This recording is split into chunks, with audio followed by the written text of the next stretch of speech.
Alright. Hello everyone, how are we doing?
Oh man.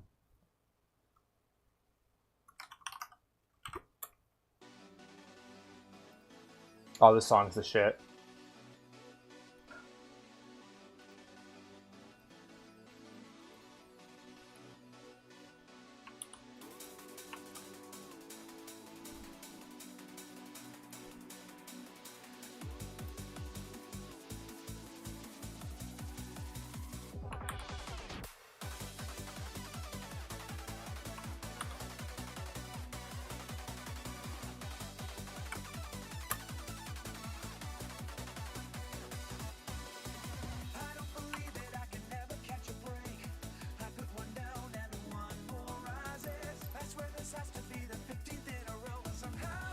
Always surprises. A little peace and quiet.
Just to get a little peace and quiet. Hey, hydrate, stretch, and posture check. Will do. Welcome, friend. Hello. I'll do all three of those things. Oh, that's good water.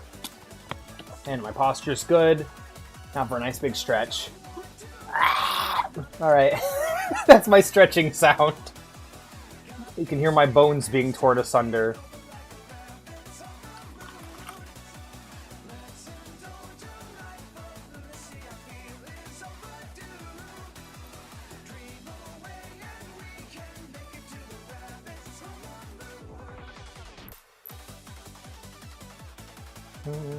Never too early for self-care. Indeed, indeed, and I've had a hell of a day so far. I'm coming into the stream kind of exhausted, but I'm hoping I perk up. Hoping Morrowind excites me.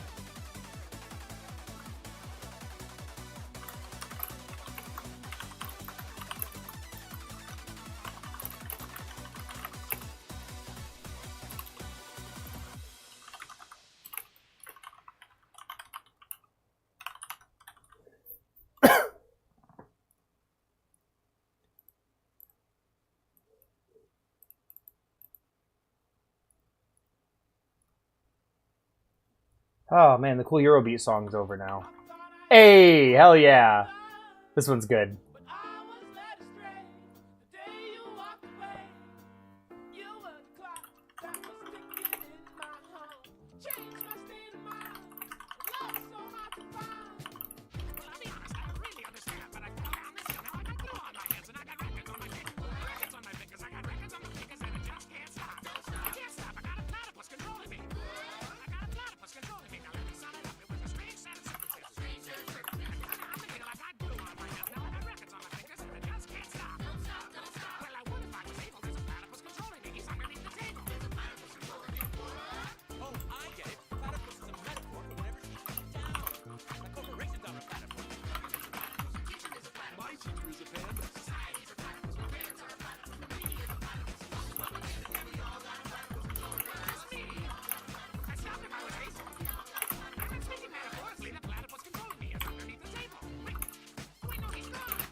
It's exactly how I remember the song, right? That's exactly how it went. No notes.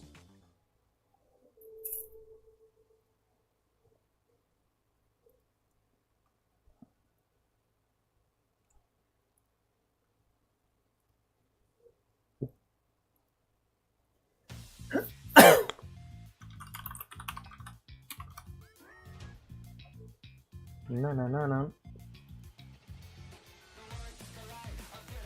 How can it be a song if there are no notes? Damn, you got me.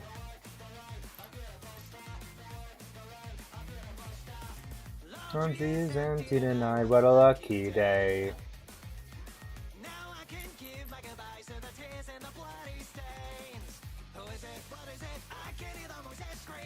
It went in my head.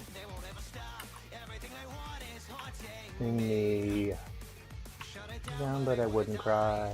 I may no longer cry. I don't know the words. I can't just pretend to know the words in front of people. A fire inside you. Back, rev it up and rest in pieces.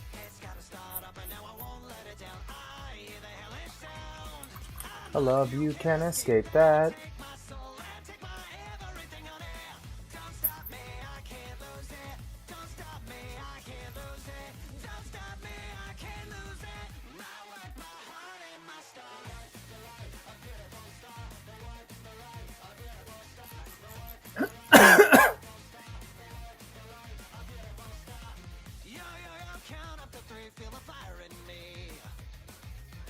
So hungry, always to be, just a drink never fails my need.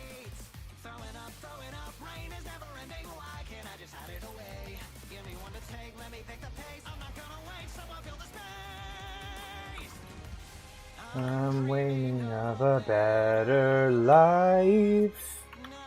Really, I thought both my eyes.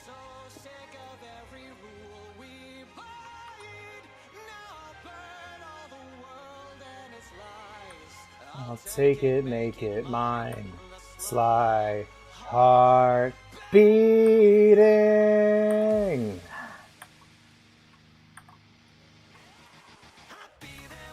One day I'll watch Chaos Space Marine. I mean Chainsaw Man.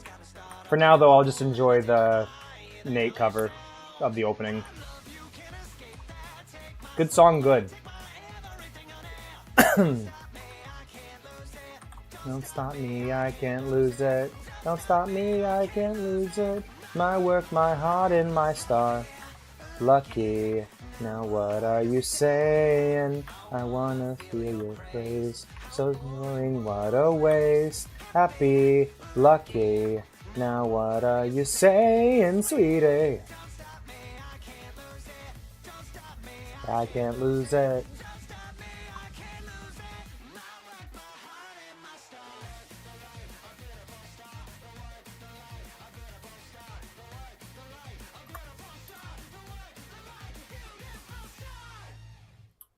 I like this song. What song will play next? Will the jams disrupt the stream yet again? Will I spend my time bopping to the music instead of doing what I'm supposed to be doing? Who can say? Who can really say? Yep, still a little sicky. That's okay. A little sicky icky. Hey! Hell yeah, Neon Vivek. Perfect. Man, I couldn't think of a better song to play, except for maybe Dagoth Wave, but we should probably save that for later.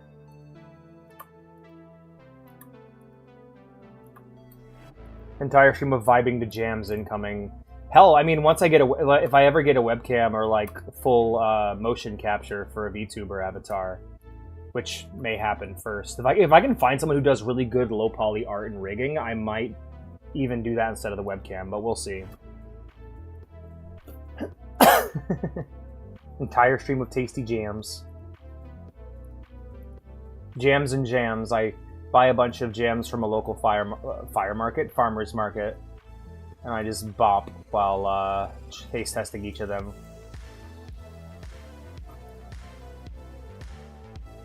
All right, guys, we're listening to Good Kid, Mad City, and this is a jalapeno pepper and mango jam, so it ought to be interesting.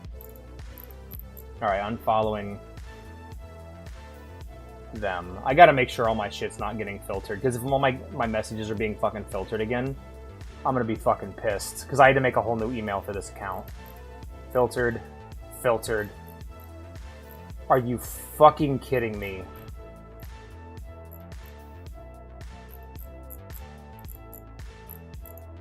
I just made this account.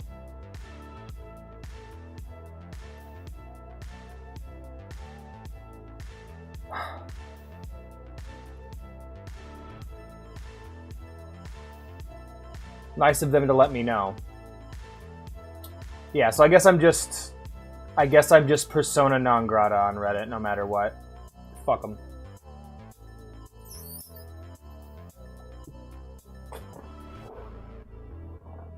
That's great.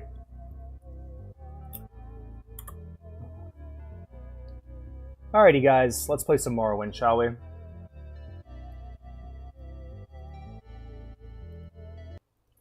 Hello, everyone. Tonight we're going to be playing some Morrowind Remastered, which is what I call this version of Morrowind, which I have remastered myself with a series of mods meant to preserve the original Morrowind experience while making it look and sound nicer, with some addition of content from previous games and mechanics from previous games that were maybe going to be added by the developers but were never added because they didn't have the time. Cut content's been restored. And we played basically the whole damn thing up to this point. And right now our goal is to finish the main campaign, finish the main quest.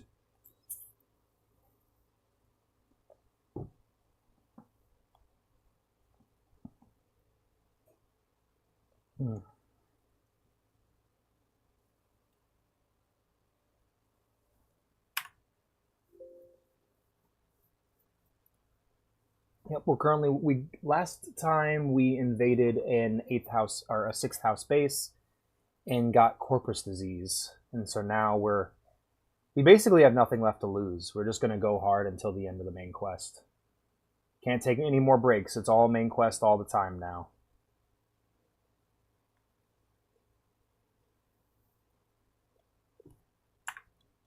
At least until I'm cured of corpus. Which hopefully won't take too long. Okay, game capture. Morrowind, game audio. Properties. Alrighty.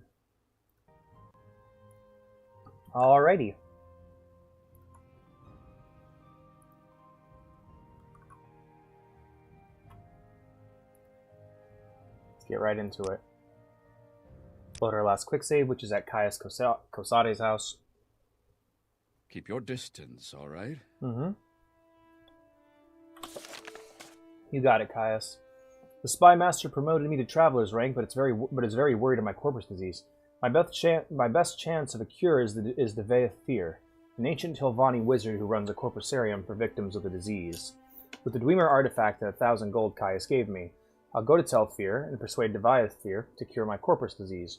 I must hurry back to the spy master when I'm cured, because Caius knows how to get the lost prophecies Nibani Mesa asked for.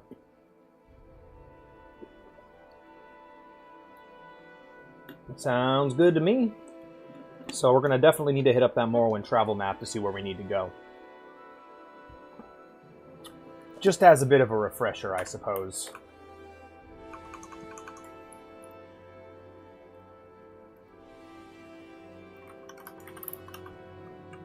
Yeah, I was wondering why my Yakuza video did so poorly. I was just like, wow.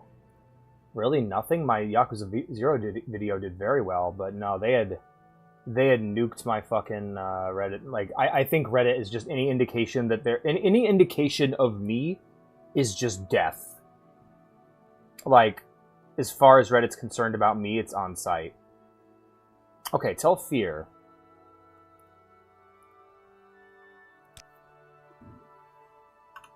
Let's find out where that is, shall we?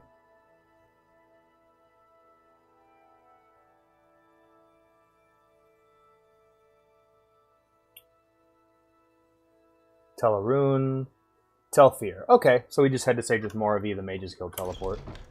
That would be the way to go about it, perhaps. Oh, I also got myself a lemon, peach, and black cherry smoothie. It's very good.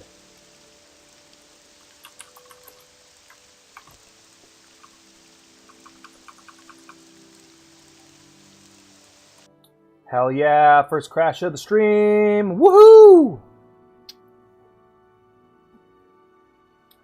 Literally the first door I walk out of. What the fuck? That's great, Morrowind. That's just fantastic.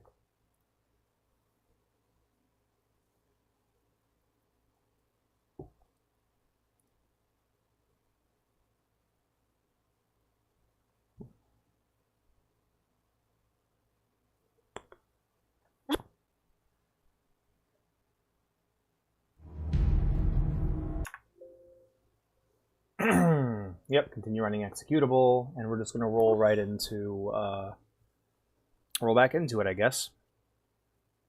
So Sage with More is where we're going to want to go.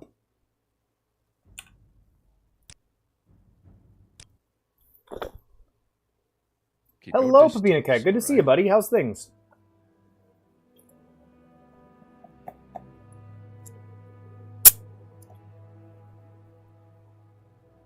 Alrighty, quick saving at the door, and... Hey, we're out of here. Perfect. Rain didn't load in well last time, I guess. I've been playing a bit of New Vegas off-stream and have been having very similar issues, so... Bethesda games being Bethesda games, I gotta say. Alrighty, let's head right into the Mages Guild. How you doing, Pepina Cat? How's things, man?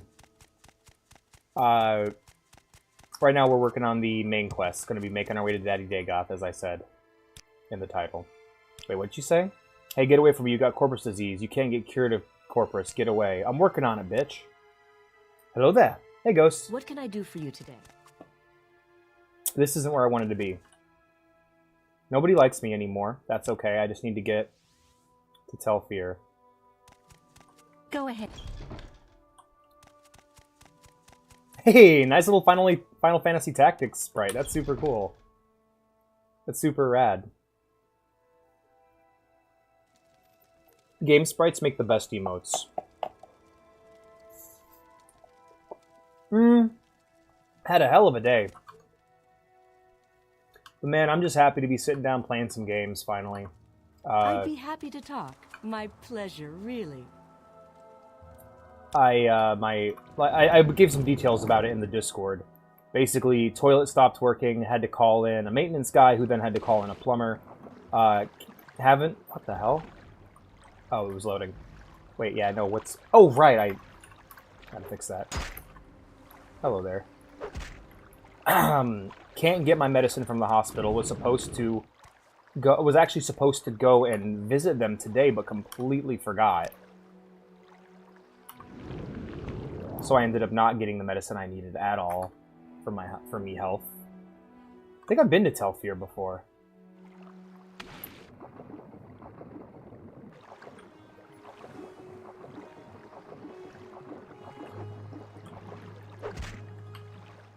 Just fucking smack the fish in the top of the head. Like, no, bad fish.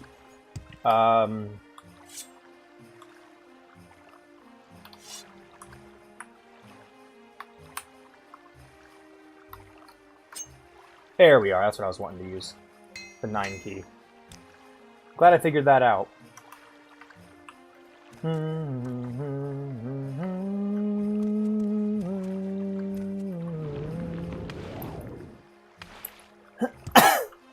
But yeah, other than that, I got to play a little bit of Titanfall today to de-stress after that very stressful endeavor. Alright, we want to get to the Corpusarium. Is there a way for me to access it from here? Not that I'm aware of. Best thing for me to do is just explore until I find it, I suppose.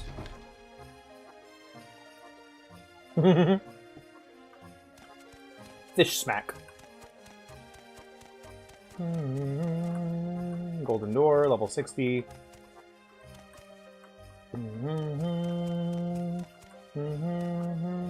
Deltafir. Yes, Outlander. What do you... My name is Deltafir. Did you want to see Dagoth? Have you got Corpus disease? Or are you another questing hero looking to plunder the dungeon? I got Corpus disease. Lord Fear is in his study. I'm sure he won't mind being disturbed. We get few visitors here.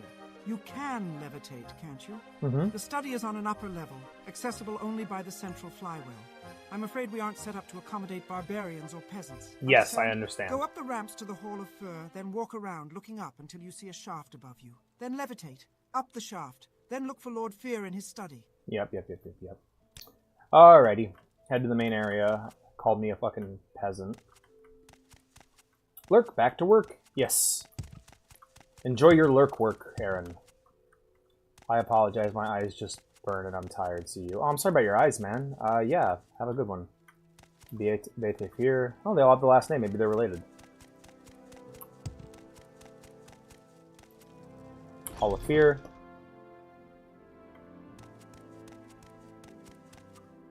What's this? Common pants. Alright. Common enough thing to have on your bed. Maybe used in the laundry. Have I read all the books here yet? We're gonna definitely have to do a last episode where we just read all the books I have.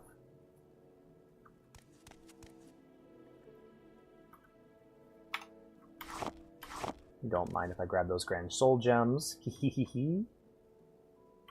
And some of these. In fact, I'll just take all your Soul Gems. I need them to recharge my razor. Alright, Sarioni Sermons. Sarioni Sermons, Blessed Almsivi, Mercy, Mastery, Mystery. This volume of the Hieroglypha, i.e. priestly writings, was written and collected with commentary by the Archcanon Taller Sarioni. It is the best-selling of the temple annotated text, and therefore inexpensive and commonly found in most Dunmer households. Sarioni collects Vivek's most famous sermons and the popular explanations of his Gospels. Excuse me. This text exists in many editions. More elaborate editions are handsomely illuminated with Vivek's quotations from the Gospels for days, seasons, and festivals. Listen faithful to Vivek's words, for he says 5 times in 5 ways. But yeah, how you doing, ghosts? How you been since yesterday? Forge a keen faith in the crucible of suffering, engrave upon thy eye the image of injustice. Death does not diminish, the ghost gilds with glory. Faith conquers all, let us yield to faith. Better to suffer a wrong than to do one. Hear the words of Lord Vivek and heed his sermons on the 7 graces, for he names them 7 times in 7 ways. Valor, daring, justice, courtesy, pride, generosity, humility. The grace of valor. Thank you for your valor, Lord Vivek, but I shall not quail nor turn away, but face my enemies in my fear. The grace of daring. Thank you for your daring, Lord Vivek. I shall not shun, risk, nor hide behind the mask of cautious counsel, for fortune favors the bold. The grace of justice. Thank you for your justice, Lord Vivek. I shall be neither cruel nor arbitrary, for fair dealings earns the love, trust, and respect of our people. The grace of courtesy. Thank you for your courtesy, Lord Vivek. I shall speak neither hurtful nor harsh words, but shall speak respectfully, even of my enemies, for temperate words may turn aside anger. The grace of pride. Thank you for your pride, Lord Vivek. I shall not doubt myself or my people or my gods, and shall insist upon them in my ancient rights. The grace of generosity. Thank you for your generosity, Lord Vivek. I shall neither hoard nor steal nor encumber myself with profitless treasures, but shall share freely among house and hearth. The grace of humility. Thank you for your humility, Lord Vivek. I shall neither strut nor preen in vanity, but shall know and give thanks for my place in the greater world. And the meaning of the words is Alm's CV.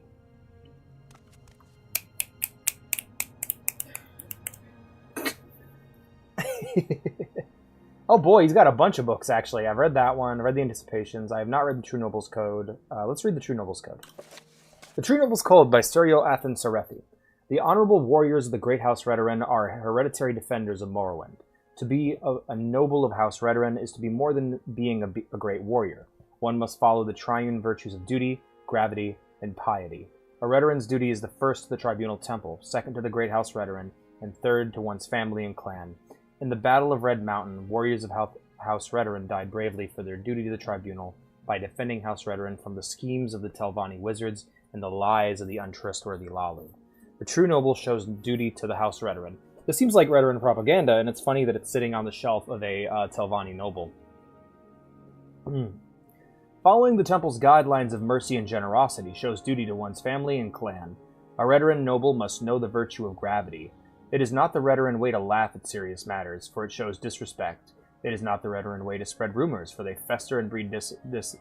A Redoran must show piety to the Aedra and the Daedra, our creators and ancestors, for without the divine we would not have the chance to serve, and without divine law we would not know right from wrong, and without giving thanks for these things we would forget our place and our purpose. Great House Redoran praises all the skills of war, not because we believe war is good or honorable in its own right, but because this knowledge is necessary to perform one's duty. House Redoran's warriors fight with a long blade and a shield, or with a spear. A noble of House Redoran must also learn to use a bow and must be athletic enough for the long marches to battle. A Redoran wears heavy or medium armor depending on rank and strategy.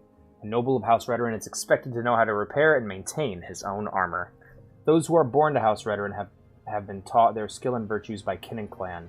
Those who seek to enter House Redoran as retainers must satisfy an examiner in the Redoran Council Hall that their skills are suitable for service to House Redoran. Whether born to the blood of House Redoran or adopted into the service of House Redoran by oath. Those who seek to advance in the ranks of House Redoran must demonstrate their virtues by service and obedience, and only when one has mastered all the skills and virtues one can truly call himself a noble of the Great House Redoran. Okay, there you go. Now we know everything about Redoran. And I'm guessing Grasping Fortune is going to be the Lalu one. Grasping Fortune by Sergio Lalu Drambero. I am Counselor of House Lalu. Didn't we kill this guy? I am a Counselor of House Lalu and chose to write this short guide for those who seek to understand us or join us. House Lalu is the most open and modern of the great houses. We are the only great house that has embraced the irresistible tides of imperial law and custom, and thus we have profited by the Empire's new policies, rising from obscurity as the greatest of the houses. In the great wind of progress, tradition cannot stand. The Redoran may surpass us on the field of battle, but when the dust clears, they will find themselves indebted to us. The Telvanni may know many arcane secrets, but they fight among themselves more than against others, and they cannot adapt to the ways of the Empire. Yeah, kill this guy with hammers. What the hell is that from? That's really good. my favorite Warhammer quote. Yeah, kill this guy with warhammers.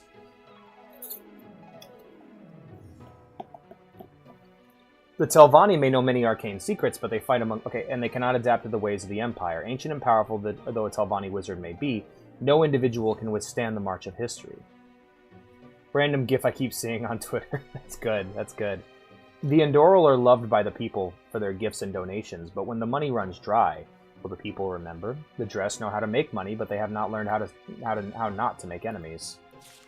Grasp fortune by the forelocks when you see your chances. Seize them. When you see a chance to turn a profit, take it. Do not follow money blindly. There is value in reputation, more than many young Lalu realize. This value must be carefully balanced against the more tangible coins in any deal.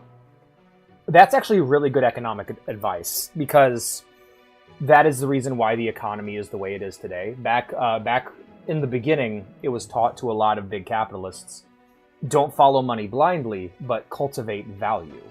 Create something that people need and want so that you can make money long term. It led to innovation, and it actually led to a better world overall.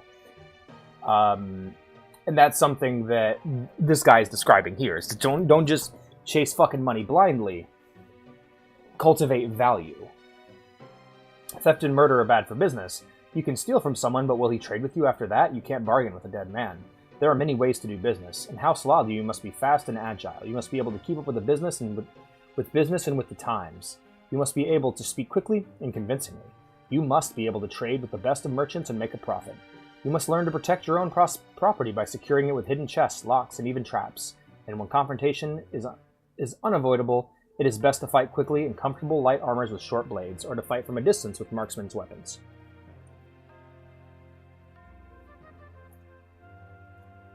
Then, reader, would you seize this opportunity to join House Lalu? Would you have yourself be counted among the victors in the race for success? Then submit yourself for examination at the Balmora Council Manor. If you have the skills, you will be welcome, and if you have the will, you may serve House Lalu and advance in the ranks, for above all things, House Lalu prizes initiative and ambition. I know. I'm the leader of it. Ooh, a limeware platter. Not bad. Anuad, this is in the Dunmer, Eastern Provinces, Holy Icon of St. Felms, Daedra and Daedra, Frontier Conquest. Alright, I think we've read all the books he has here. That's good. What the hell were we doing? I got so distracted by books.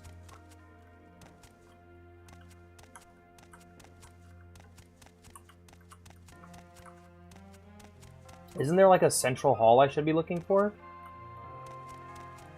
The cat is lost. I need to be more active on Twitter and shit. And actually interact with people more.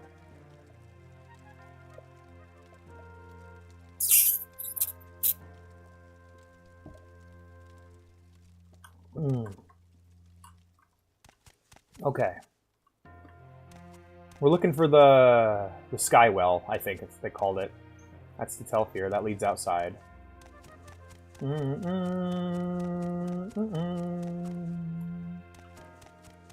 Maybe I actually want to go outside. Hold on a second.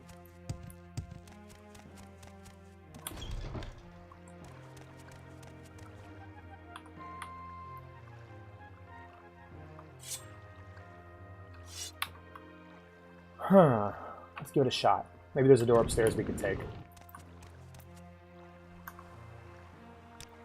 Alright, let's go ahead and restore our Magicka real quick.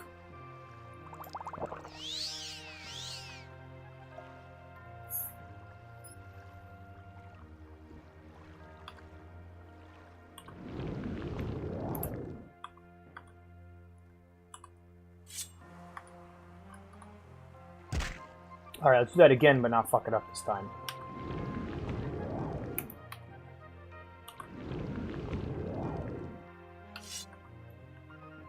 Yeah, there's got to be a way for me to get in through one of the upper buildings here.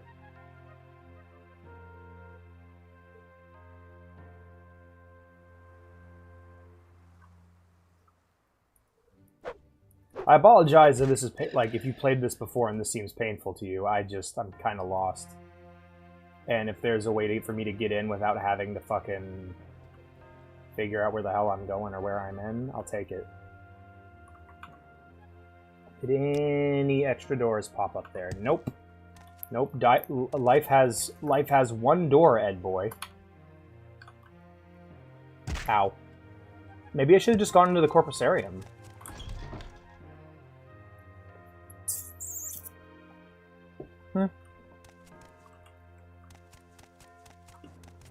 I highly doubt that it would be downstairs. Let's go upstairs, right side. Hall of Fear. Oh, shit, I'm blind. Okay. Not Ewar. Restore M. Gotta restore my M. My M is back. My M.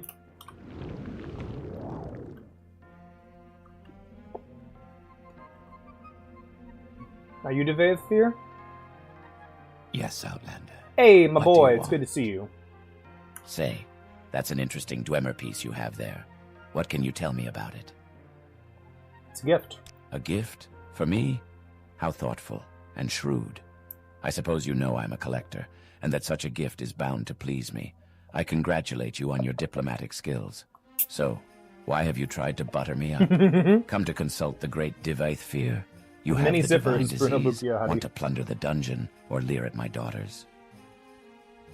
Your daughters. Not bad for something born in a jar, eh? Charming and talented. Not daughters, really. A little project, a side benefit of my researches into Corpus disease. Made them myself from my own flesh. Nice, aren't they? Alfear, Betafear, Deltfear, and Upsafear. Quite a comfort to me in my old age. Ha ha. No. Alfear is the sharpest of my girls, in wit and tongue. Gets on my nerves sometimes, but conflict is the spice of life. This is not the lore that I wanted. Betafear is the sweet one, eager to please and be pleased. An excellent cook and a lovely singing voice.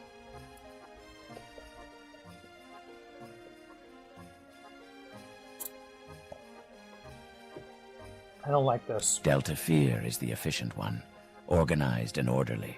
She acts as our steward, manages accounts, maintains supplies, I got that keeps vibe the from her. tower and Corpusarium running.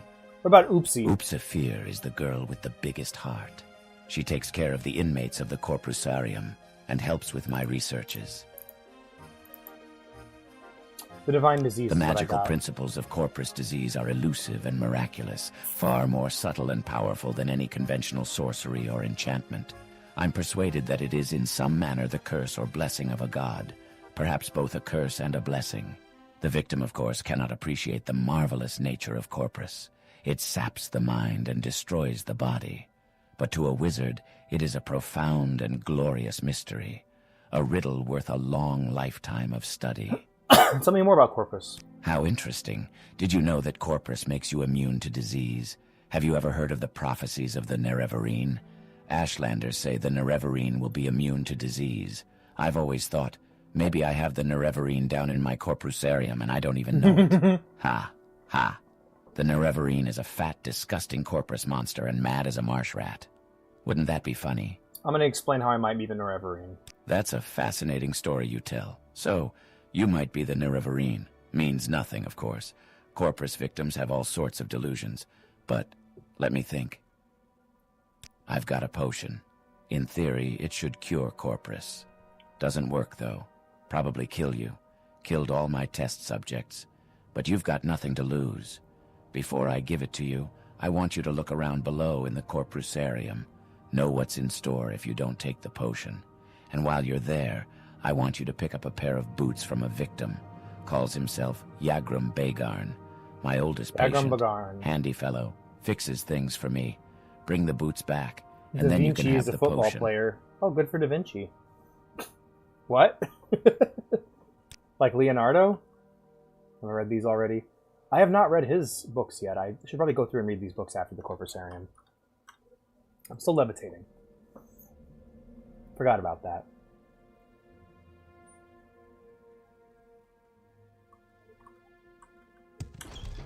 Probably, lol. Damn. Reincarnated.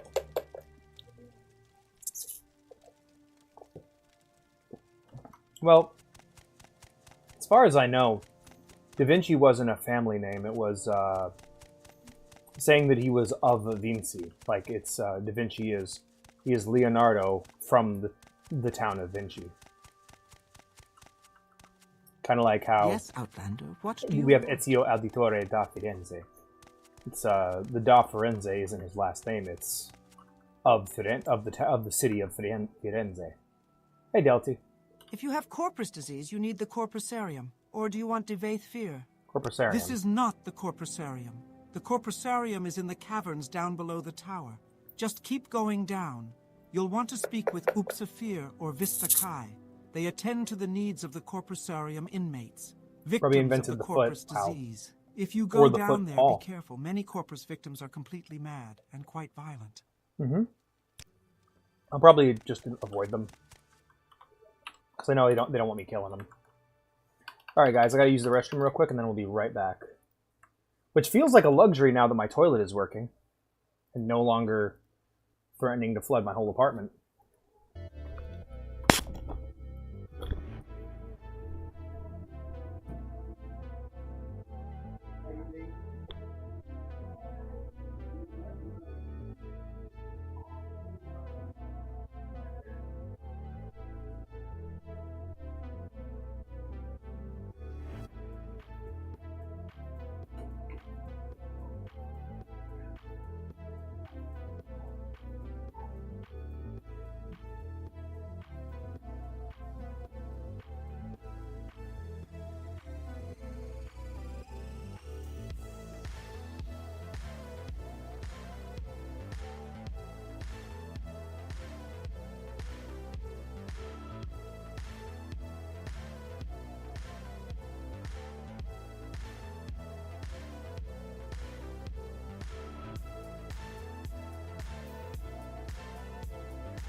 Righto. We are back, friends.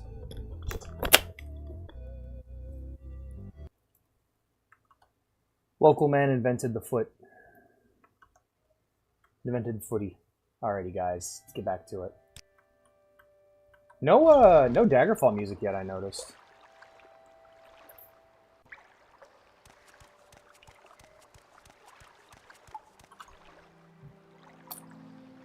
Yep, I got all my gear equipped. Hello. Greetings. Vista Kai. I am Vista Kai, Warden of the Corpusarium. I am here to warn you, do not harm the inmates. If you come to plunder the dungeon, you must endure their attacks and take your chances with me, their warden and protector. I mean, you're a warden. I am the guardian and peacekeeper of the Corpusarium. I have spent long years in service to Lord Fear, first as a slave, Oh, so you're like a house. then as a free hireling, and now as a friend and partner. He has been kind and generous to me, and I take his interests and the interests of those he shelters to heart. The You're like, treasures of his Django. dungeon You're like, are Sam open Jackson to from Django. sport according to Lord Fear's whim, and you're welcome to try to steal them. But I, too, find great sport in hunting thieves. Okay, I'm probably not going to steal anything. Ain't it crazy I understand Italian more than Spanish, and I've been to Italy once, years ago, and I lived in Spain for years? What does that tell us? Oh yeah, it's a Latin root language, right? I don't really know the history of Spain in relation to Italy, though. Lived. Oh, cool. Guess I don't. I live here anymore. That's true. You live in Poland. I thought of a stupid fucking joke when I was watching a video earlier. Maybe the reason why European games are as janky, like why like Polish and Eastern European made games are as janky as they are, is because when they see the word polish, they assume it says when they hear that games need polish, they just think they mistake it for Polish, and they're just like, oh yeah, we have a Polish language option, we're good to go, put the game out. But when they really need, what those games really need is polish, and they get confused, you know? That is the stupidest fucking joke I have ever made. Congratulations, everyone who is here to hear it. Good lord. I'm clipping that to shame myself. I gotta workshop it a bit. I think I can make it work. It needs some polish. And maybe a little Polish. What about the Corpusarium? Lord Fear shelters and maintains the victims of corpus disease here in the Corpusarium. He does them a great service because no other could or would help them. He also does the world a great service by keeping them here where they can do no harm to others. The inmates are sad, distorted monsters, angry and cruel, and their sufferings are great, but they still live and feel, and I honor Lord Fear's care and compassion for them. To be fair, like, the jankiness of European games is less of a thing people even notice nowadays because, well, America can't finish games anymore, so... Are actually very Polished. That's just how East Europe is, indeed. Yeah, it's a pretty well-populated country. You're gonna want to put that language in your game. So anybody in Eastern Europe making a game they read that a game needs Polish, and they're like, oh yeah, we're gonna make sure the game is very Polish. Of course. But they don't understand, they miss out on the polish, you see. This is so fucking stupid. It's funnier if I explain it. Plunder the dungeon. For his own amusement, Divide Fear permits every janky bug is just realism, right? By that's just how it is in Eastern Europe. The treasures he keeps it's a buggy place. In the Corpusarium. The dangers are fearful. The inmates are savage, and they carry the most terrible disease on Tamriel. The treasures themselves are guarded by traps and terrors, and the guards, myself... That's why people say communism doesn't work, because the most popular form of communism was done in Eastern Europe, and it bugged the fuck out. Or leave. And it was exploited. Yeah, he's like, oh man, what day is it? It's the 6th day, shit! Alright. He crunched hard.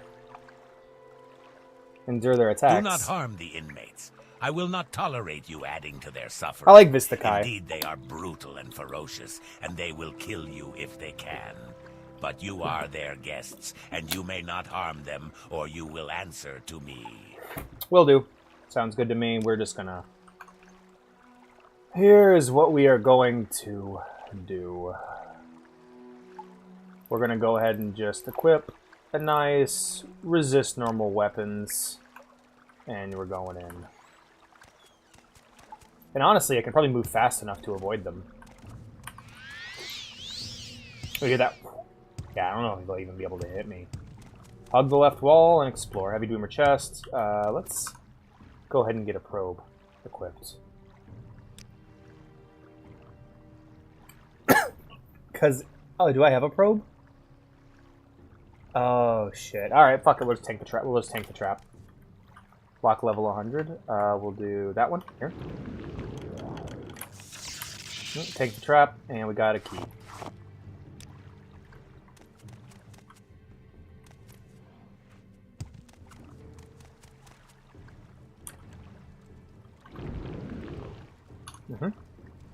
Restore Magicka, restore M.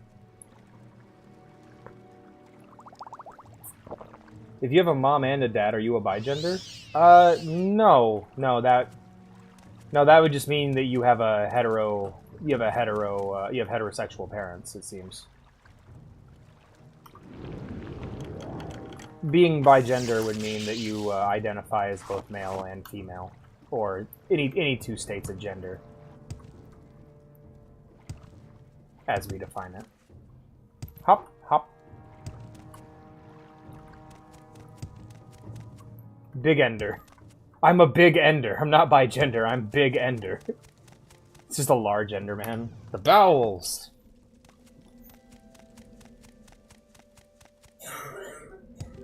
iCarly was a far funnier show than it needed to be. I don't know what I mean by that, but... Hey there. A visitor? Oh my what god. What brings you to visit Yagran Bagar, Master Crafter, and last living dwarf? Holy shit, that's your voice? Hey, where's your voice? I had a mod specifically to give you a voice. You're here... I can't do that voice. You're here for the Dwemer boots. Tell my gracious keeper that I have done what I could. Only a Dwemer mage crafter could have done so much, but only idiots could have created these boots. It shames my waist that we must be judged by the works of such lackwit blunderers. Tell me about the disappearance of the dwarves. I cannot say what... If I could just figure a scheme of classifying manifolds for tri-ply connected surfaces, or even more complex surfaces. So that's what happens? Your dialogue just fucking interrupts my reading? I cannot say what happened. I was not there to absorb. I was in the outer realm for a time, and when I came back, my people were long gone. I'm not doing a fucking voice. I'm too sick for this. I left Red Mountain wandering Tamriel for years, searched our deserted colonies, looking for a survivor or an explanation. Then a long time ago, I returned to Red Mountain, still looking for answers. Indeed, I found Corpus disease, and I have been here ever since. I have theories if you're interested. Tell me about these Dwemer boots. Lord Fear obtained these enchanted Dwemer boots from an unfortunate thief, and given the quality of their craftsmanship, little wonder the fellow came to a bad end. But I can do nothing for them. The fundamental enchantment is flawed. Why am I giving him an Ulu voice? Now, if I could just figure a scheme of classifying manifolds for tri-ply connected surfaces, or even more complex So surfaces. deep voice with a lift. If such a pair of boots could still be fashioned in the benighted latter days, I have done my best. Take them to Lord Fear, with my sincere apologies. I gave you the boot, didn't I? Gracious Keeper. I owe my life to Lord Fear. He took me in when I was a mad monster, out of my mind. In time I emerged from my dementia. Now I am quite lucid most of the time, though my body is still a grotesque, useless prison. And I still have some feeble hope for a cure. Lord Fear has tried many spells and potions. None have helped me, but neither have they harmed me. If anyone can cure this disease, Lord Fear can. I'm just gonna ditch the list. Now, if I could just figure a scheme of classifying manifolds for tri-ply connected surfaces, or even more complex surfaces. That mod did not do what I wanted it to do. Oh well. Once I was a master crafter in the service of Lord Kagranak, chief architect of the great Second Empire freeholds and the greatest enchanter of his time. I could not match the genius of Lord Kagranak, but what I could envision, I and my colleagues could build. All of that is gone forever. I still retain my cunning, but my hands and eyes fail me, and my memories have long faded. My only consolation is to each day mock the gods who destroyed my race and condemned me to this bleak existence. Since the disappearance of the dwarves, I have been alone in this world, trapped in this grim prison. I can scarcely move, and my fellow inmates are scarcely good company. Yeah, I've seen him before, too. I know he's, like, the #1 image that comes up I could just figure a when scheme you, of like, classifying try to manifolds find for tri-ply connected surfaces, or even the more Dreamer complex in surfaces. Elder Scrolls.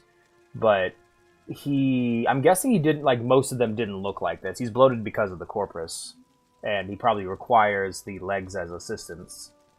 Though it's a really cool image, like, the imagery of him is really awesome. This, like, bloated, obese, nude figure riding atop golden spider legs is pretty rad. That's a dwarf. Do they all look like that? No. He's Okay. very sick. Good. I was like, what the fuck happened? That's what we're trying to find out right now. This is how I style myself. I do not know for a fact that I am the last, but in my travels thousands of years ago, I never encountered another, and since I have been here, I often ask Lord Fear, but he says he's never heard a credible rumor of another Dwemer on Now, Tamriel, if I could just or in any figure other a outer, in scheme any of outer realm. classifying manifolds for tri-ply connected surfaces, or even more complex surfaces. Lord Kagrenak, the foremost arcane philosopher and magecrafter of my era, devised tools to shape mythopoeic forces intended to transcend the limits of human mortality. However, in reviewing this formula, some logicians argued that side effects were unpredictable and errors might be catastrophic. I think Kagrenak might have succeeded in granting our race eternal life with unforeseen consequences, such as the wholesale displacement to an outer realm, or he may have erred and utterly destroyed our race. Either way's a possibility. Hi there. You're new here, aren't you? My name is Oopsie. Oopsafia. Hi, Oopsie. I take care of the Corpus victims in the Corpusarium. I'm gonna go home for a nap. Alright, see you soon, honey. Love you too, baby. Alrighty, let's get the hell out of this cave. I do not like this place. I do not care for this place. Another key and ornate Dwemer goblets. I guess let's keep grabbing the keys. Maybe they'll lead to something. And I guess I don't really need to worry about the Corpus victims because they can't touch me. My armor class is just too fucking high at this point. I might absent-mindedly just off one, but I don't think that'll happen. Corpusarium, 2 doors leading to the same place.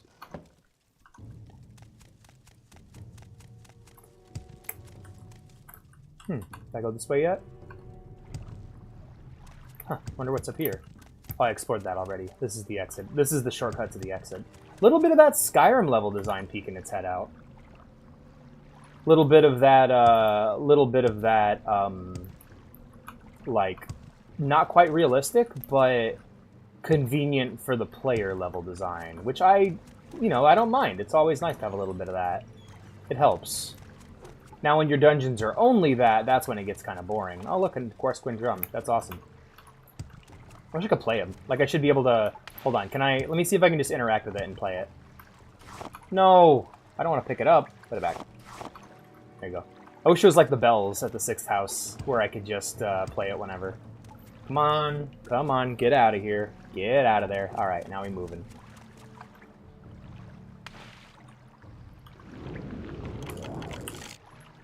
Another key. I wonder if I get a reward or something for gathering all these keys. Hi there. Nope, one of them landed a hit on me. That's a rare thing, that. Hello. You have been warned. Do not harm the inmates of the Corpusarium. Yeah. I'm out of here. Alright, I gotta go see Dagoth. I think it's 5? Yeah, it's 5 on the keyboard.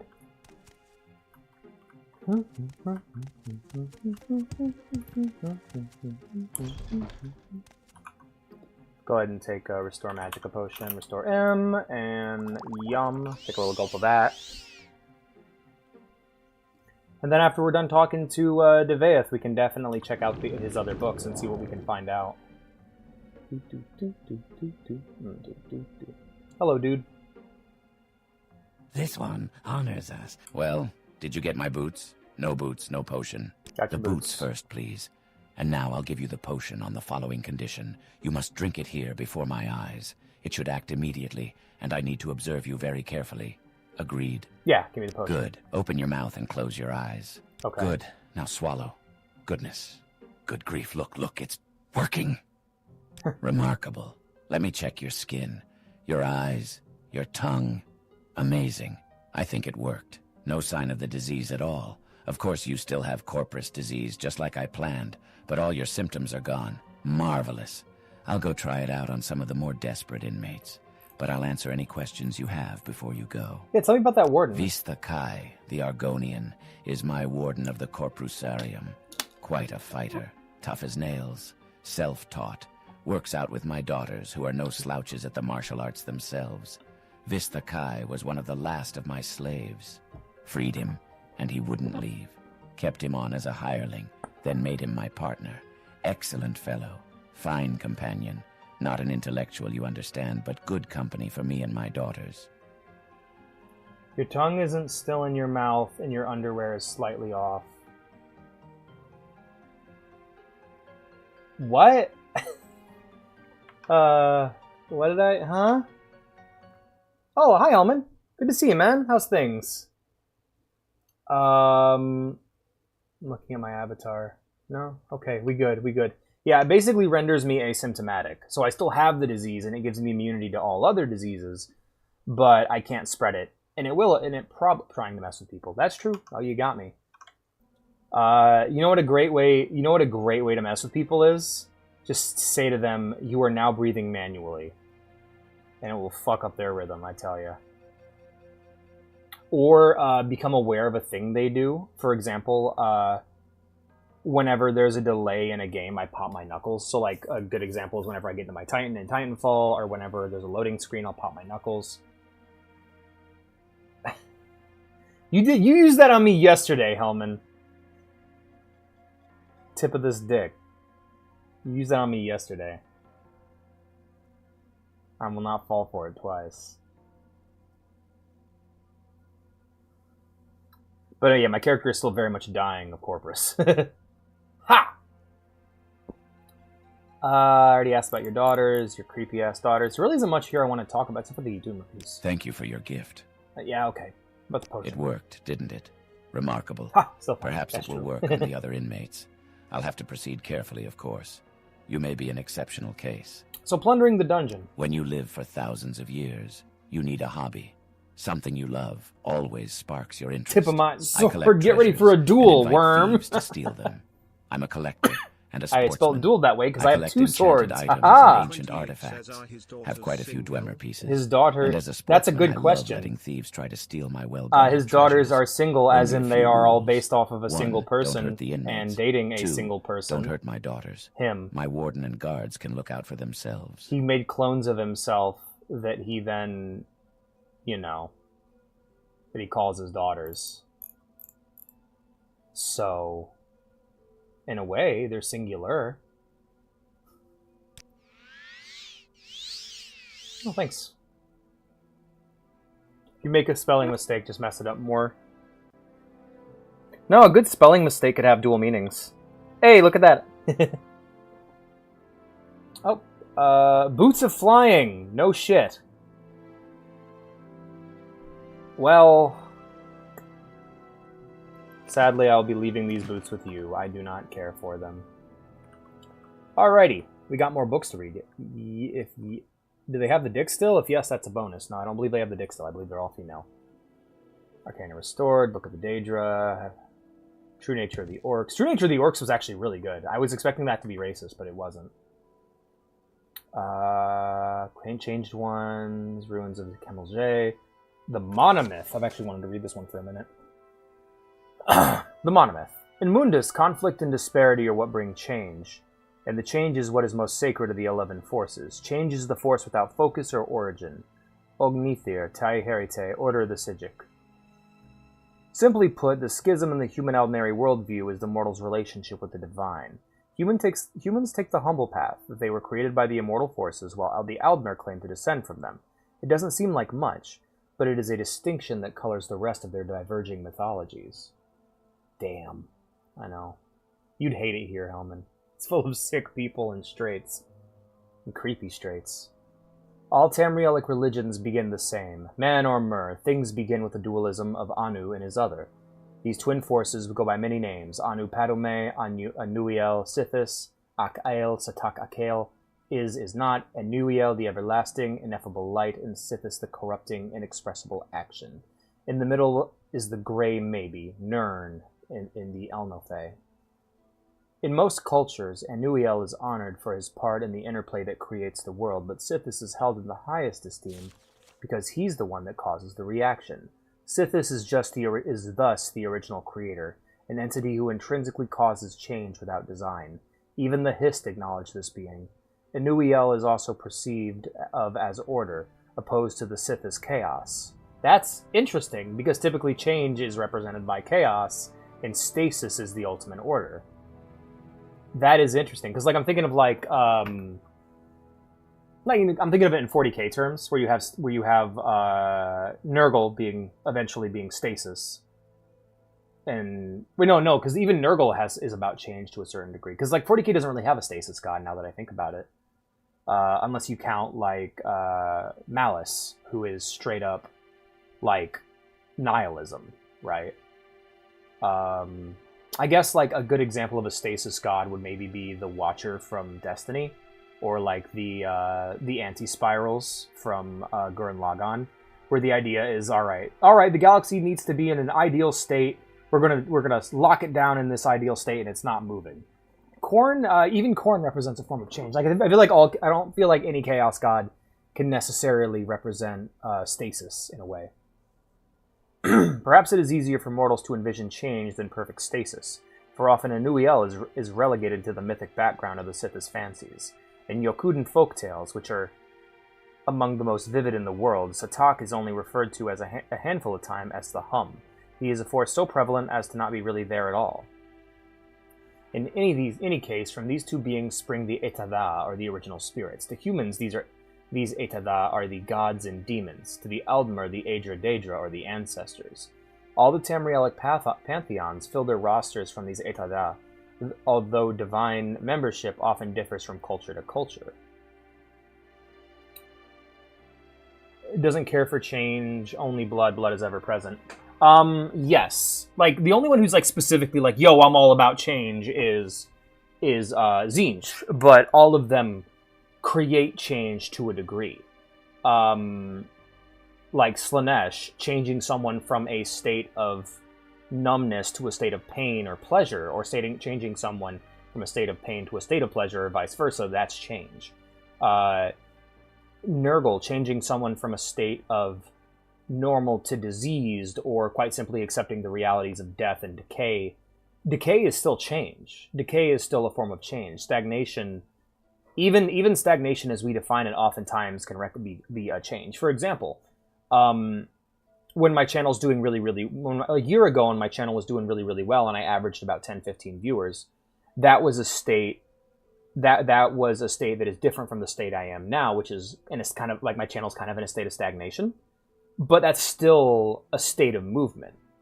Though I define it as stagnation, ultimately there's still movement to it. Even with Khorne, a changing of state from life to death is still a change in state, so to speak. She remastered on my Morrow Till I Wind. That's disgusting, Blue. Till I Wind is just... You better remaster tomorrow, or I'm gonna rip ass, is basically what you said.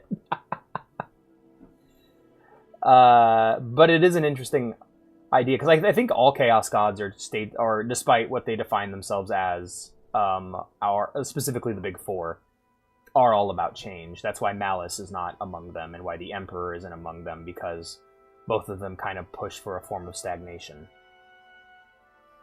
I think a good name for the Emperor, by the way, would be the Lying God. Nurgle's a god of cycle. Yeah, so he still represents change as well. The cycle of life and death. All of the Chaos Gods... Actually, my Twitter profile picture is about to change. Is it? Cool. I'll keep an eye out for that then. Hell yeah. I like seeing you post. It's nice. Like the Emperor himself, like all of the rules that the Imperium wants their people to follow are the opposite of what being a good Imperium worshipper really is. Not about to. It is about change. Is it really change if it's a closed loop? Absolutely. 100%. Because change would require, like, a lack of change would require a single state. We would still... That's a quote from Vinland Saga. Cool. Oh, nice. I'll take a look. Take a looky, Lou, and see how it applies to what we're discussing here. On Twitter, or... Yeah, okay, on Twixter. Got it. No, I don't want to sign up for premium. Eat my ass. passcode. What are you on right now, Twixter? What the fuck? I'll just copy the quote. Yeah, because all I see is a little dude. I don't see a quote anywhere. Anyway. And also, if you can't see the closed loop, is it a change? Is the question. Like Anu and Padome, though, every one of these pantheons contains the archetypes of the Dragon God and the Missing God. The Dragon God and the Missing God. The Dragon God is always related to time. Have you? Hell yeah. And is universally revered as the first god. He is often called Akatosh, whose perch from eternity allowed the day. He is the central god of the Cyrodiilic Empire. The Missing God is always related to the mortal plane. He is a key figure in the human-Eldneri schism.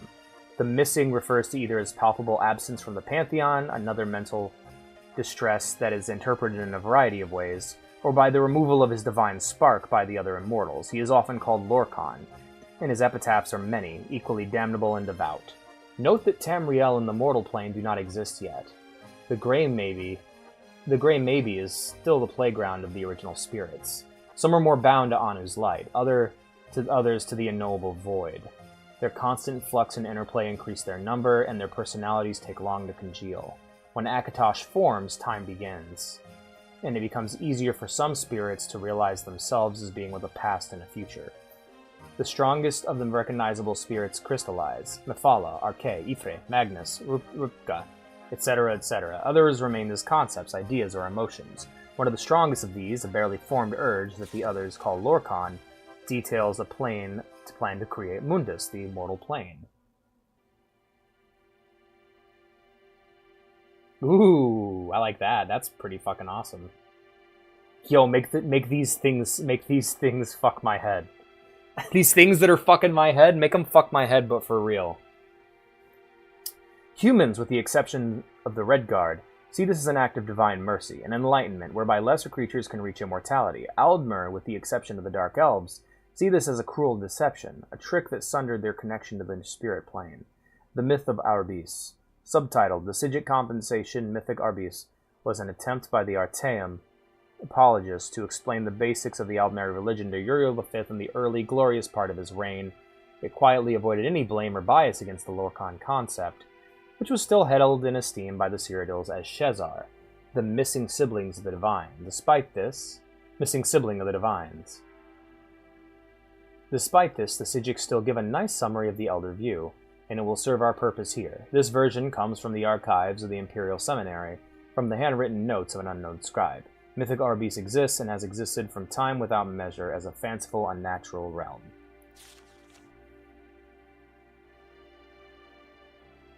Yeah, that's nice. That sounds nice. He must have cried a lot. Arbis is used to connote the imperceptible penumbra, the gray center between the is not of Adu and Padme. It contains the multitude realms of Aetherius and Oblivion as well as others, less structured forms. The magical beings of the mythic Arbis lives for a long time and have complex narrative lives, creating the patterns of myth. These are spirits made from bits of the immortal polarity. The first of these was Akatosh, the Time Dragon, whose formation made it easier for the other spirits to structure themselves. Gods and demons form and reform and procreate. Oh, he cried like a bitch! Damn. Now his butcher nails are longer and golden. Cool. Longer dreads. I'm down for that. Finally, the magical beings of the mythical Arbi told the ultimate story, that of their own death. For some, this was an artistic transfiguration of the concrete, non-magical substances of the world. For others, this was a war in which all were slain, their bodies becoming the substance of the world. For yet others, this was a romantic marriage and parenthood, with the parent spirits naturally having to die and give way to the succeeding mortal races. The agent of this communal decision was Lorkhan, who most early myths vilify as a trickster or deceiver. More sympathetic versions of the story point out Lorkhan as being the reasons the mortal plane exists at all. The magical beings created the race of the mortal Arbis in their own image, either consciously as artists and craftsmen, or as the fecund rotting matter out of which the mortal sprung forth, or in a variety of other analogical senses. Power whips are rad, yeah. The magical beings, then having died, became the Etara. The Etara are the things perceived and revered by the mortals as gods, spirits, or geniuses of Arbis. Through their deaths, these magical beings separated themselves in nature from the other magical beings of the unnatural realms. The Daedra were created at this time also, being spirits and gods more attuned to oblivion, or that realm closer to the void of Padome. This act is the dawn of the mythic Merethic era. It has been perceived by the earliest mortals in many different ways, either as a joyous second creation, or, especially by the elves, as a painful fracturing from the divine. We are going to learn a lot more about what that painful fracturing from the divine is in Oblivion. The originator of the event is always Lorkhan. Lorkhan, this creator, trickster, tester deity. Okay, so I've been reading Norse mythology by Neil Gaiman recently, and he's the guy who did Coraline and Sandman and American Gods and a bunch of other really cool shit. Out of all the years of hearing about Norse mythology, there was one thing that people left out that I find really funny. Loki's the fucking hero. Like, he's basically the protagonist of every story, which is fucking crazy so far. Loki's hand is the thing that always sets things into motion, and his hand is eventually what brings them back to normal. I find that fucking crazy that no one said that over all these years. Because when I think, like, okay, who would be the main character of Norse mythology? It'd be Odin or Thor, right? Maybe even Frigga. But no, it's fucking Loki, which is crazy. Maybe it's just... Maybe there might be some bias in the retelling. And to be fair, there's going to be bias in any retelling of Norse mythology because that original shit was lost when the people who, you know, told that story didn't write that shit down, and so we had Catholics write it down instead, and they, of course, had their own biases and shit. Try to read a version of Beowulf that doesn't have the narrator actively shit-talk the main characters for being savages. But it's crazy to me that, like, that was something that was left out all these years. Anyway, Lorkhan reminds me a lot of Loki from his description. This creator, trickster, tester deity is in every Tamrielic myth tradition. His most popular name is the Aldneri Lorkhan, or Doom Drum.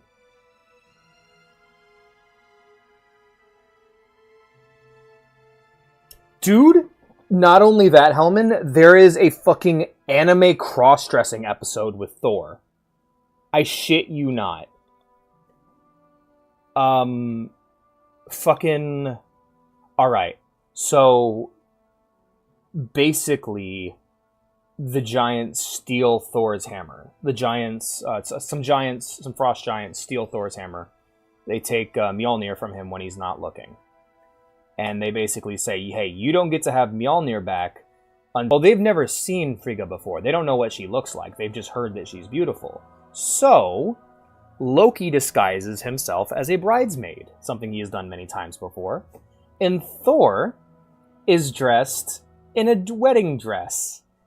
And they specifically craft the dress to cover his beard, but they're bringing in a big woman. Like Thor is a big woman, right? And they get to the wedding. They get to the reception after the wedding, and like Thor cannot control himself. Every single fucking time the table gets more food on it, it just disappears under Thor's wedding veil, and he just eats like an entire pig. He's like constantly getting that protein, you know. And Loki has to keep making up excuses as to why, for example, why won't Frigga kiss me? Well, you know, she's very shy, she's very nervous, and she's been, you know, prepping herself for you for the last for like the last year. So if she reveals her face, she'll burst into tears and cry, and she doesn't want to be embarrassed. Okay. Hey, how come she keeps eating all the food? She eats like a fucking man. She eats like a protein-fueled warrior. And Loki's like, oh, you see, she was trying to lose weight for you, and she has been starving herself for the last year. So that she doesn't, you know, so that she's skinny for you. And then the wedding gift that the giant gives to Frigga is the hammer.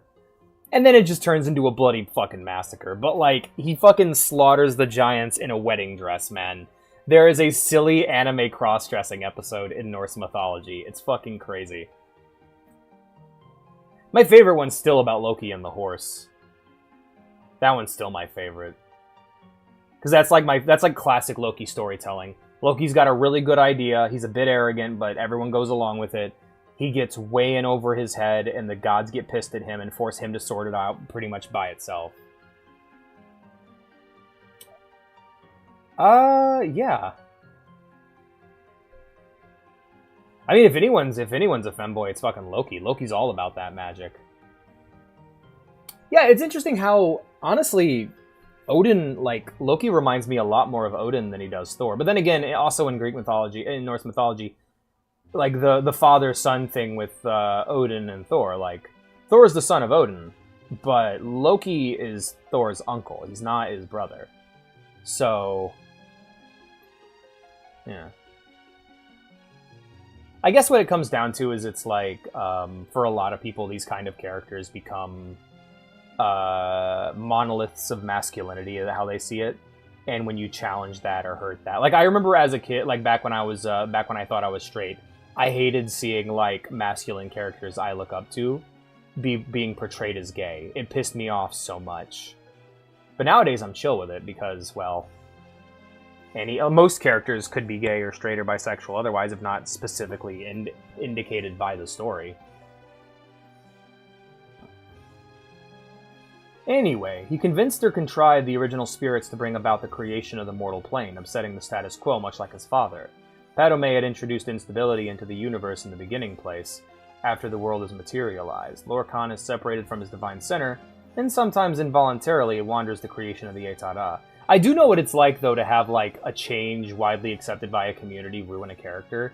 Like, I will rail against the bird furry version of Am from I Have No Mouth and I Must Scream until my throat goes out, because it's not that he's a bird furry. I don't give a shit that it's a furry thing specifically. It's that Am shouldn't have a specific body. His entire existence as a character doesn't work that way. Ah, yes, my favorite takes it up the ass. Right? Yeah, I mean, if that might upset you if that's something you're against, but at the time, I just personally was not into it, and I guess I had a lot of bigotry back then. A lot of self-rejection, because nowadays I'm, well, very bisexual, but back then I wasn't. Interpretation of these events differ widely by culture. Below are some of the better known. Yokuren, Satakal the Word Skin. Satak was the first serpent, the snake who came before, and all the worlds to come rested in the glimmer of its scales. But it was so big there was nothing but. And thus it was coiled around and around itself. And the worlds to come slid across each other, but none had room to breathe or even be. It also ties into the idea of canon, and how, like, people have an obsession with canon and what canon is. Like, most people's knowledge of fiction nowadays comes from wiki pages and not from actually experiencing the fiction.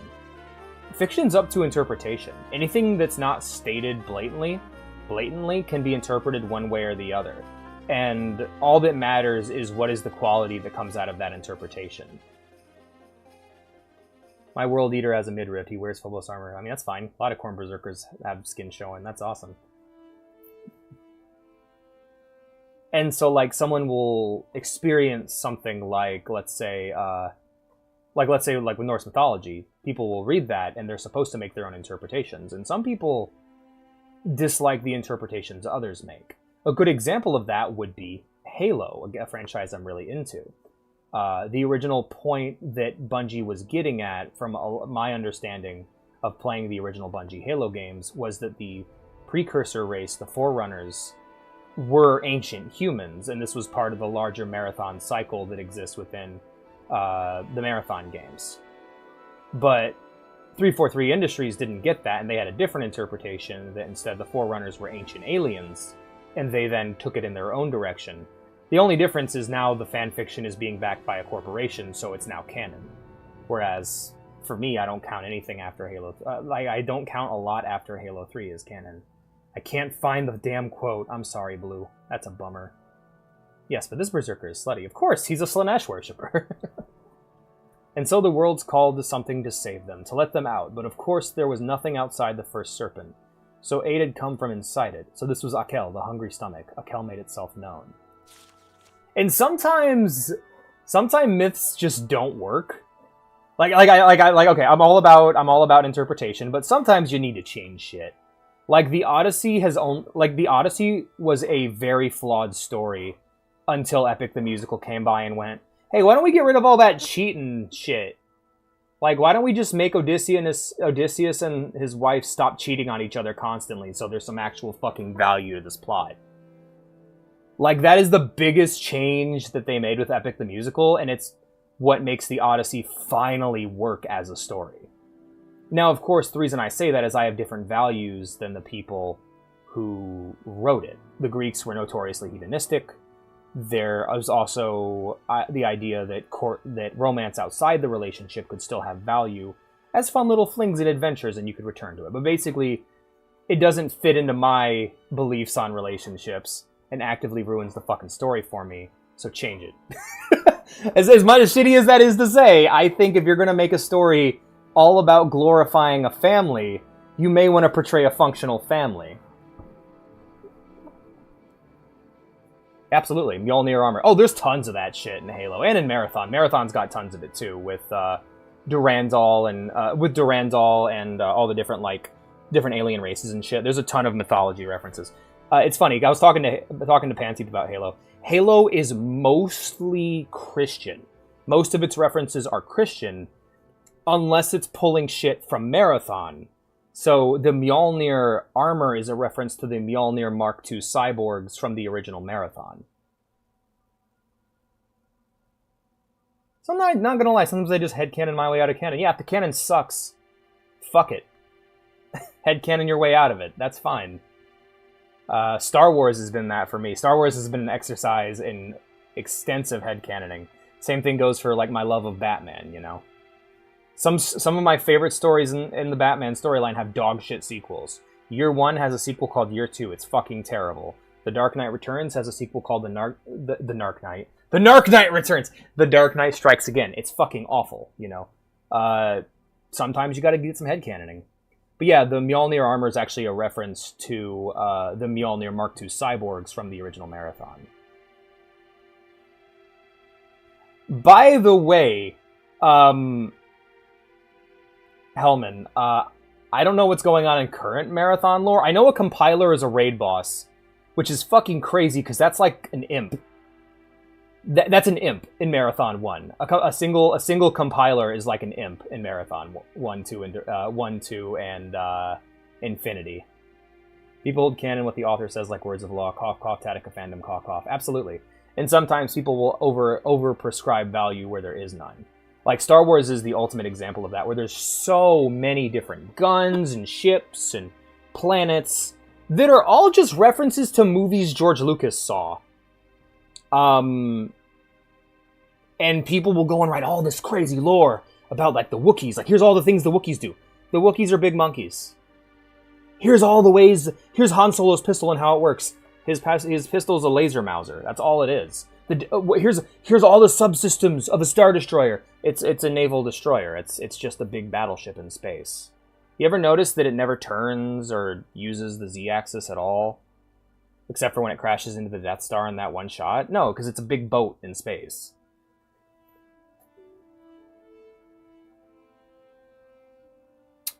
Hey man, I mean, unless the chemical castration went all the way through. Monkey. Yeah, there is some cool Wookiee lore. But ultimately, it's like, are you going to tell a good story? If someone tries to explain to me how something works in Star Wars, I just don't care. Like, tell me, it was what you're explaining from a good story? Good, give me the story, I'll go read that instead. But, see, but Hellman, whenever you say shit like that, I'm just like, why Space Marines, though?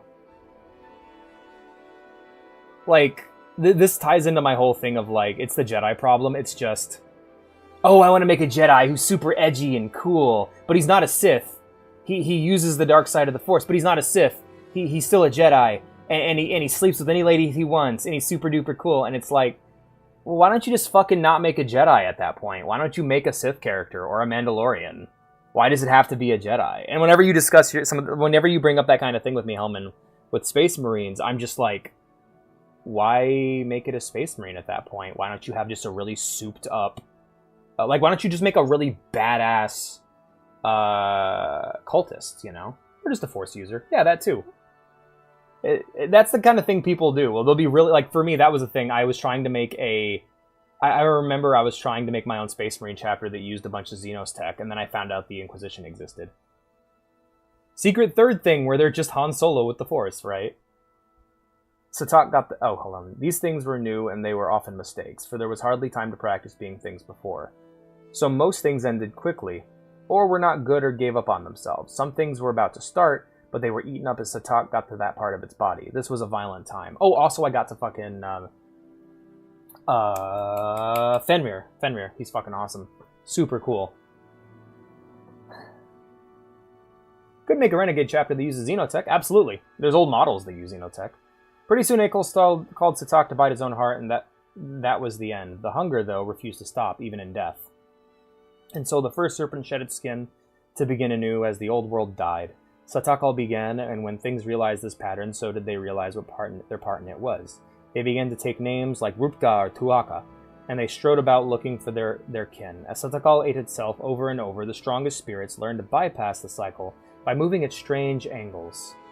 They called this process the walkabout, a way of striding between the world skins. Rupka was so big that he was able to place the stars in the sky so that weaker spirits might find their way easier.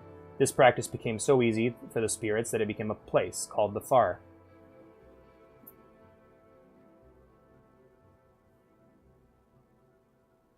Yeah, several Jedi can. They can also change the trajectory of bullets. Jedi have a... Jedi, like how Space Marines have a Jedi problem, Jedi have a Superman problem, and it is... The Jedi are as strong as the writer wants to write them. Which is why I don't think a lot of Star Wars stories should focus on Jedi. They should focus more on normal people, because there's more tension in general. Though you can tell a good Jedi story, but it's usually a lot more mythological and fantasy-based. If you want to tell Jedi Fist of the North Star, go for it. If you want to tell a Jedi Superman story, like with Luke, go for it. If you want to tell a story about a war where each of these superheroes effectively can't do much aside from what they can do. Yeah, like, sure, a general during the Clone Wars can sprint full speed across the battlefield, deflecting every blaster bolt, but they can't stop the war from starting in the first place, you know? Anyways, I'll be right back. I have to use the restroom, but yeah, Jedi are, can be really overpowered depending on the story, and really underpowered depending on the story, and it's good to define where your Jedi are going to be if you're going to write about Jedi. As I actually think that Jedi storytelling works better in video games with hard rules than it does in a lot of other things.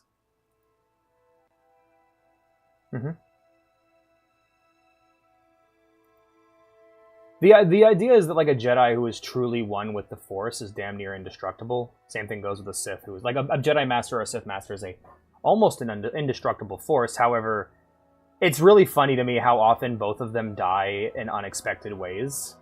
Like a big, powerful named Space Marine character is going to fight, is going to die in a huge battle or in a duel with another Space Marine character. That's how it goes, right? In Star Wars, you can have the most powerful Jedi characters or Sith characters get thrown out of a window, or shot, or stabbed, or blown up, and I think that's what gives a lot of value to the setting, you know? Like, I think about Palpatine, thrown down a hole. Physically picked up and thrown down a hole by a guy he wasn't expecting to kill him. Yeah, Jedi or Samurai. The baseline that you need to remember, always, if you're going to write any Star Wars story, the most important thing you need to remember is you need to know what the fuck the thing you're writing about is referencing. Mandalorians are space Spartans. Not like Spartans from Halo, but like Spartans from Greece. Jedi are space samurai who can use magic. Your average person in Star Wars, if they're not in the military, is a cowboy. If they're in the military, they're either a Vietnam era... Sorry, they're either like a US soldier or a Nazi, depending on what era you're in. If you're making clones, they're U.S. soldiers. If you're making rebels, they're Mujahideen or Viet Cong. If you're making the Empire, they are Nazis. As long as you work within these limitations and build upon them, you will make good, valid, and authentic Star Wars media. But when you decide, didn't know Mandalorians had slaves? Dude, they got tons! Holy shit, do they got slaves! Wow! They absolutely had slaves. Especially during the Old Republic era. Holy shit. Anyway, be right back.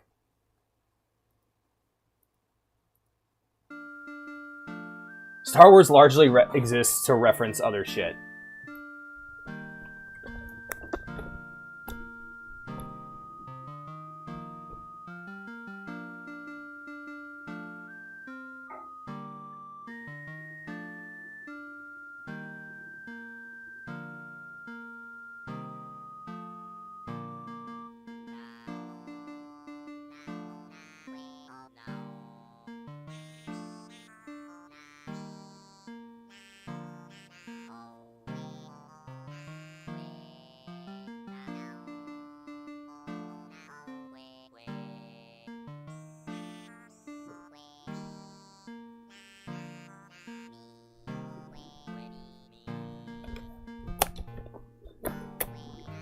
Pretty much, yeah. Yep. Yeah, they were not good peoples. They get glorified a lot in media, but they were not good peoples. I also want to point out, like, the same does not apply to 40K as a whole, but 40K is oftentimes a lot more historical than it is fictional, right? So, like, rather than saying, like, okay, specifically, the Mandalorians are Spartans from the 300 Spartans, a movie that George Lucas liked.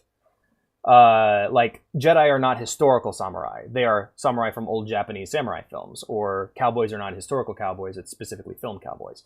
Whereas something like 40K, the different Space Marine chapters... I'm sorry, Blue, that's a bummer.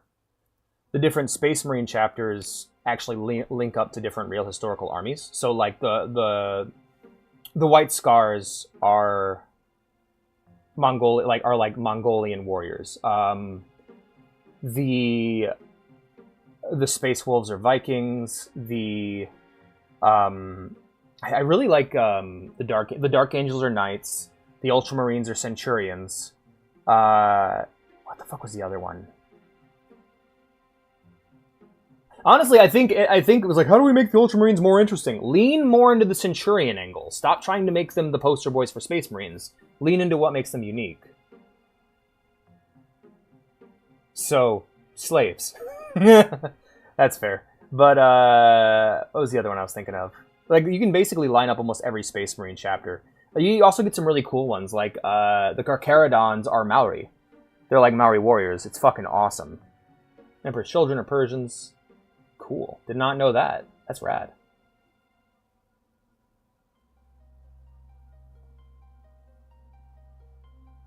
I wish I knew... I kind of get the vibe that, like,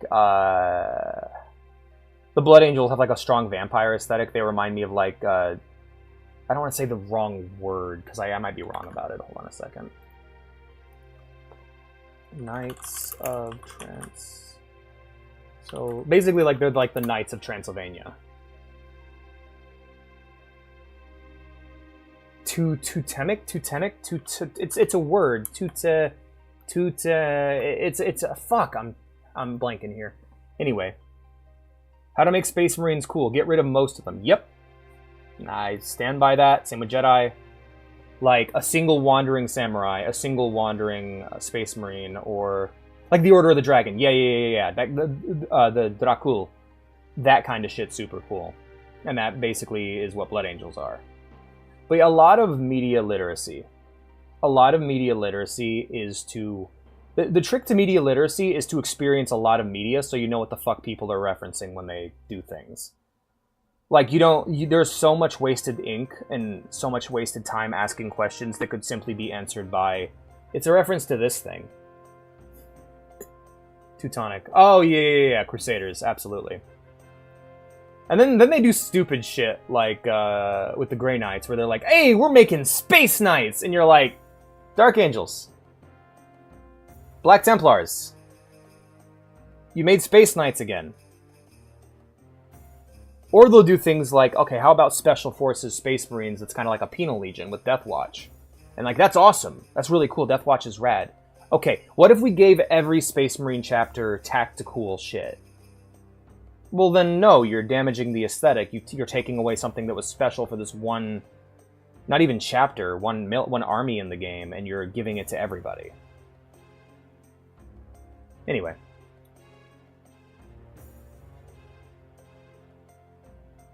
Like, it just, oh, we're knights in space. You mean every Space Marine chapter. Anyway, I'm going to try and read the rest of this book. Rutgah was able to sire many children through the cycles, and so he became known as the Tall Papa.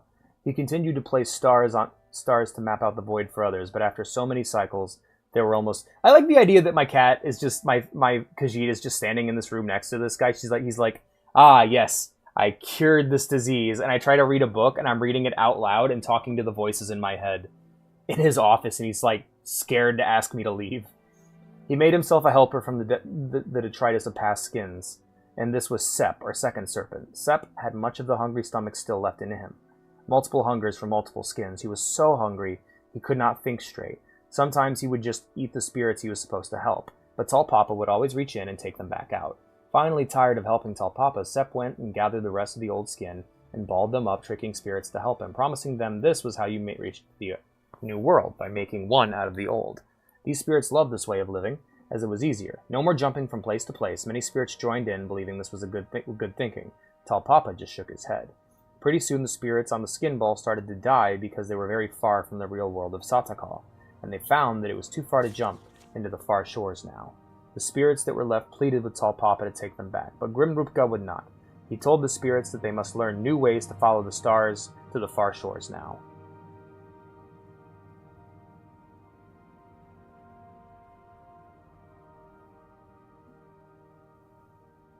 Yeah. If they could not... I feel that, Helman, absolutely. If they could not, then they must live through their children, which was not the same as before. Sep, however, needed more punishment, so Tall Papa squashed the snake with a big stick. The hunger fell out of Sep's dead mouth, and was the only thing left of the second serpent, while the rest of the new world was allowed to strive back to godhood. Sep could only slink around the dead skin or swim about it in the sky, a hungry void that jealously cries to eat the stars. Cyrodiilic Shezer's song. Like, I do like the idea. I have no problem with keeping a faction mysterious. Like, having the Grey Knights be something that just shows up sometime and is this mysterious, almost horrific entity. You know, I'm not against that idea. I love that idea, personally. The idea of just like, oh, hey, a Silver Space Marine's here. What's he doing? Oh, he's helping us. He's killing the demons. The demon's dead, and now he's opening fire on us. That could make for really good storytelling. I love that concept. They're like telling stories about what it could possibly be, you know. Like, it's my... Okay, here's my... I have a theory. I would call it 40k scale adjustment theory, and it's that a lot of issues with the lore and on the tabletop could be fixed. It's kind of like... I'm okay with, like, doing the Tyranid thing, though, and just keeping them mysterious. Like, because when you have a concept like that that's so uninteresting on its baseline, you might as well lean into the mysterious nature of it. Like, the Blood Ravens are basically just red Ultramarines with more Psychers. However, because of what they leave mysterious and focusing on character-driven stories, they do a really good job. Like, the games do a really good job of making people want to play as the Blood Ravens, myself included. And they wouldn't necessarily even have to be Knights Errant. Like, let's put it this way. Let's say we never find out what they're actually called, and the Grey Knights are just what people call them because that's what they look like. Maybe even, like, a planet has the legend of the Grey Knight. And it's this mysterious protector who shows up on this planet to kill this demon whenever it emerges from this portal. However, nobody's able to go near it because he'll also... Once the demon blood coats his armor, he falls into a berserker's state and kills everybody. Now, we know the reason why that is, but the people telling the story don't. Oh, that's awesome, Blue. I'm glad. I was worried I wasn't giving you enough love in the chat. I I think that would be the way to fix something like the Grey Knights. Deathwatch works really, really well because the chapter origin actively informs the character, and it's a very character-driven army, which I dig. I think the key to making fixing the Space Marine problem in 40k is to alter the scale immensely. The amount of Space Marines you should have in your army should be the amount of custodians you have in your army. The amount of custodians you have in your army should be named characters. The amount of custodians you should have in your army should be the amount of Primarchs you have in your army. And the amount of Primarchs you have on your army should be fucking 0! But that's just me. No, I did not give up and didn't find anything either. I disagree. That's fine. You can disagree. But for me, the tabletop game is a, for lack of a better word, a pay-to-win plastic piece of shit. It exists so that I can play with my lore characters that I like. And if you want to play as Primarchs, go play Horus Heresy. That's my take on the matter. For me, I want the tabletop to resemble the lore, because that is what it is there to do. It is there for me to simulate battles I would have in the lore. If I want to play a competent 40k game, I'm not going to play 10th, 11th, 9th, or 8th edition. I'm going to go play Dawn of War. Except that last one, I fucking hate using named characters. I find it highly boring. I think a Space Marine army... Space Marine armies, for one, just shouldn't exist. I think Space Marines should be kill teams, or they should be an attachment that you put into an Imperium army. Like, we don't need a separate army for Mechanicus, for the Guardsmen, for the Knights, for the Titans, for the Inquisition, even. Like, I would... Like, not even Inquisition, you know. It should be... Your army should be called Imperium, and you should be able to use everything. Orcs get Orcs. Eldar get Eldar. Imperium should get Imperium. That's what I'm saying.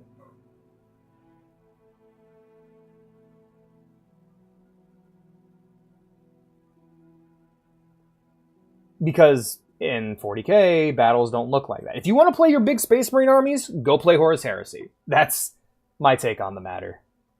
Now, is this ever going to happen? Hell no. I know. This is like the mine. No, they're the starter army. It's cute that people think that exists. Because here's what's up. That doesn't exist for 40k. A starter army can exist in an RTS because you have access to everything. In 40k, there's no starter armies. That's crazy. Because you have to spend so much money to get into it already. If 40k was a video game that had equal footing for everything, yeah, you could have starter armies. But 40k, if you pick the wrong army, you don't get to decide to just pick the starter army instead, because it costs money. The army you start with is your starter army, because you spent money on it. They learn how expensive the models are. They learn what looks cool, and what the armies are. I'm telling you, dude, if more people saw the other factions more often than just fucking Space Marines every time, if GW put Guardsmen in the space of Space Marines, lore-wise, where are they starting? Lore-wise, Darktide, a lot of people got into 40k through Darktide. Most people didn't see Space Marines as their starter. A lot of people got into 40k through... Like, it depends on where you go. Bloodshooters and Teeth, you get that, then you see Orcs first. The models do get expensive. They learn about the big dickhead on the throne. Yeah, but he's not a Space Marine. The Emperor is as far from a Space Marine as normal humans are. It's not a starter thing if you have to spend real money on it. That's basically what I'm saying, is that whatever they put in front of people first is the starter army. Space Marines don't have to be the starter armor, they're just part of a larger setting. If you're getting into Horus Heresy, then I agree with you 100%. Space Marines are the starter army in Horus Heresy, because they're less expensive to get into than Titan Legions. He's technically their grandpa, that's true.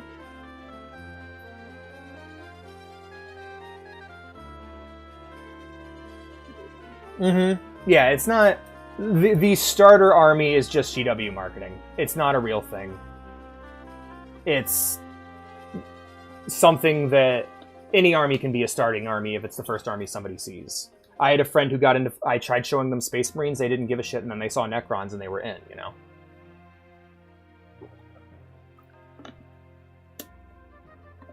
Now imagine, okay, a Space Marine among Space Marines, A single Space Marine among a million humans is fucking awesome. I'm a big fan of the Master Chief angle. I'm a big fan of that fucking... I think Space Marine and Space Marine 2 did a much better job of portraying the Space Marines in the tabletop. Or Bolt Gun, you know? Lone Warrior, a lone knight.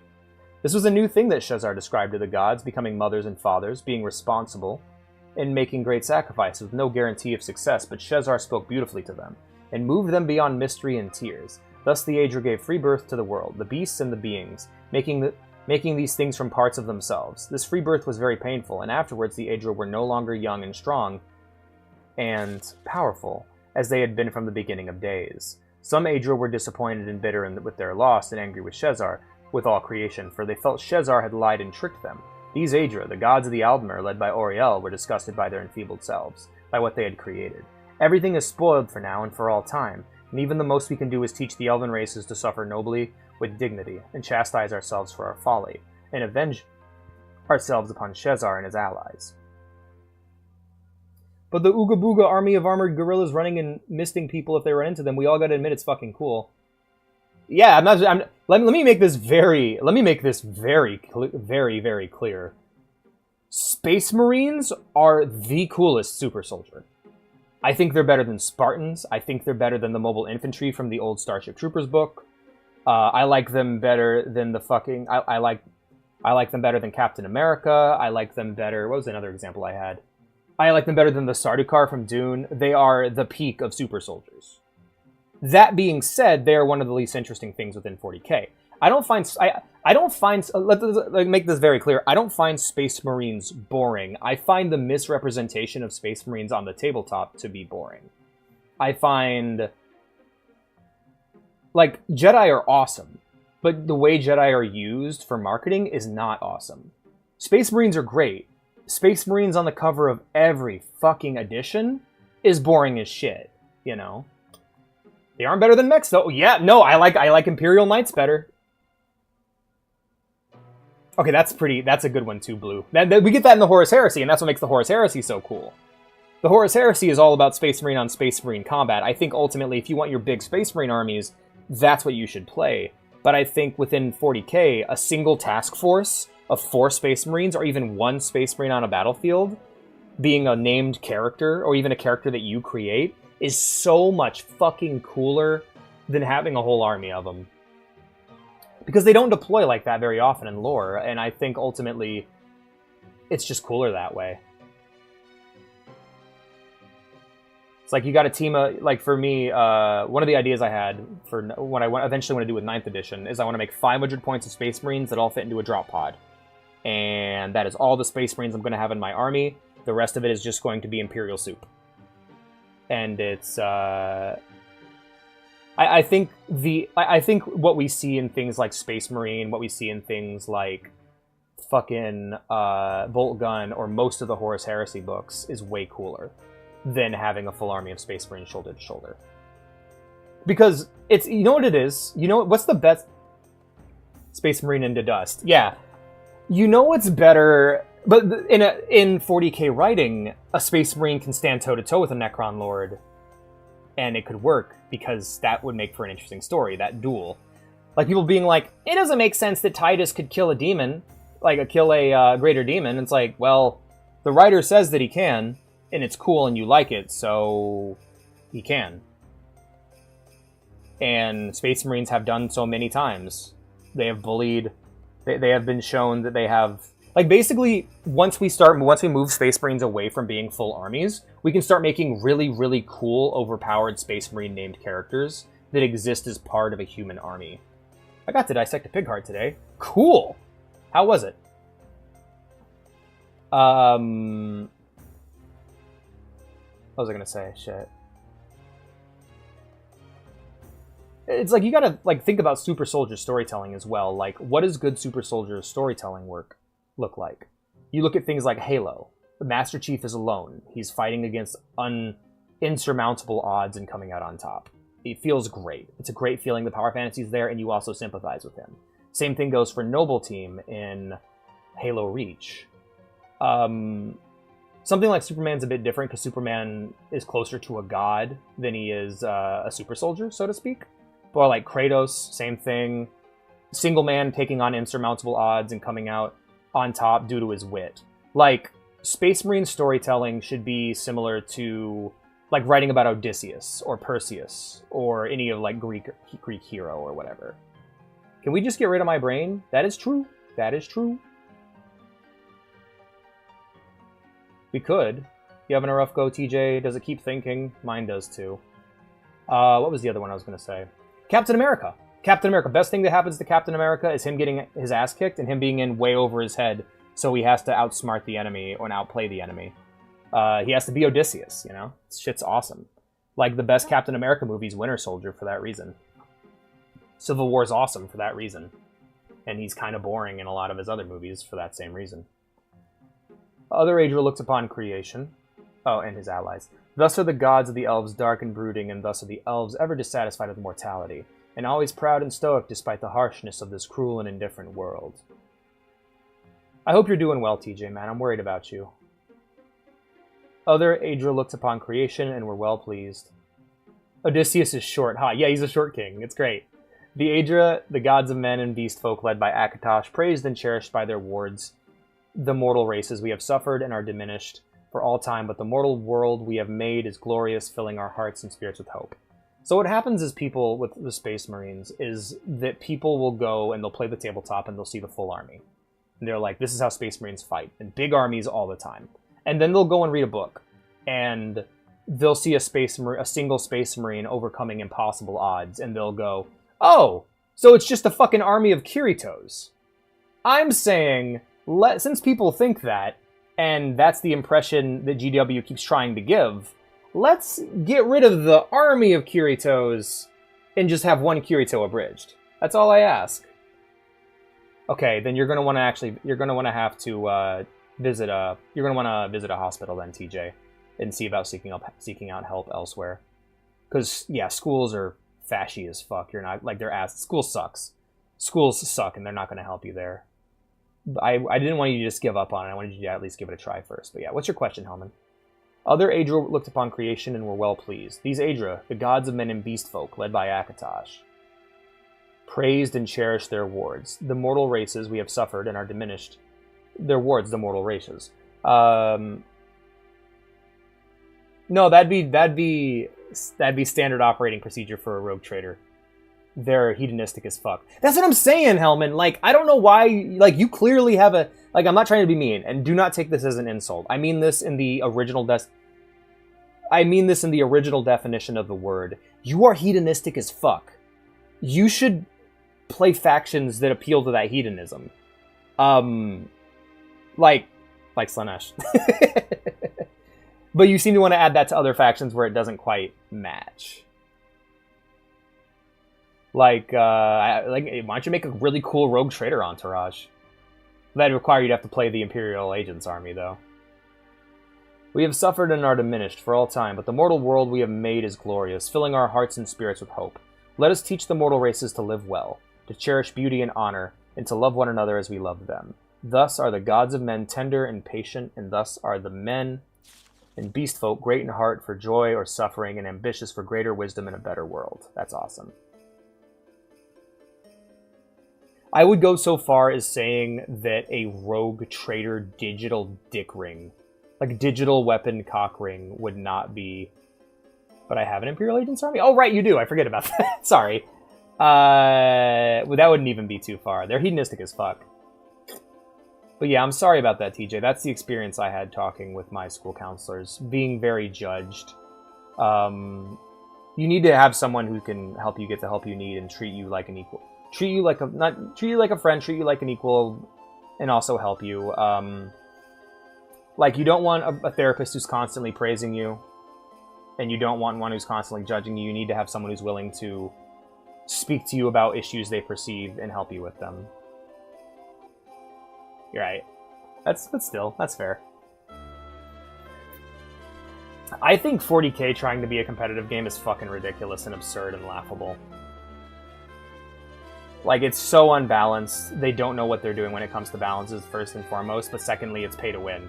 Just find out what the most powerful army is and buy it. That's the person. Whoever buys the most powerful army and plays the meta is the one who's just going to win. It's the same way. I feel the same way about card games. Any kind of game that involves paying for power, then yeah, just buy the best thing and play the meta and you'll win. We have people at the store who do that. They're not fun. Now when Daedra lords heard Shezar, they mocked him, and the other Aedra cut parts of ourselves off and lose them forever? That's stupid. You'll be sorry. We're far smarter than you. For we will create a new world out of ourselves, but we will not cut it off or let it mock us. But we will make this world within ourselves, forever ours and under our complete control. Yeah. So the Daedra lords created the Daedric realms, and all the ranks of Lesser Daedra, great and small, and, for the most part, the Daedra lords were well pleased with this arrangement, for they always had worshippers and servants and playthings close to hand. But at the same time, they sometimes looked with envy upon the mortal realms. For though mortals were foul and feeble and contemptible, their passions and ambitions were far more surprising and entertaining than the antics of the Lesser Daedra. Thus do the Daedra lords court and seduce certain amusing specimens of the mortal races, especially the passionate and powerful. It gives the Daedra lords special pleasure to steal away from Shezar and the Aedra, the greatest and most ambitious mortals. Not only are you fools to mutilate yourselves, gloat the Daedra lords, but you cannot even keep the best pieces, which prefer the glory and power of the Daedra lords to the feeble vulgarity of the mush-minded Aedra. Outmarry the heart of the world. Yeah, I don't know. I haven't really played much of 10th. I've been working on getting my army together for 10 years now, and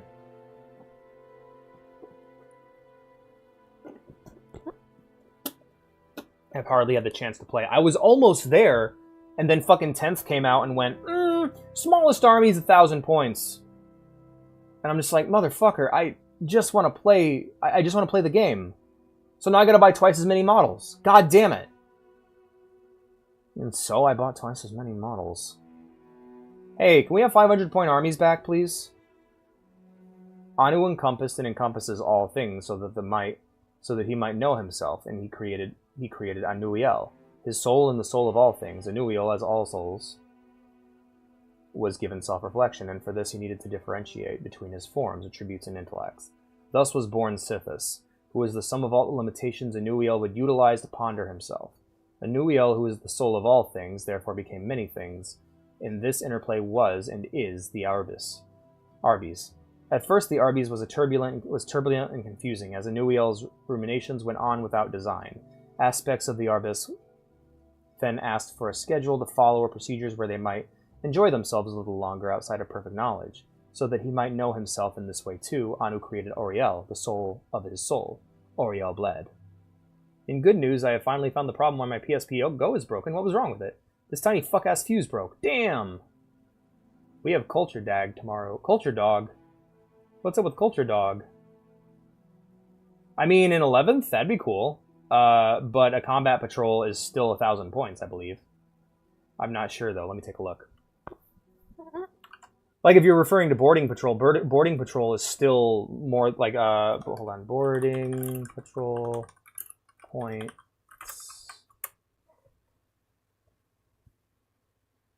Oh my god, are you serious?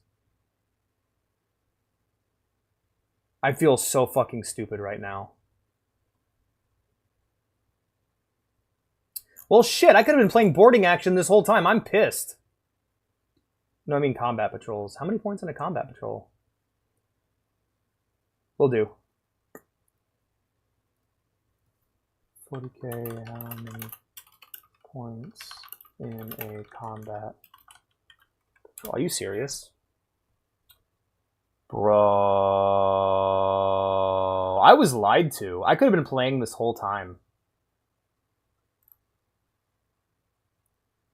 So what modes would I play with 500 points? 10th edition, 40k, 500 point. 500 points games just don't exist anymore. What? Didn't I tell you this? You might have. That little bastard. So are you gonna need to get a new board or send it in? Boarding actions.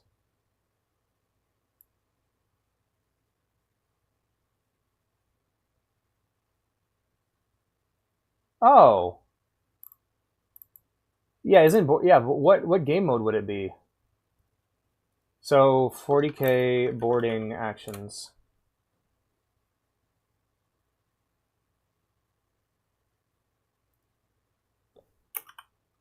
I feel so stupid right now. $2 for 10 of them. Oh, good. Easy peasy. I will ask if people would be interested in doing a 500 point boarding actions, because like I have the models for it. I have the models for 500 points. That's easy. Huh. Hold on a second. 40k combat. See, this is what I'm talking about. Like, this game is stupid to get into, because you gotta know rules before you even buy the fucking book.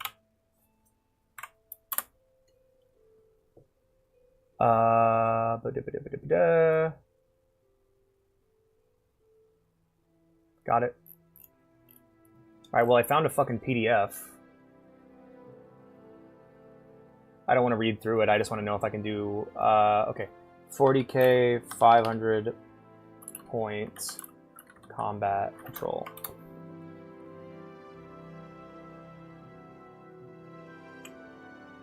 Fuck me, are you serious? Definitely gonna need to send a message. That is a teeny tiny little fuse. That's a bummer.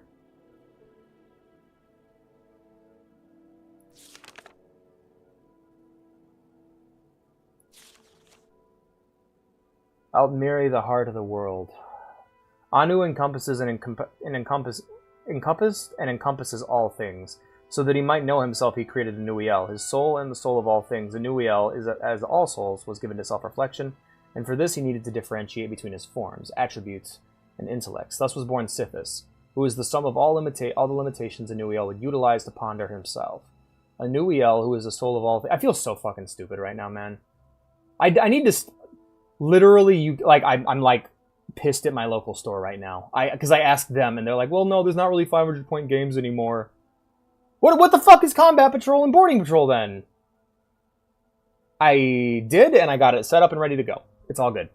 Thumbs up. Therefore, he became many things, and this interplay was and is the RB.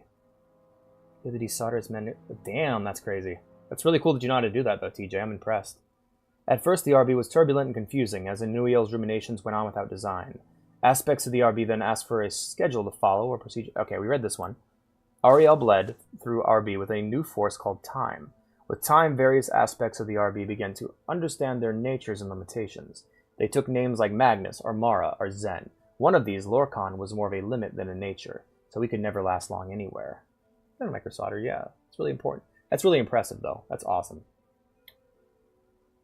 I'm thinking about like how as I've gotten older I've learned how to do little crafty things now. Like I can do certain things for my car, or for my computer, or for my phone. Sorry, Twitch fucked up, but yeah, I already got the army. We're good to go. I gotta talk to my local store group. As he entered through every aspect of a Nuiel, Lorcan would plant an idea that was almost wholly based on limitation. He outlined a plan to create a soul for the RB, a place where the aspects of aspects might even be allowed to self-reflect. He gained many followers, even Oriel. When told he would become the king of the new world, agreed to help Lorcan. So they created Mundus, where their own aspects might live and become the Etara. But this was a trick, as Lorcan knew. This world contained more limitations than not, and was therefore hardly a thing of Anu at all. Mundus was the house of Sithis. As their aspects began to die off, many of the Etara vanished completely. Some escaped like Magnus, and that is why there are no limitations to magic. Others, like Yfre, transformed themselves into the Elnofe, the Earthbones, so that the whole world might not die. Some had to marry and make children, just to last. Each generation was weaker than the last, and soon there were Aldmer. Darkness caved in, Lorcan made armies of the weakest souls and named them men, and they brought Sithis into every quarter. No, the models I got for you. Oh, the Imperial Agent models. Sure. Yeah, why not? Pin those for me, or something. Oriel pleaded with Anu to take them. Oh yeah, by the way, I wanted to ask you, how's Marathon going? I have been consistently looking into this game, and I've kind of let go of a lot of my biases against it. A lot of those are like bitter to ex-Destiny fan shit. And I'm just like, all right, I'm not playing it. I'm not going to lose shit. I'm not promoting it. Let's see where it goes. I'm taking the position of an observer. I don't plan on buying it for a while because I don't want to spend $40 on a game. But every time I look into Marathon, I get one of two things. And that is, fuck yeah, Marathon, or, oh god, oh fuck, it's all burning down. This game is going to die. And it's not... And I've been ignoring the haters, but, like, those two are coming from people who love the game. And it's like, shit. To the point where earlier today, I typed in Steam Steam charts into Google, and the very first recommended one was Marathon. I had never checked Marathon Steam charts before. Ariel pleaded with Anu to take them back, but he had already filled their places with something else. But his soul was gentler and granted Oriel his bow and shield so that he might save the Aldmer from the hordes of men. Some had already fallen, like the Chimer, who listened to tainted Etara, and others, like the Bosmer, had soiled Time's line by taking mannish wives. Steamed Marathon. Yeah. I plan to play it as a PvE game. I plan on playing it after I beat Marathon 1, 2, and Infinity. I've already beaten the Halo games, so those are good. And I actually don't even know if Marathon takes place after Halo in the Marathon cycle, or before Marathon 1, 2, or 3 in the Marathon cycle. The compilers are still there, so it's closer to the Marathon cycle than farther, most likely. But I do plan on tackling it after beating those... Oh, sorry, I have to beat Pathways into Darkness, then Marathon 2, then Marathon Infinity. Once I beat all those on stream, I will then stream Marathon as a co-op game, similar to how I do WoW, with the goal of clearing all the PvE content. What playstyle do I like the most? I like my shooters to have a lot of movement. I like to wall run. I like to slide. I like to hover, double jump, hop, slam. Give me as much advanced movement as possible, and I want to do PvE.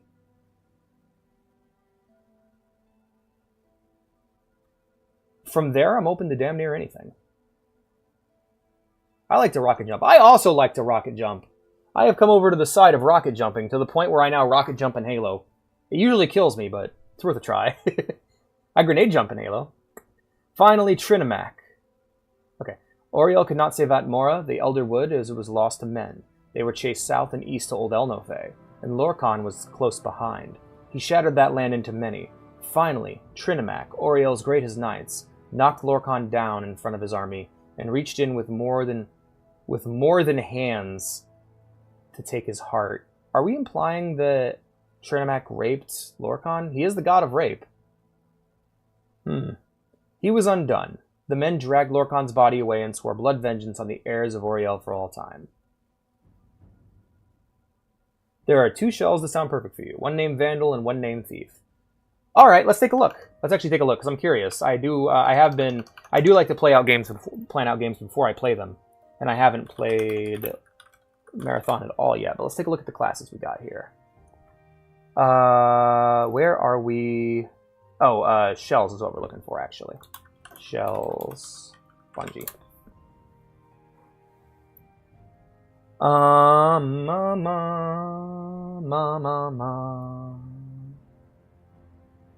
Is there like a link? Do they have a web? Like, is there a website that shows off all the shells? Marathon.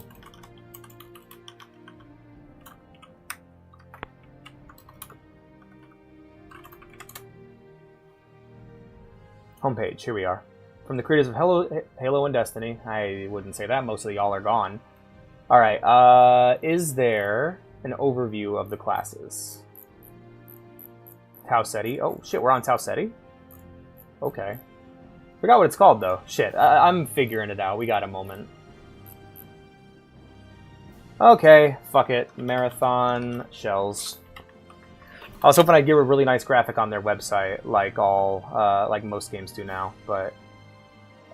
overview. Gameplay. We got... You mentioned the Vandal and the Thief. Formerly Icon.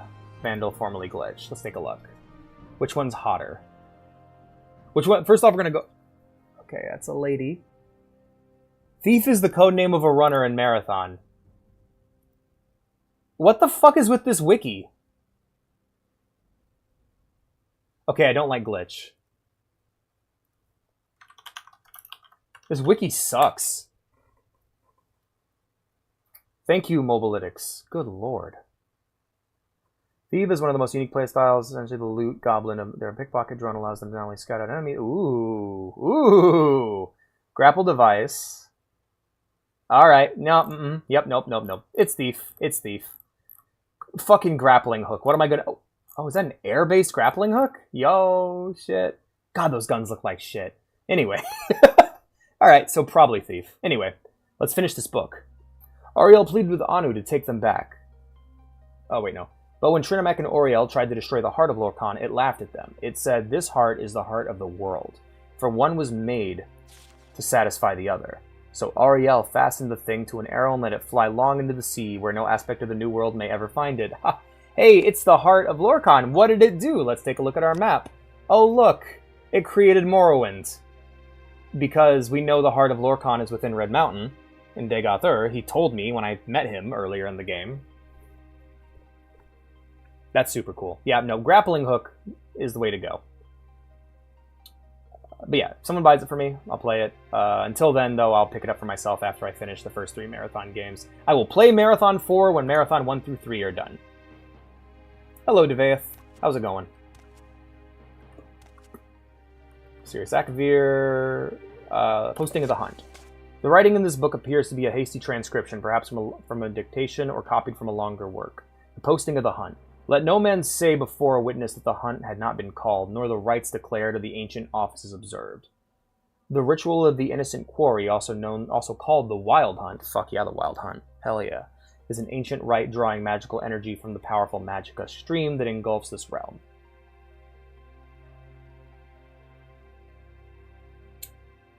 Oh, that sounds amazing. That sounds really cool. Hell yeah. The creators and times of the rituals are long forgotten, but followed properly, the rite brings great power and prestige to the huntsman. The ritual pits the all-powerful huntsmen and their greater and lesser dogs against the pitiful and doomed innocent quarry, called by tradition the hare after the mortal creature of the human hunts. At once the huntsman is transported by the exquisite thrill and glory of his might and dominion over his helpless prey, and at the same time touched by the tragic, noble, and ultimately futile plight of the innocent quarry. In the highest aesthetic realization of the ritual, the ecstatic rapture of the hunt is balanced by the huntsman's identification with the sadness and despair of the innocent quarry. That's the first time you made me get it. You know, when I read The Most Dangerous Game in high school, my first thought was, yeah, no shit. You're hunting deer. Like, I get it, if you're hunting an actual dangerous animal, if you're hunting an actually dangerous animal, I respect it. But if you're hunting like a deer or a rabbit or a squirrel, like, come on, man. That's lame. Why you entering into PvP with an underpowered opponent? Nah, man, you go into that woods with a grizzly and you take that bitch down. And if you die, the grizzly gets your gear. The grizzly gets your armor. Like, I get it for the sake of food. Like, I find it more noble than factory farming, but that's not saying much. The huntsman reflects on the tragic imbalances of power and the cruel injustices of the world. As the hunt begins, the lesser... People always had an issue... It's a 1v1. Yeah, exactly. People have always had an issue with Monster Hunter because of the idea of, like, oh, you're hurting the cute, innocent monsters, but I always, like, got the impression that all the monsters in Monster Hunter, if they were allowed to continue existing, they would just kill everything. Shoot them from miles away. Yeah, exactly. What chance did the bear have? As the hunt begins, the lesser dogs assemble before the green crystal reflections of the chapel of the innocent quarry. Inside the chapel, the huntsmen of the greater dogs and the master of the hunt perform the rites that initiate and sanctify the huntsman, the hunt, and the innocent quarry. Then the huntsman emerges from the chapel, displays the spear of bitter mercy, and recites the offices of the hunt. The offices describe the laws and conditions of the 4th stage of the hunt: the drag, the chase, the call, and the view to the kill. Lali lule lo. Lali lule lo. Hell yeah. That video, like, my number one takeaway is that video of fucking Trump with the Patriots behind him in the, like, the closet behind him. It cracked me up so fucking much. Oh my god. I wish that we had a fucking shadow government behind Trump run by AI. Because I trust an AI more than I trust our fucking dogshit president.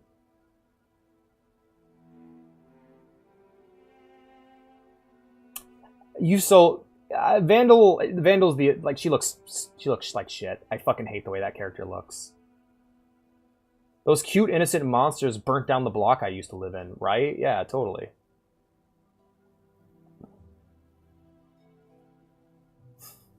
It's not a shadow government. We can all see the dumb shit they're doing. That's the sad part. Is like, I wish it was a shadow government. At least I wouldn't be aware. But it's like, hey, look at all this stupid shit they're doing. Yeah, we can all see it. Fuck.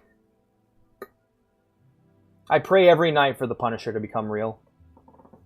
Stage 1, the drag, in which the lesser dogs drag the ground to flesh out the hair. Dude, if the Punisher got the Epstein files... Holy shit, man. We'd be living in a better world. We'd be living in a better world tonight. Stage 2, the chase, in which the greater hounds drive the hare before them. Stage 3, the call, in which the greater hounds trap the hare and summon the huntsman for the kill.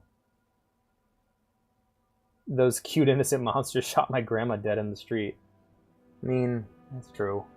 Stage 4, the view, in which the huntsman makes the kill with the ritual spear of bitter mercy. I always saw, like, Monster Hunter as like a smaller scale Pacific Rim, and calls upon the master of the hunt to view the kill by ringing the town bell. The master of the hunt then bestows the bounty upon the huntsman bold, who has wielded the spear of bitter mercy in the kill. The master of the hunt also calls upon the huntsman bold to name the next hare for the next hunt, though the huntsman bold himself may not participate in the next hunt.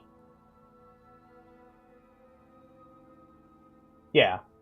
No, the idea of like an AI government, like something that relies purely on facts and if-then statements with an overall governing idea behind them, like the Patriots. Look, dude, I would so, like, I would, if I was Raiden, I'd be like, yeah, that sounds better than real people. That sounds better. Because what did you do, Mr. President?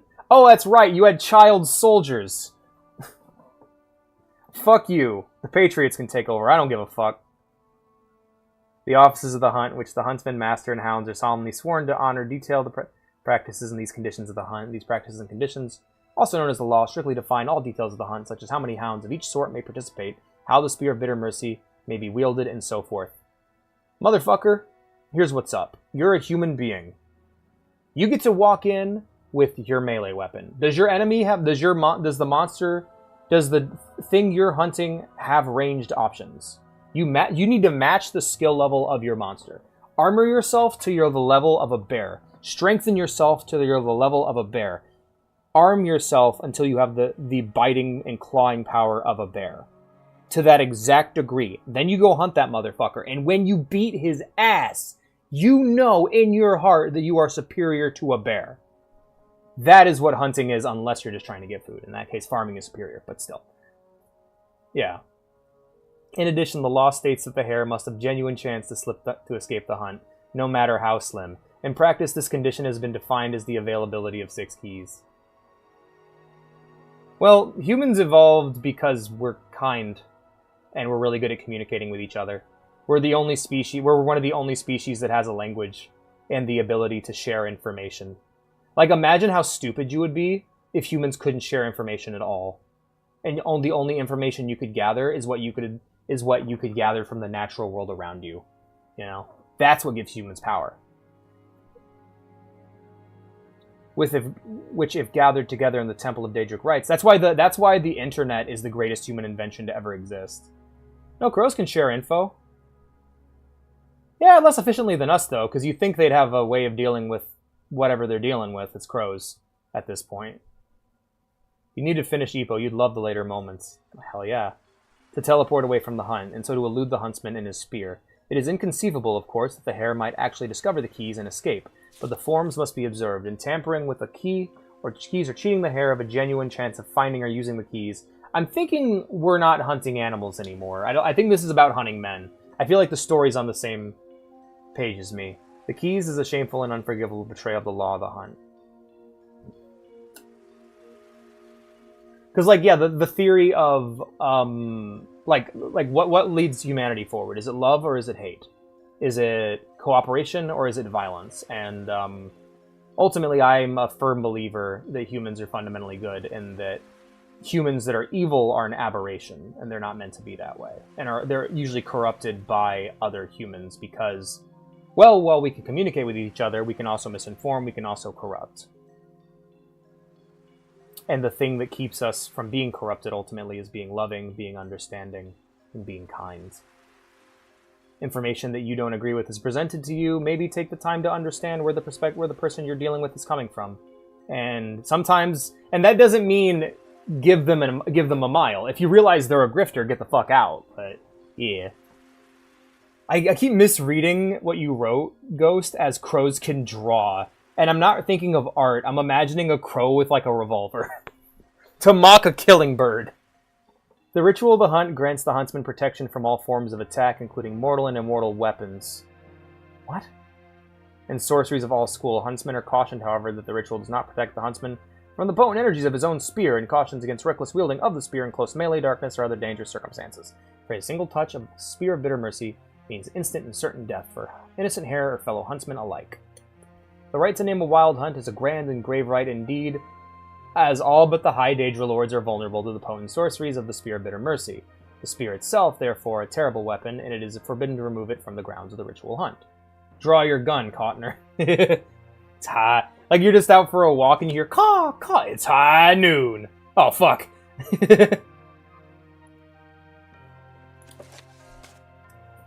Deadeye ready. Sixth moon. Alas, the battle spire appears to be falling into the hands of evil. Their many attempts in the past have failed until now. Dagon seems to have new minions at his side this time. These new horrors are not at all too powerful beyond our magics and weaponry, but their numbers are feverishly great.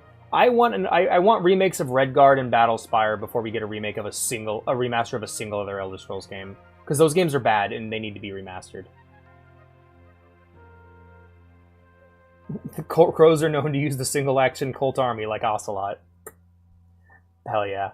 But their numbers are feverishly great. We grow low on supplies and soldiers for this holdout. I fear the worst. This is kind of cool. I have presented my last hope plan to the few remaining battle mages. I will fight my way to the bowels of the battle spire, where I will mount Dragon Papre, my dragon companion, from his lair. We will take great flight. Since the Weregate has been taken, teleportation is not possible. Only Papre can make such a journey to the Imperial Palace. There, we will report the evil infection and return with a regimental force of rescue. May the powers be with me. Ninth moon. It is as I feared. The carcass is all I have come to find. So they have sealed the main gate, so Papre could not escape. I am not sorrowful, though, for I will be eternally reunited with Dragon Papre. Hope for the living is lost. My name is Samar Starlover. Tell my sister I am dead, and if all the seas were ink, I could not write enough how I shall miss her. Damn, that was pretty sad. Okay, what's the next book? Less Rude Song, Spirit of Nirn, Gods Immortals, Waters of Oblivion, Arcturian Heresy, I read that one. Spirit of Nirn, Gods Immortals. 1 page. Lorcan is the spirit of Nirn, the god of all mortals. This does not mean all mortals necessarily like him or even know him. Most elves hate him, thinking of creation as the act that sundered them from the spirit realm. Most humans revere him or aspects of him.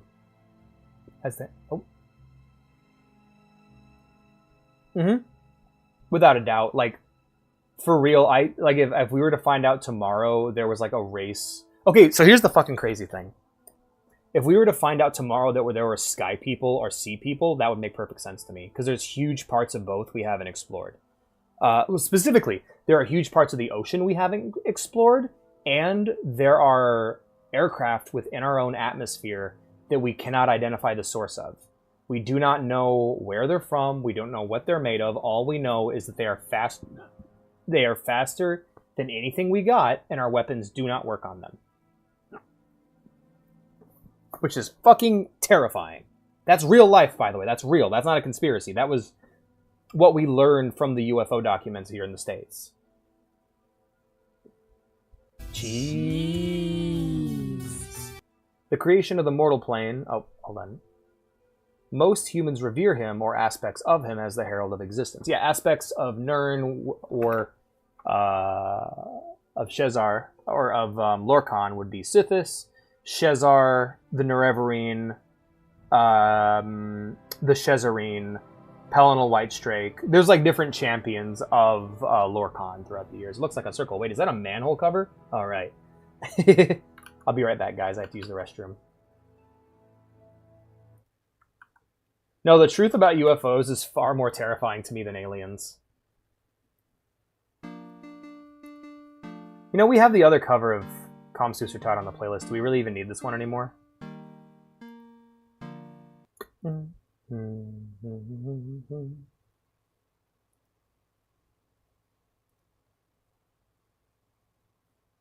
just going to go ahead and jump to the next song, and then I'll use the restroom. BRB.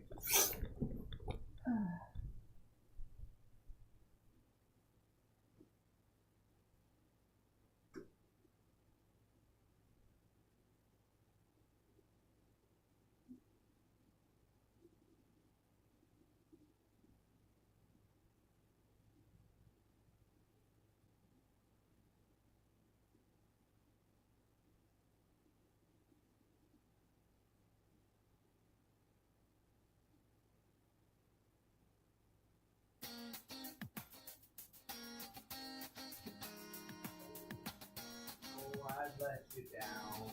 I've been a fool till I'm down. I've been down.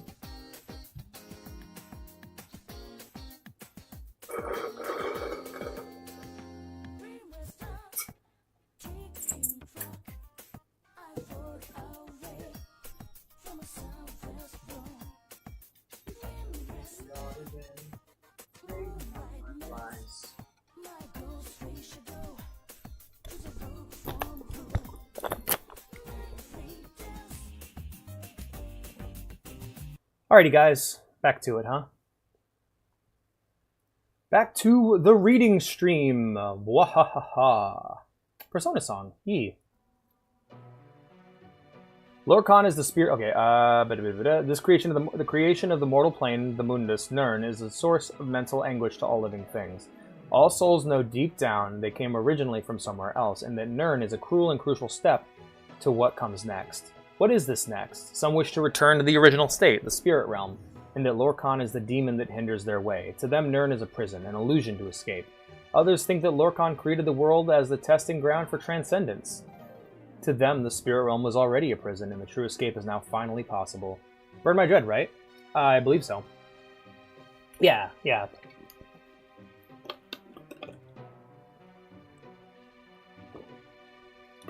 Good water. I gotta tell the water it's good so it doesn't feel sad. Waters of Oblivion. Waters of Oblivion. 120 numbered ages in the void that fated folk had grown deep-schooled in evil. Then the bright gods resolved to punish those faithless spirits and shatter the unruly caitiffs, those huge unholy scathers, loathsome to the light. They repented exceedingly that they had gazed upon Oblivion, and had seen there were the first of the dark kin, and welcomed them as brothers and sisters. The principalities of victory beheld now how great was the wickedness of the wayward spirits, and saw that they were bold in sin and full of wiles. They resolved to then chasten the tribes of Daedra, and smite darkkind with hammer in hand. But ever shall darkness contest with light, and great were the powers that breathed the void and laid waste upon one another, and no oath might bind them. So deep were they in envy and perfidy. For once the portals are opened, who shall shut them upon the rising tide? And then we got the Arcturian Heresy, Vivek and Mephala. I read all those books. I read all these books. I am free to go. Enjoy your boots. Alright, yep, let's head back to... we're going to go ahead and use Recall here to head back to our good buddy Kaios Kosares. He'll be gone soon. What? No, you're my best friend. You can't be gone soon. I haven't read your book yet. The War of the First Council. This account by the Imperial scholar Agrippa Fundilius is based upon various Imperial and Dunmer sources, and written for Western readers. The War of the First Council was the first-age religious conflict between the secular Dunmer House Dwemer and Dagoth and the Orthodox Dunmer houses Indoril, Rederen, Drez, Lalu, and Telvanni. The First Council was the first pan-Dunmer governing body, which collapsed over disputes about sorceries and enchantments practiced by the Dwemer and declared profane by the other houses. The secular houses, less numerous but politically and magically more advanced, and aided by Nord and Orc clans drawn by promise of land and booty, initially campaigned with great success in the north of Morrowind and occupied much of the land now comprising Rederen, Vardenfell, and Telvanni district. The Orthodox houses, widely dispersed and poorly organized, suffered defeat after defeat until Nerevar was made general of all house troops and levies. Nerevar secured the aid of nomad barbarian tribesmen and contrived to force a major battle at the secular stronghold of Red Mountain on Vardenfell. The secular forces were outmaneuvered and defeated with the help of Ashlander scouts, and the survivors were forced to take refuge in the Dwemer stronghold at Red Mountain. After a brief siege, treason permitted Nerevar and his troops to enter the stronghold, where the secular leaders were slain, and Nerevar mortally wounded. General slaughter followed, and the houses Dwemer and Dagoth were exterminated. Nerevar died shortly thereafter of his wounds. Tell me the idea of when you think of a video game, what's the first thing that comes to mind? 3 of Nerevar's associates among the Orthodox houses, Vivek, Amalexia, and Sothasil, succeeded in taking control of the recreated First Council, renamed the Grand Council of Morrowind, and went on to become the God Kings and immortal rulers of Morrowind, known as the Tribunal, or the Almsivi.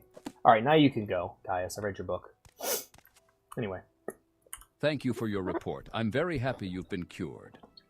Unfortunately, I've had a bit of bad news. I've been recalled to the Imperial City. You'll be promoted to operative and will head the blades here in Vardenfell until I return. I've only waited here to give you your final orders before I go. Why were you recalled? Internal politics. Some concern about my sugar. I thought about refusing the recall, but they have members of my family back in the capital. I'm afraid it may have something to do with the problems with the succession. As the Emperor's health declines, factions are maneuvering for advantage. I may be gone a while. That's why you're promoted to operative. I'm an operative? That makes you the ranking Blades agent here in Vardenfell district, as far as I know. There may be other Blades agents here I don't know about. It wouldn't surprise me. I may be gone a while, and you'll have expenses. Here's some gold, and you can use the house until I return. And I won't be needing these blacks or the ring while I'm in Cyrodiil. Maybe they'll come in handy? Take good care of them. Will do. How do I head the Blades? There's nothing to it. Each agent has his own assignment and reports directly to Cyrodiil. You're promoted to operative, mostly to preserve your independence. You're no fool. The days of the Empire are almost over. Jesus. When the Emperor dies, 9 hells are going to break loose. Forget about the Imperial City. Think locally. Oblivion trailer, Oblivion intro starts playing. The great houses and the colonists. The rest of the political nonsense doesn't amount to a That's some foreshadowing right there. Holy shit. Okay, promoted to operative, had the Blades. We've already talked about the 6th house endlessly. What are my final orders? Continue pursuing the Nerevarine prophecies, as the Emperor commands. First, go to the Hall of Wisdom and Justice, and get Mera Milo to help you find the lost prophecies. She's being watched. If something has gone wrong, find her private quarters. She'll leave you a message there under the code word Amaya. Then take the lost prophecies to Nibani Maisa. From that point, you'll have to follow her directions and follow the prophecies. Good luck. Good luck to you too, buddy. Alrighty. You're clipping through your pants again, buddy. You never got pants that fit. But I'm gonna miss you, man. You're a good friend to me. On use, and on use. So they all go on the floor. Sorry, Caius. Alrighty, guys. We gotta go help Nibani Mesa. Or, no, not Nibani Mesa. What the fuck's her name? Oh, yeah. Mira Milo. So, okay, we gotta head to the Hall of Wisdom in Vivek. Yeah, we'll take the Mage Guild teleport. I think that's the way to go with it. And we can kitty jump to get around. Happy to make your acquaintance.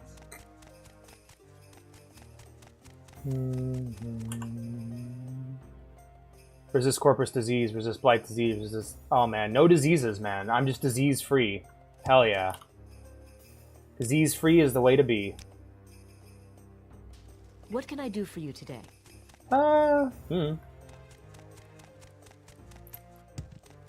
Morally green character. Damn, I love morally green characters. That would be Knives, by the way. Knives from Trigun would be a morally green character. That guy asks way too many questions. Do you admire my final form? Look at me. I am Final Kitty. Alright, that's enough of that. You seem to be fitting in well, Outlander. How about a spell or two? I'm your boss. Alrighty. 4 1/4. We need to head to... Let's check the map real quick.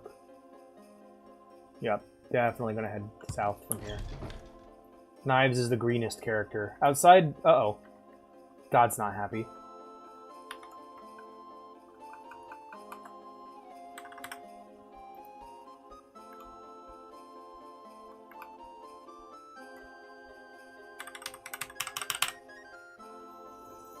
God damn it.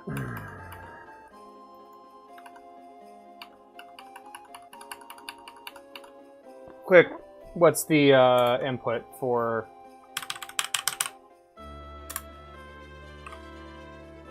What's the input for full screening an application? I'm stuck in Morrowind, help.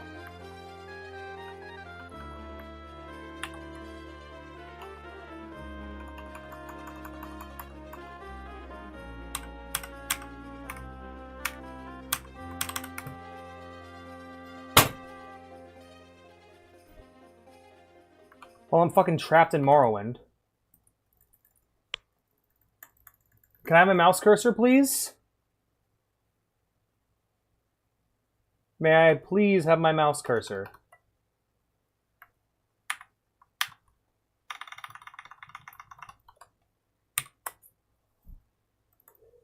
Thank you. Fuck. Full screen that bitch. End that bitch. Move this bitch over to this monitor. There we go. Finally. Fucking shit, man. I hate that. I hate it when crashes lock me up, man. Blood Moon, let's go. Let's go, Blood Moon. Okay, Morrowind, let's go. Oh, man. Might hang up a picture of 9/11 in the home as a conversation starter. I just read that. That's fucking great. AJ, sorry I missed that. Because I'm Alexia. Oh, god damn it, I hit no.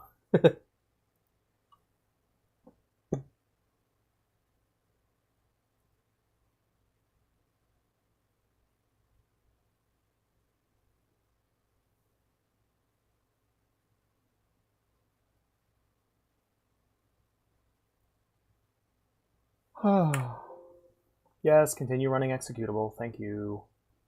Max Payne does that. It sure does. Fucking hell, that game sure does that. Like, no. The mouse belongs to this game now. You don't get to use it. Shit, really? Alright.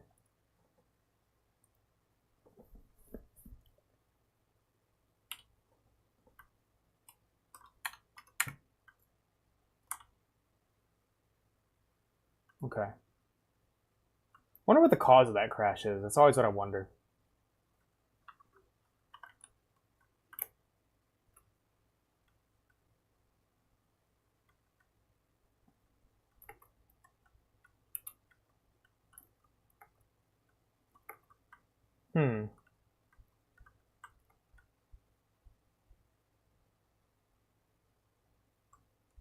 Hall of Justice, not where I want to go. Hall of Wisdom, there we go. Alright, we need to find Mira Milo.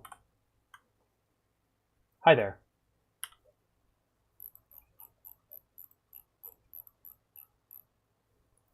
Nothing.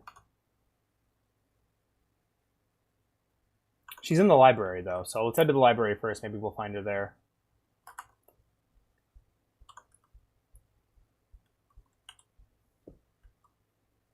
Max Payne does that. He loves hanging 9/11 on his wall.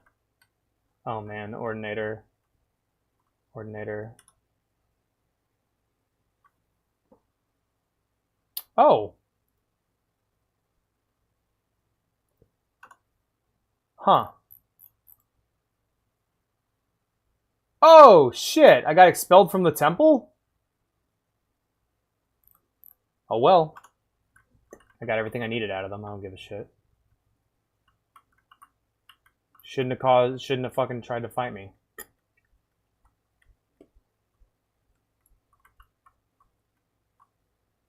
Velms.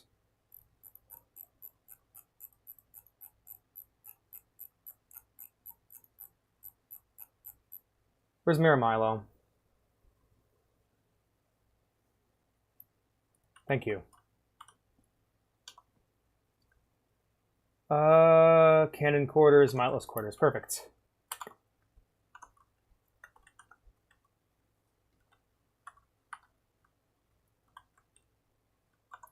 All right. Restore M. Max Payne does that. He loves having 9/11 on his wall. How about now? Good. Alrighty. Note to Amaya. Earn.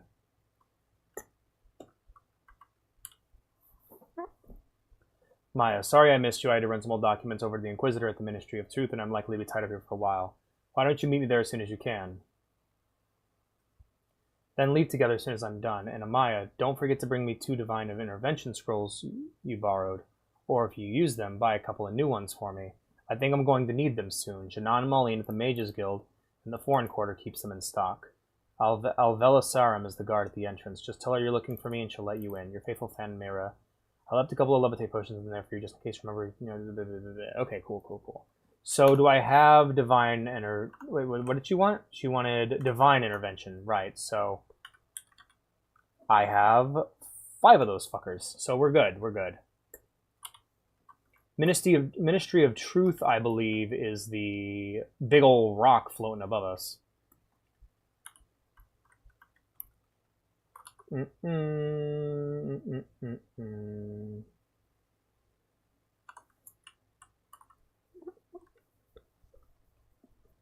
Then my nose is itchy all of a sudden. Oh, shut up.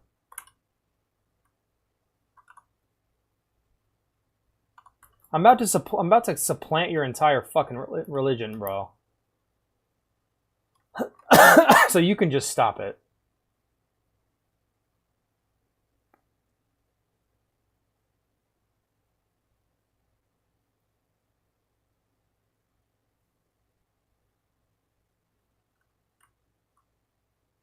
Hall of Processing, Alex? God, I can't talk today. I used up all my voice acting health yesterday on that's the Hall of Processing. You're gonna make me fucking break in here, aren't you?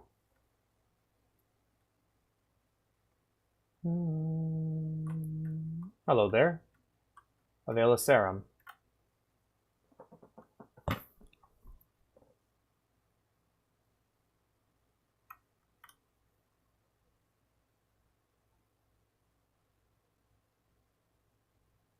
Don't worry, I'm not a pilgrim anymore.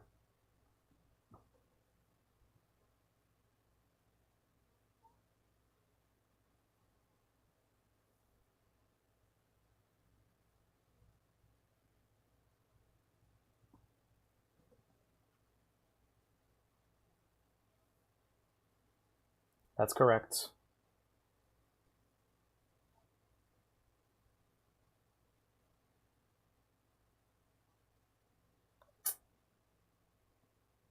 Not likely.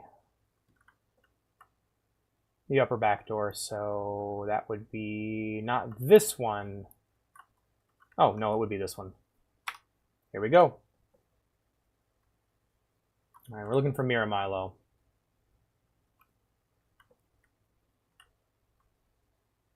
And there we go. That answers that question. We're just going to go ahead and pop resist normal weapons. And we're just going to rock and roll. Oh. Can't kill any Ordinators. We're just gonna have to run the wall and get the fuck out.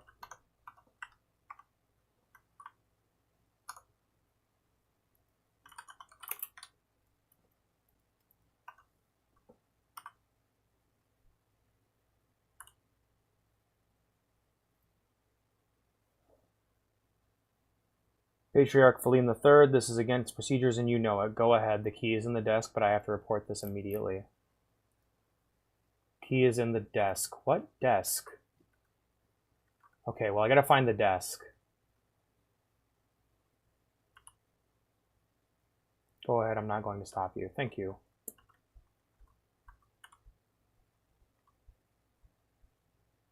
Yeah, there's the key. Got it. You lying motherfucker.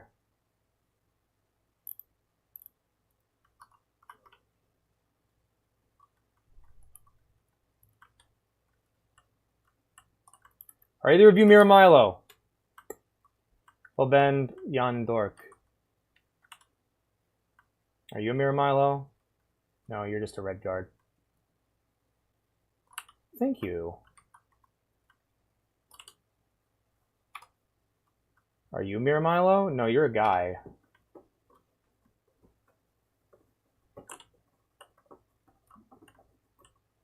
God, they hate me here now. And you look like you're Mira Milo. Hello.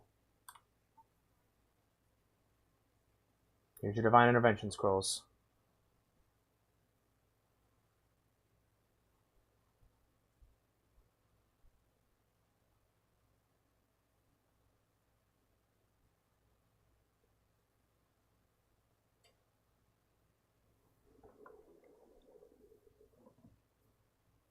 Okay.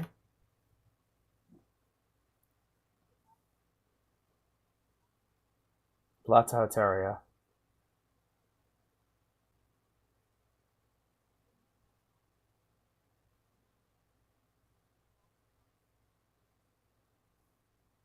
Cool, okay.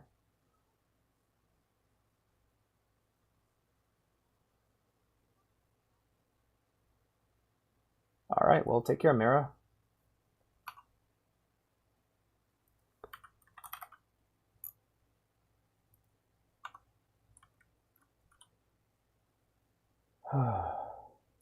Should all carry a Mario coin with us. It's true, so then when we die, we can throw it out. Alright, this puts me in Ebonheart. Hello. What's my bounty at now? 300 copper. Hey, that ain't bad. Shit. Shit. That's better. Yeah, I'll smooth things over. I'll smooth things over with the Dunmer off screen.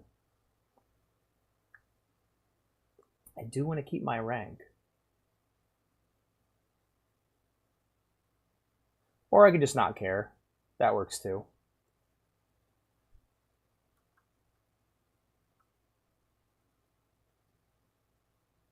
I'll pay my bounty. That's what I'll do. I'll pay my bounty. I don't much care for...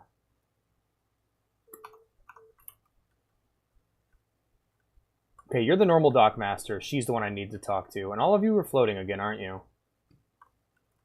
Whee! Stop floating.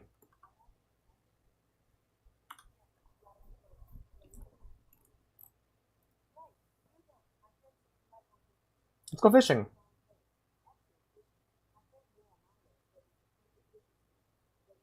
Yep.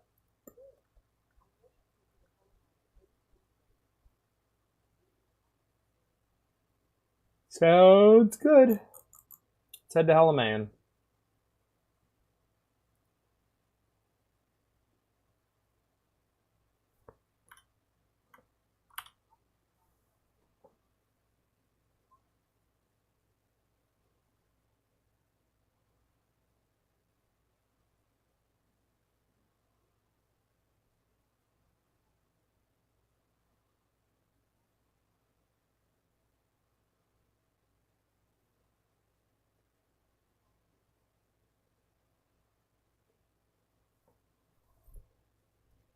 Sounds good. Let's party. Follow the stone path and see where it takes us. This is kind of neat, actually. I like this. I like this kind of spy stuff. Because Caius was mostly using us as like a henchman, sending us on kill and collect quests. What time is it now?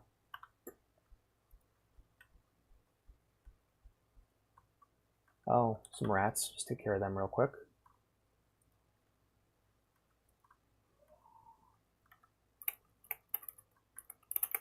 I'm guessing this is the library. Monastery, okay. Halaman Monastery.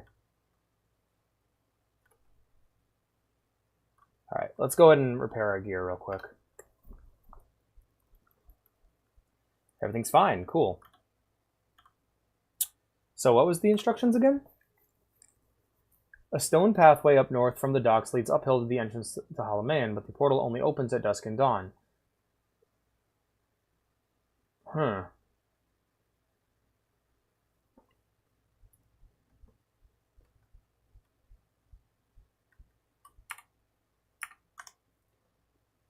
Alright, I would say that let's do 6 a.m. Would this be dusk? Oh, I heard that. I hear stone moving.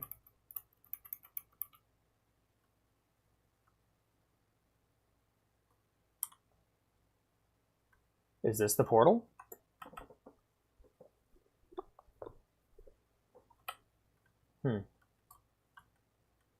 Hi there.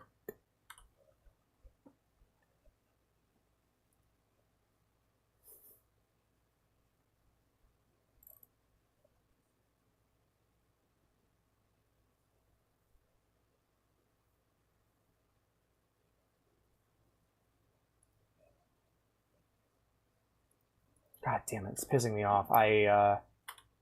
Like, what is the portal? Like, so we heard that move a minute ago. Like, let's wait an hour and see what happens. Alright, let's wait. What did I just cast? Oh. Let's wait another hour? Okay, then it closes. So that is where I need to go.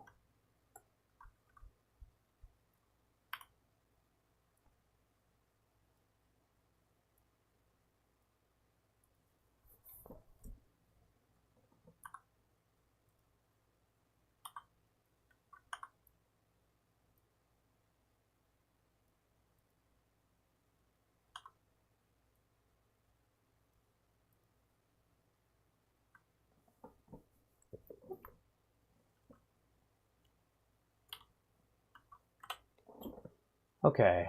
To the entrance.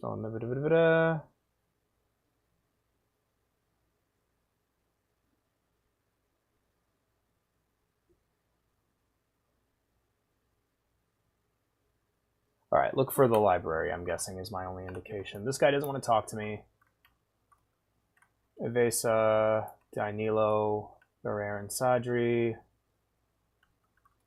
Terran Omathon. Wait, who? Master Borello is who we're looking for. Okay.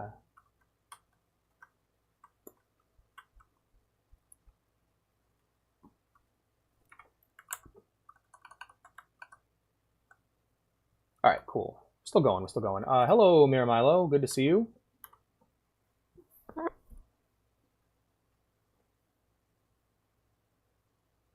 Master Borello.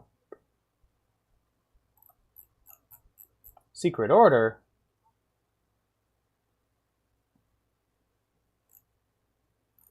Okay, what we're looking for... I'm looking for a thing.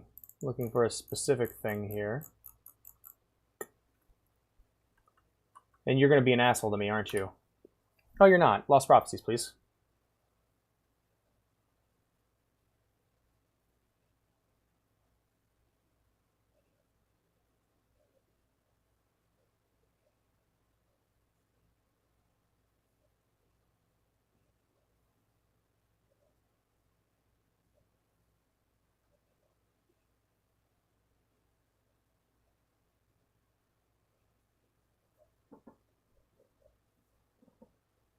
Perhaps so. What you got?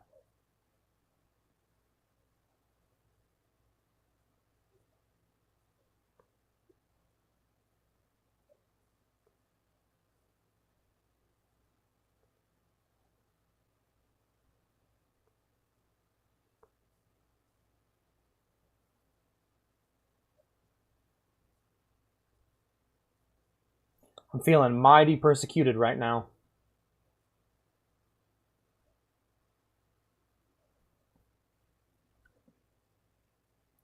Alrighty, so what do we got here? We got the books he gave us, which we're going to go ahead and read. We got Decoded Package, Kagranak's Tools. We'll go ahead and read that. Summarized from the Apocrypha by Gilvace Barelo, Abbot of the Halaman, and various of the dissident priests. Beneath Red Mountain, Dwemer miners discovered a great magical stone. By diverse methods, Lord Kagranak, High Priest and Mage Crafter of the ancient Dwemer, determined that this magical stone was the heart of the god Lorkhan, cast here in the Dawn Era as a punishment for his mischief in creating the mortal world. Determined to use its divine powers to create a new god for the exclusive benefit of the Dwemer, Kagranak forged 3 great enchanted artifacts, which are called Kagranak's Tools. Wraithguard is an enchanted gauntlet to protect its wearer from destruction when tapping the heart's power. Sunder is an enchanted hammer to strike the heart and produce the exact volume and quality of power desired. Keening is an enchanted blade that is used to flay and focus the power that rises from the heart.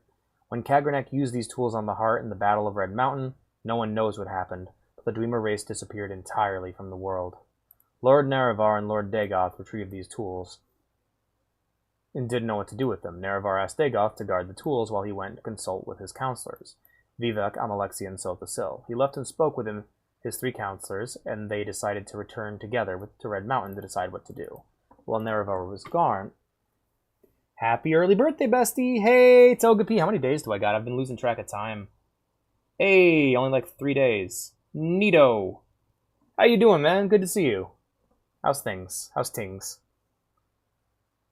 But while Nerevar was gone, Dagoth was tempted and confused by the powers of the tools. When Nerevar and the counselors arrived, he refused to give up the tools, claiming he had sworn to Nerevar to protect them. Then Dagoth fought with Nerevar and the counselors and was mortally wounded and driven off, and the tools were recovered.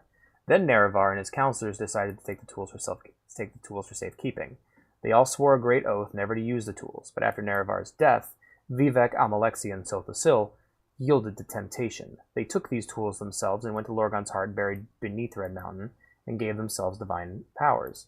But Dagoth had not died. We don't know what happened, but this is what we believe. His experiments with Kagranak's tools had joined him to the heart's divine nature in some way, so that he learned to draw power directly from the heart. We conjecture that Dagoth, driven by anger and greed, used the heart without caution and restraint, and as a result, he has become terribly powerful and terribly mad. But your birthday's tomorrow. Yay! Congrats!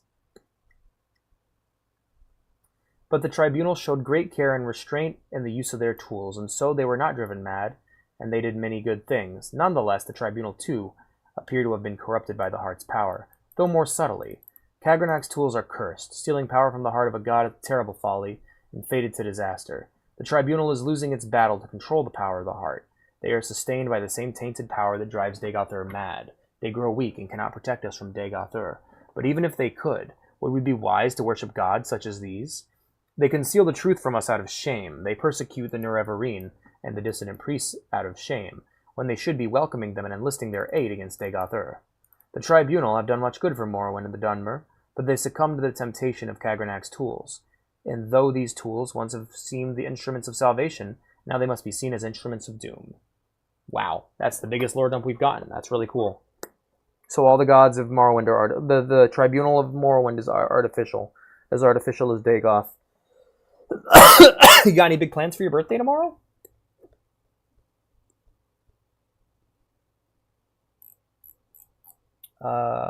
Yes. Sorry. My throat is itchy and beat up from all that talking. The Lost Prophecy. From the Apocrypha. Okay. From 7th Sai of 11th generation, neither Hound nor Gwar nor Seed nor Harrow, but Dragonborn and Farstar marked, Outlander incarnate beneath Red Mountain, blessed guest counters 7 curses. Star-blessed hand wields thrice cursed blade to reap the harvest of the unmourned house. Notes. Lines 1 through 3 of ancient family, but not of the 4 great Ashlander clans, born under the foreign stars, and sign of the dragon, the imperial sign. Lines 4 to 5. Outlander incarnate appears as a formal epithet, stressing the linkage between the worlds. The Outlander incarnate is a blessed guest, one not born of the tribes, but accepted as a guest with the rights of hearth and hospitality. Under Red Mountain, he or she will confront the balance against 7 curses. See the 7 curses prophecy also. Dagoth is served by his 7 kin, once great wizard lords called ash vampires by the Ashlanders. 6-7. Oh no, what have I done? What have I done? Fuck. No. The influence of 6-7 spreads. Starblast suggests Azura, the Daedra Lord and patron of magic, fate, and prophecy. Thrice Cursed Blade may refer to a weapon called Keening, associated in certain legends with the Battle of Red Mountain and Dwemer Craftlord Kagranak. Reap the harvest is a reference to the proverb, you harvest from the seeds you plant, which means you get what your labors deserve, in both a positive sense of reward and a negative sense of punishment. The Unmourned House could be either or both of the lost great houses of the Dunmer, House Dwemer, and House Dagoth. Cool. Alright. I think I've read the rest of these, so we should be good. Well, let's head back to Vivek, and then we gotta head over to the Ashlander and visit Zanzubani. Actually, hold on, we can just do a quick little recall. Don't want to be here no more. Love that spell.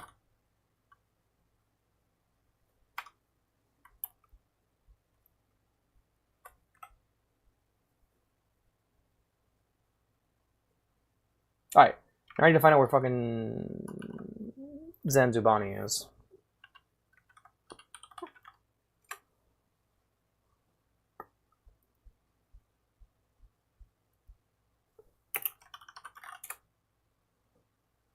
Thank you. Oh, not her. Who the fuck am I supposed to bring this to? Or him?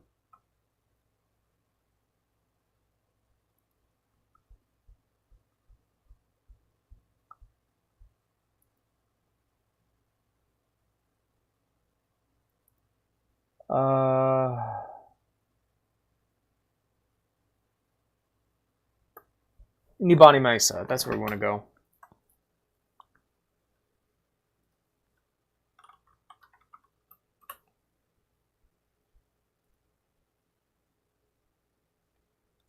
Right, she's in the Ursulaku camp. Okay, Morrowind game map.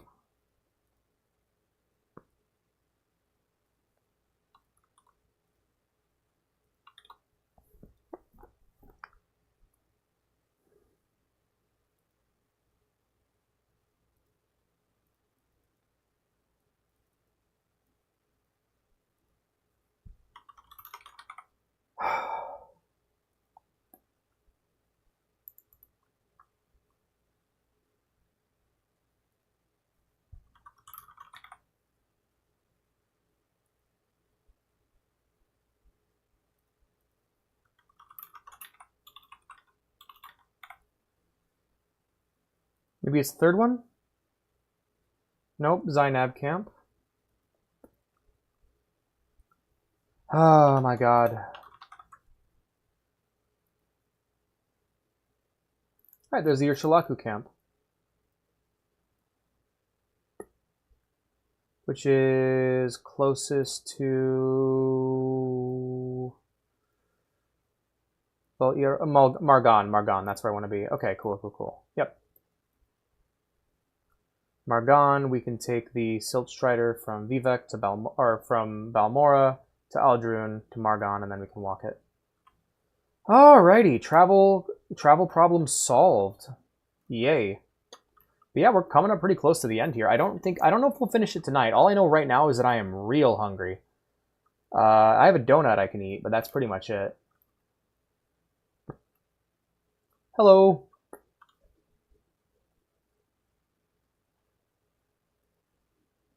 You know what? Why don't we go have a talk with the guards and get this little problem of ours sorted?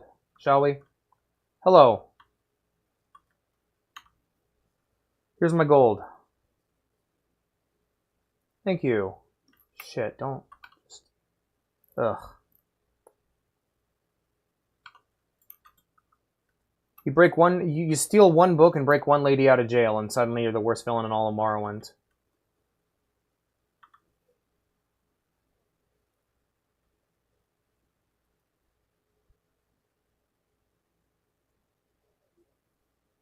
Good question. Margon, please. Yeah, because my tummy is pretty empty.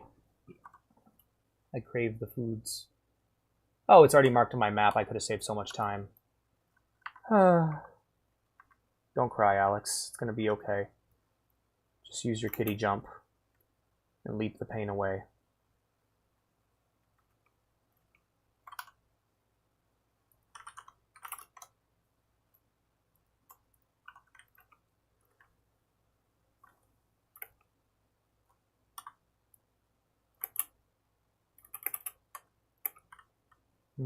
And then we can just levitate, move into that direction.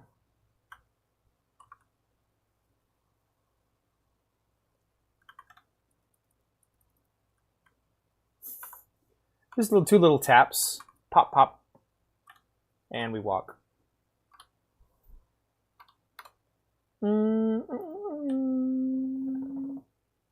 Dum dum dum dum dum dum dum dum dum dum dum dum. So Togepi, yesterday at the midway point of the stream when we were doing my lunch break, we watched a ranking chart of which Pokemon are the most edible, and I'm very sad to say that Togepis are the most edible Pokemon, apparently. They're the most eatable. So I just say watch out for yourself. Stay safe. Don't get eaten.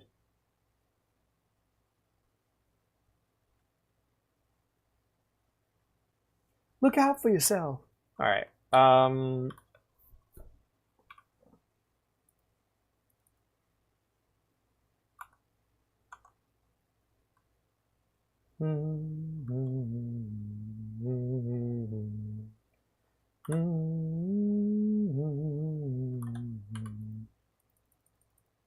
I got work in the morning. I am not looking forward to that shit.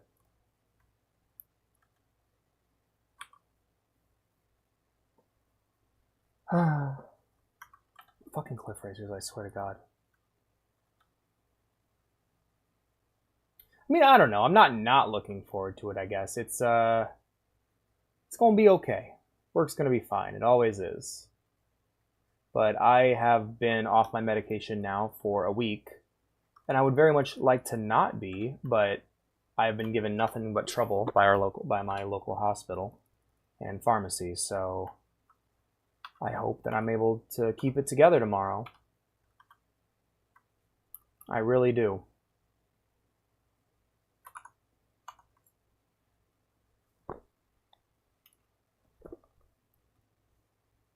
I'll make sure to bring my CBD gummies with me to cool me down if things get bad, but hop, hop, hop, hop. All right, we're going to try to get to the Wise Woman's yurt.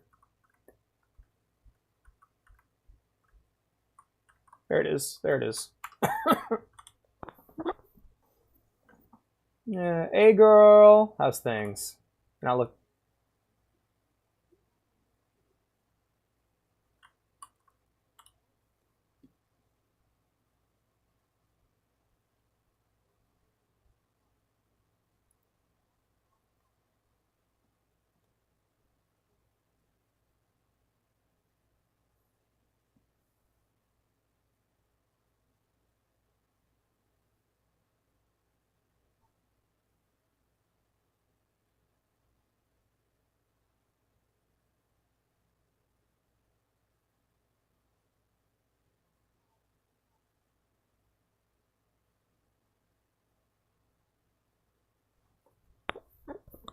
Okie doke, but I'm placing a recall point here. I'm placing a mark point here so that I don't got to run all the way back.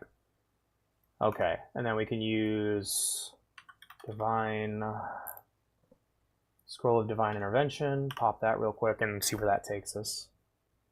Where am I? I'm in Nisus. Okay, that ain't bad. Could be worse.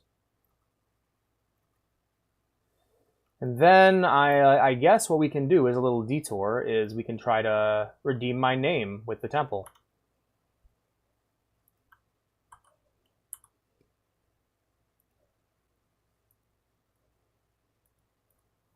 Take me to Sedanin. Oh, also, happy early birthday, Togepi. Sorry for the lateness on that. I was just curious if you had any plans. We are here now. Let's get to the Temple District. I need to speak to somebody. You know what? Actually, I don't really need to get to the Temple District. I just need to find an Ordinator. Once I find an Ordinator, it should be easy enough.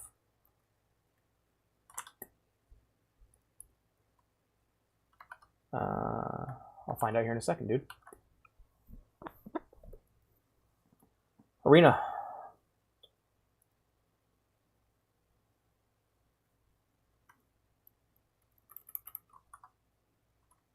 And then after that's Temple.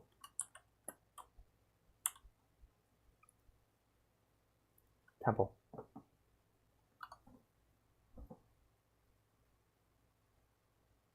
Luckily, my faction rep is still really, really high despite being expelled. So let's find out what's going down.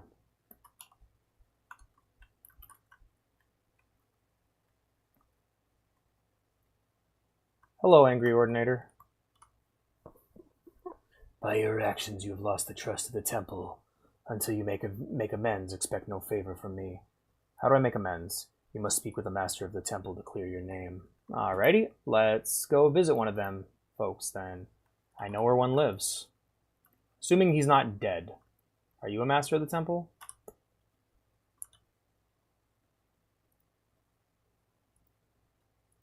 I suppose not. Those are some cool robes though, girl. Hello, Ordinator. That's a cool outfit. I love the robes plus armor aesthetic. It's really cool. Alrighty, partner. Hey, Taller. How's it going? Yeah, actually. I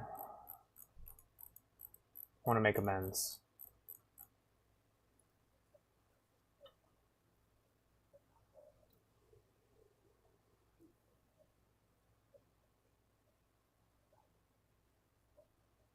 Hey. Oh, of course. Of course. No, it'll never happen again. I'll never have to... I don't think I'll have to break into this place again for the main quest. Well, that was quick and easy. Far quicker and easier than I was expecting. Didn't we have a Orcish fortress to go check out? It's probably done being built now.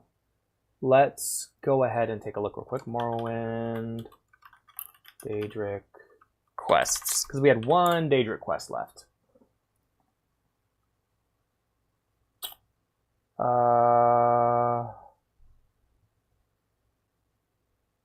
Yes, Boethia. Okay. I guess we'll be heading to Cartag Point. I don't really know where that is. Actually, no, I've been to Cartag Point. Where are you in relation to anything? Right next to Ilunibi. Narmak. Yeah, Narmak is where I want to go. Okay, cool. Now we gotta figure out how to get to Narmak. Boat. Boat is how we get to Narmak. I should have known. Anyway. For this one, we can probably just pop another Divine Intervention scroll. Divine Intervention? Only reason I'm using the scroll, by the way, is I don't want to have to change my equipment. And then from here, we can just take the boat to wherever we need to go. Hello. Why aren't you in uniform? Never said it, by the way. He hasn't said it since I became his boss.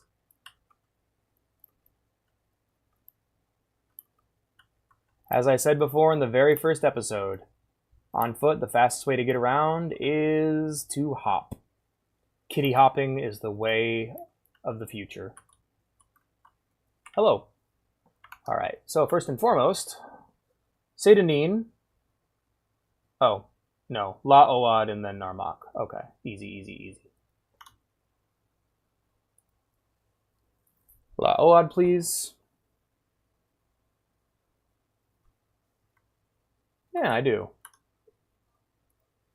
Narmak, please. Okay, and then Cartag Point's just right up the... Oh shit, it is just right up the way a bit. Or is it south? Hold on, let's take a look at my map. Cartag Point, Ilunibi. In reference. Okay, so yeah, I need to definitely head northeast from here.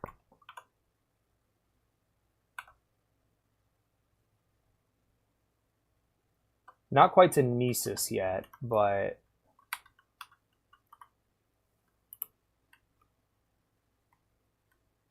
Oh, shit. There it is. Okay, so we'll just equip water walking. Going to go ahead and pop open our hammer list. Nope, we're good. Everything's good.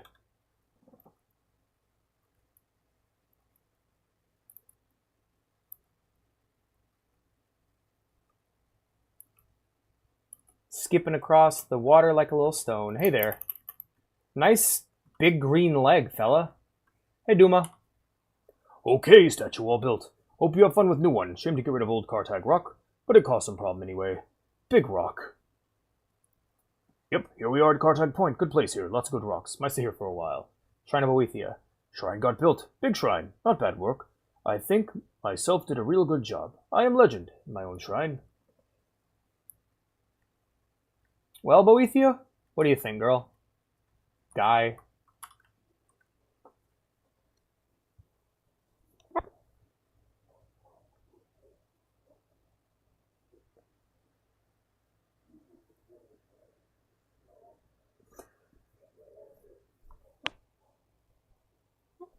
Alright, let's take a look at the gold brand.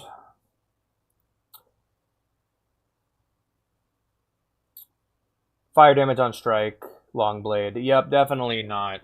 Definitely not a replacement for Mehrunes Razor, but it will be enough for now. It'll be a nice trophy to have in my house. See. There we go. See the intervention. Let's head on back to Balmora. There we go.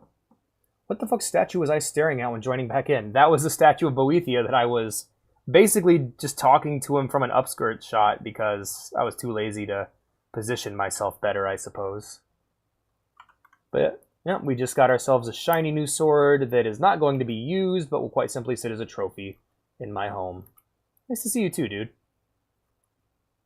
Uh-huh. Nothing impure was going on, I promise.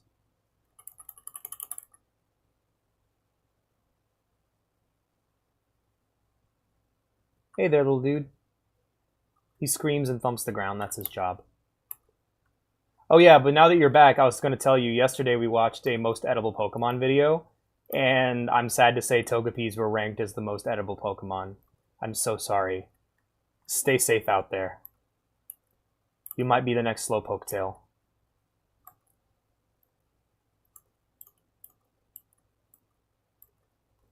So this guy, I hired him to basically guard my place, but I think his armor's been. I think he's been guarding against attacks because he's wearing less and less armor every time I see him. I think his armor's breaking.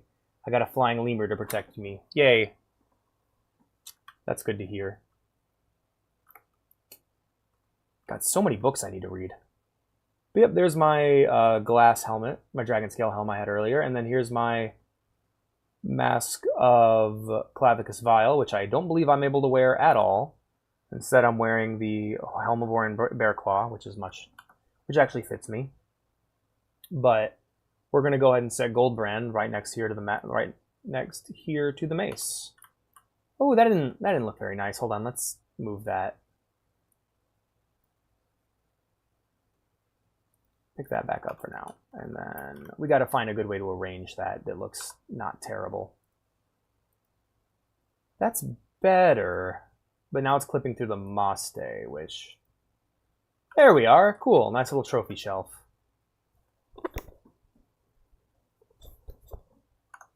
By the way, love this inventory system. I love that I can just do this with it and, like, be like, alright, I want this item to be in this exact spot in the world. I don't gotta drop it and then rearrange it. There you go. Nice little trophy for myself. And now I can, well, we can grab all the books we've already read and go sell them.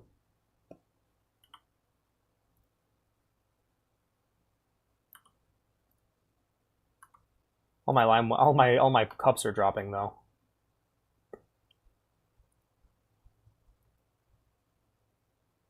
Let's put it right back there.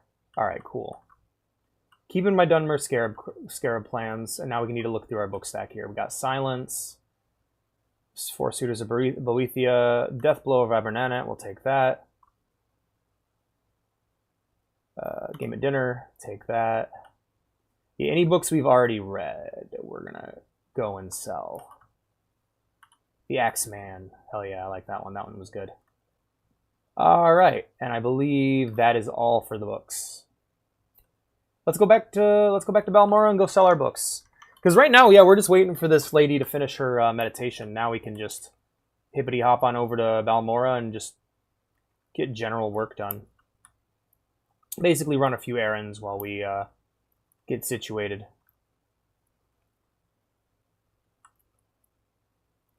I'll go ahead and just use the river for my path. Just use water walking here and then hop. Now we can just hop all the way to Balmora. Splish. Splish. I love the movement in this game, by the way. Like, all of this is super fun for me.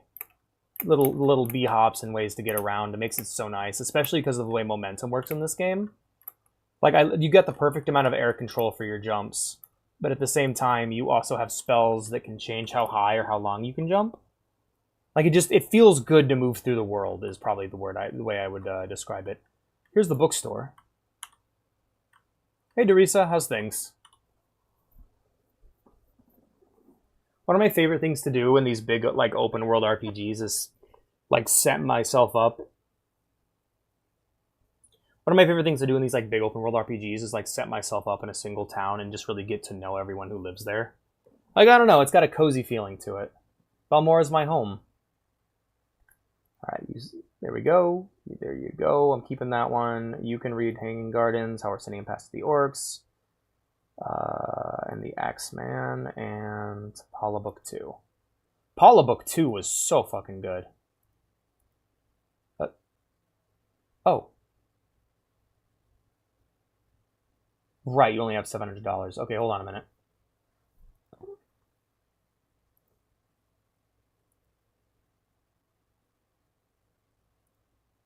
Alright, we'll go ahead and take everything off except for Divine. There we go. And we'll bump that up to 540 maybe. Then what we'll do is we'll rest here 24 hours. And we'll sell again. I never left. I've just been hanging out here, girl. Nothing else is going on with me. Alright, job's done. Alright then. Let's take a look at all our factions. Hopefully we're doing okay. Patriarch, Primate, Grandmaster, Master, Grandmaster, Clan Friend. Only the Master of the Fighters Guild. Clan Friend of the Ashlanders, Operative of the Blades, Knight of the Imperial Dragon, Archmage. Things are going good. Things are going good here for our little Feline. Alrighty, let's go ahead and catch some Z's down here in the Mages Guild and see.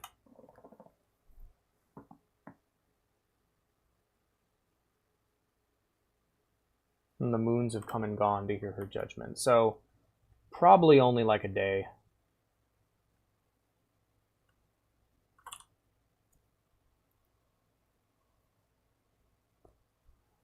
Ah! Green Lady jump scare. Oh my gosh.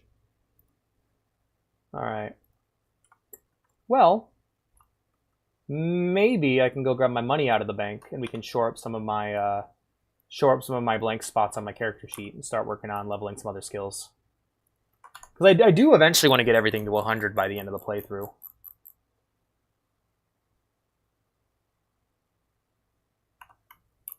Light armor is really close to maxing out.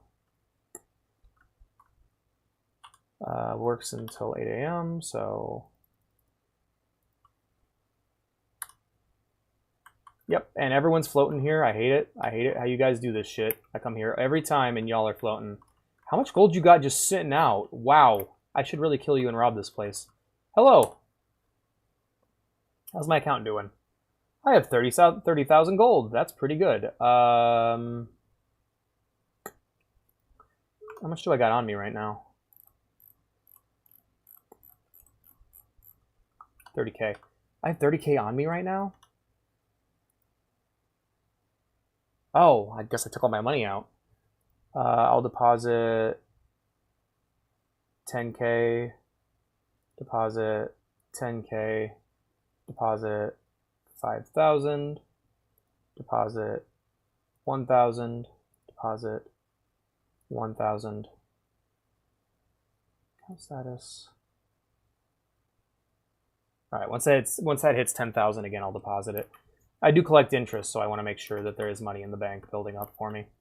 Let's get out of here.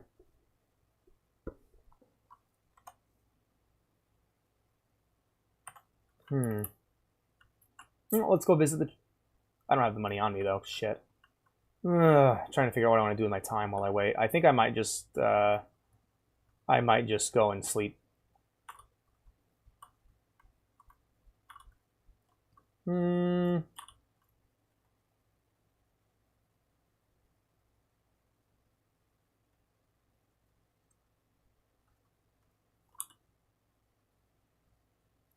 Here we go. Just rest for 24 hours. Hopefully that'll do the trick. Okay. 24 more hours. 24 more hours. 24 more hours.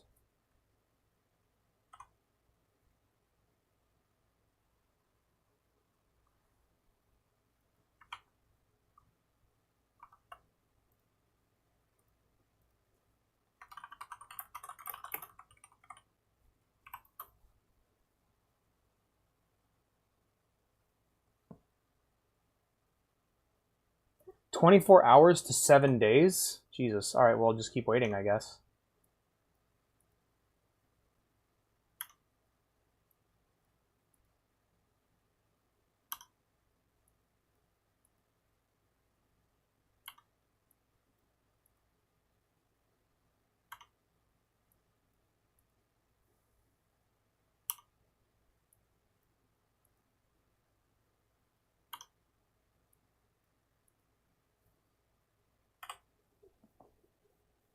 All right, fuck it.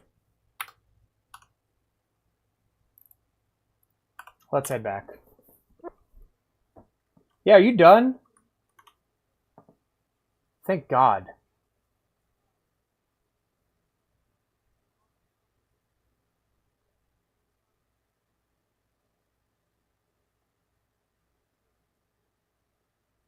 Yay.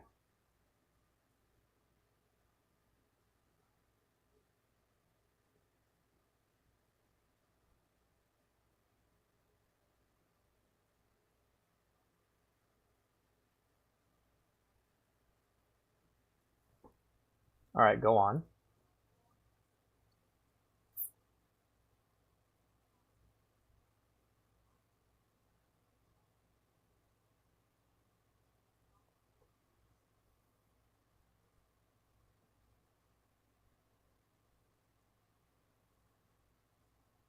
I got corpus disease and was cured.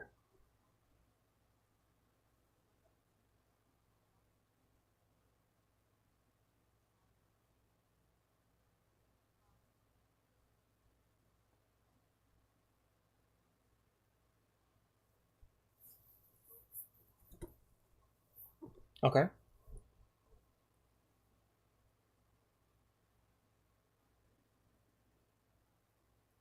Sounds good. Let's go visit Sumatul, whoever that is, wherever they are. Suradad, Karalpi's yurt, Zanamu's yurt, Ashkan's yurt, Zabamud's yurt, and Miley's yurt. Where's Sumatul's yurt? Sakiran, Shara, Wise Woman's yurt. I was just here. Ashur's yurt. Shimson's yurt. All right. Where the fuck's Sumatul then? Let's head into the Ashkan's yurt and see what happens. There you are. Hello. Do tell.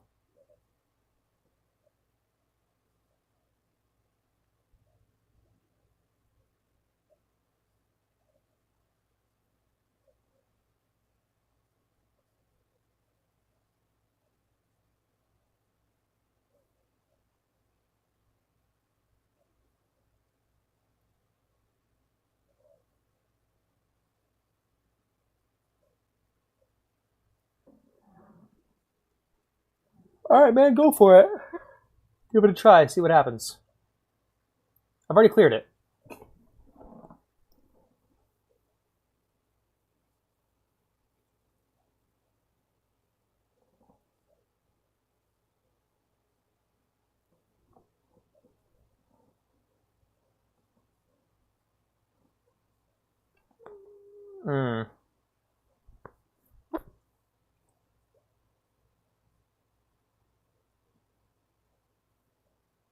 Alright, what am I doing?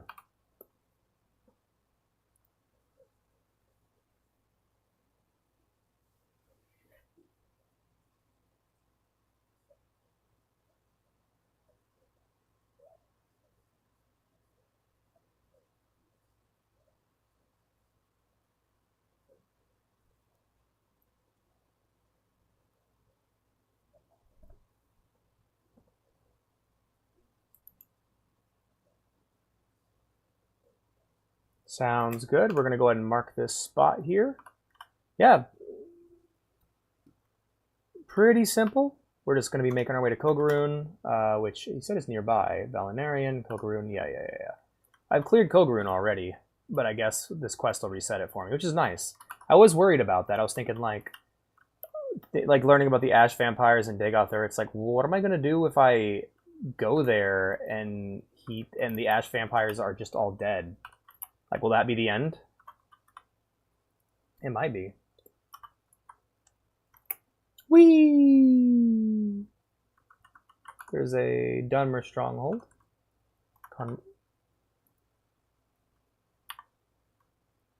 Whee!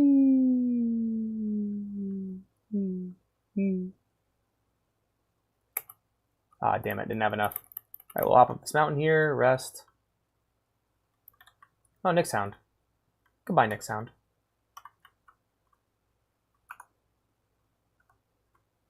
Let's do a littler jump this time. Yep, is this Kogaroon here? Let's find out. Yep, this is Kogaroon. Alright, let's get in there and start killing. Yeah. Sorry, Dreamer. Got any corpus sweepings? Corpus meat. Yeah, not what I'm looking for.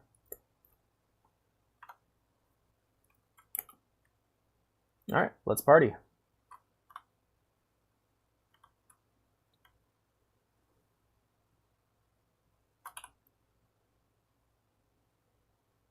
Halls of Fisto. Alright, we're looking for a cup.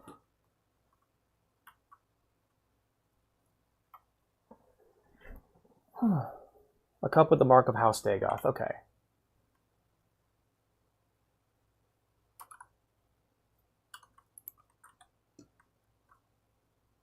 Oh shit, hey, you're new.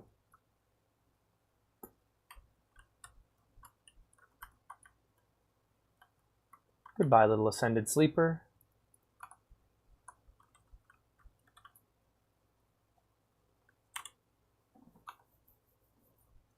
Okay, Hall of Fisto, Kogaroon, Hall of Maki is where I want to go next.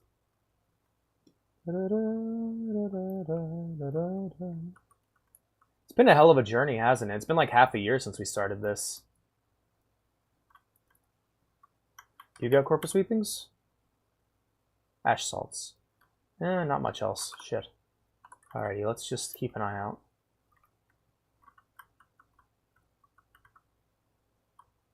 Yeah, I've come such a long way since the start of this playthrough. All cries are waking, whitest whites of all white, black is black of all black. Shame on sun, sun and shadow. I've already read this.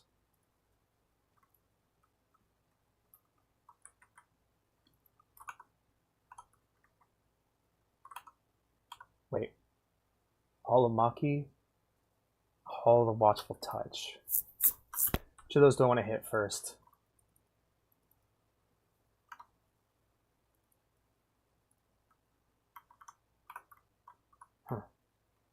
Might as well hit them both, right?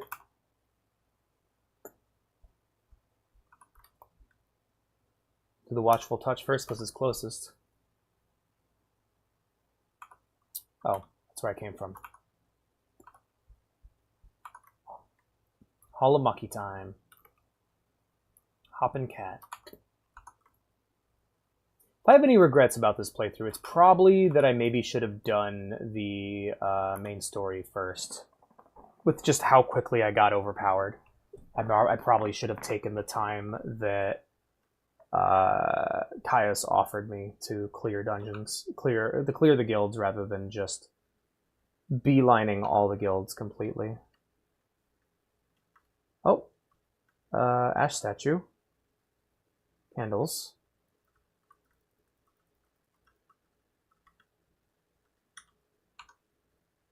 Ash salts, not what I'm looking for. Green pot, pitcher, expensive shirt, peach glass bowl.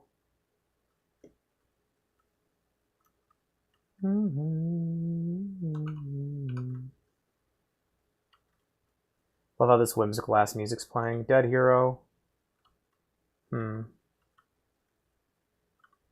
Glass halberd, that's fucking awesome.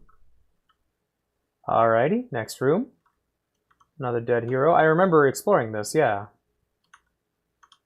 Aw, Khajiit. That's a bummer. My Khajiit little friend.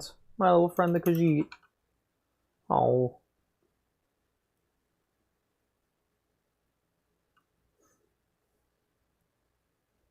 Oh. Alrighty, let's see what my gear is like. So I got 2 Daedric gauntlets. I got the Ebony Mail, glass greaves, glass shield, helm of Orin Bearclaw, left and right pauldrons, sanguine balanced armor,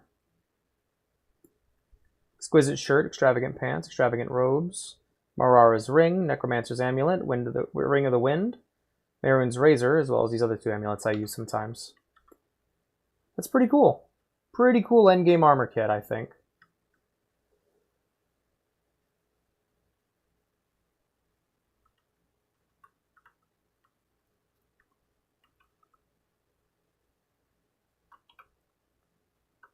I really wish there was just like a dialogue option where I could just say, I've already cleared it. You know? Wabop. Oh, the Dragon Stone of Bleak Falls Barrow. You know? It's always nice. Whoop-a-ba. That's the waterway. Not where I really want to go yet.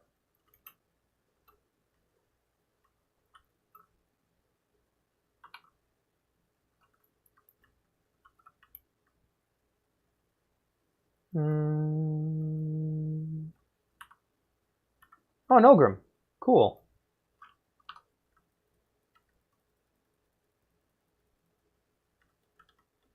Good old Merun's razor. Getting the job done.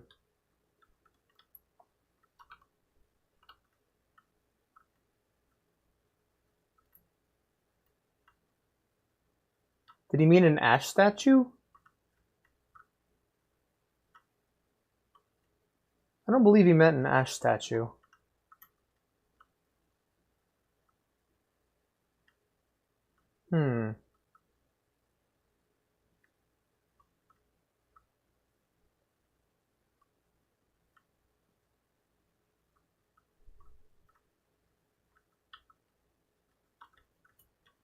Hold on a second.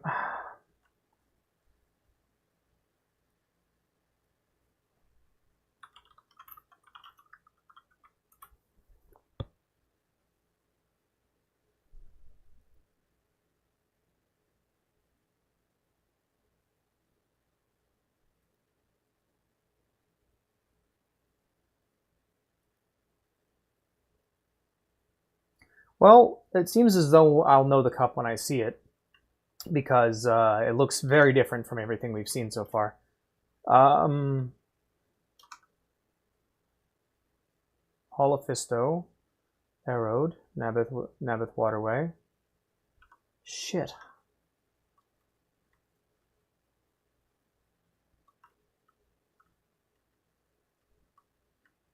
I'm kind of sort of super shocked that I haven't found anything I'm looking for.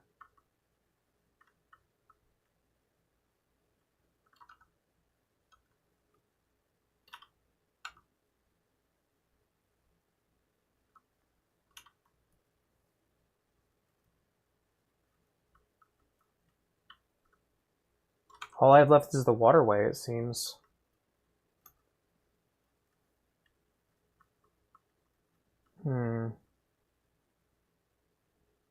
Maybe it'll be there. Even though I've Oh, no, there's more. There's more. Okay. We'll hug the right side this time since I've done it once already.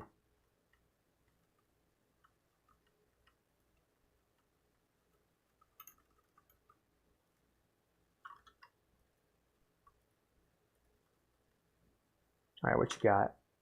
Not what I'm looking for.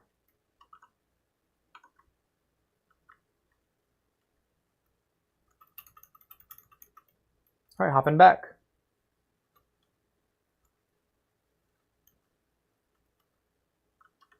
Hey!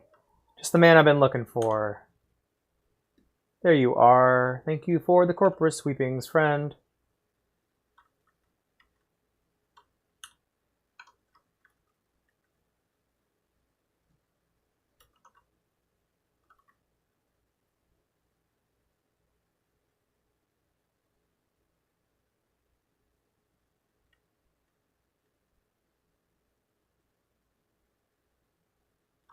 Alright, nothing came from that direction. Let's hippity hop on this way. Also, I love the way you spelled lemur, Togepi. That's great. Well, the cup's not there. I know that much. So...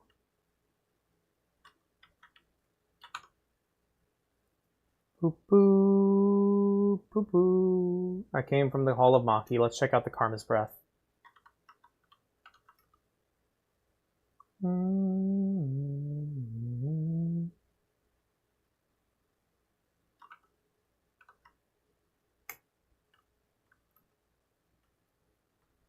Hop. And... I'd apparently cleared this too. The Bleeding Heart is that way. That leads me to Red Mountain. So the 3 items I got, I need the Shadow Shield. This lies on the Tomb of Dagoth Morrowind, in the lava tunnels deep beneath Ruined Kogurun. So as long as I find those, find that shield, I'll be okay. We're gonna hug the left wall, but we're not gonna leave. Good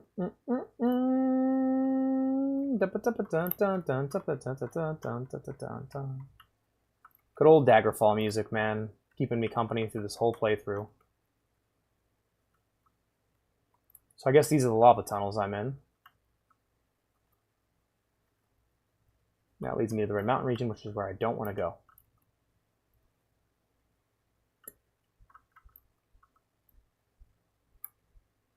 I think these naturally occurring lava tubes are so fucking cool, man. Lava in general is just awesome. It's just overall rad. What am I looking for here? I'm looking for the Shadow Shield, which lies on the Tomb of Dagoth Morrowind. So what did I miss here? Red Mountain region. I'm in the tunnels already, so if I didn't... Let's give them one more loop, and if we don't find it, we'll have to start worrying. Such as me finding out what mod I installed turned off my consoles and wouldn't let me just, you know, search that shit.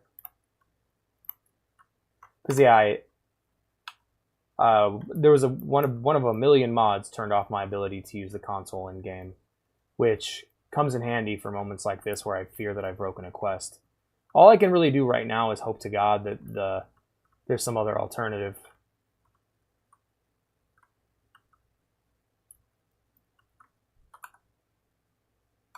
Yeah, alright. Let's step out into the Red Mountain region and see what happens. Yep, that's what I was worried about. Motherfucker! Did it just crash? Oh my god. Fucking damn it. Can I get a break today?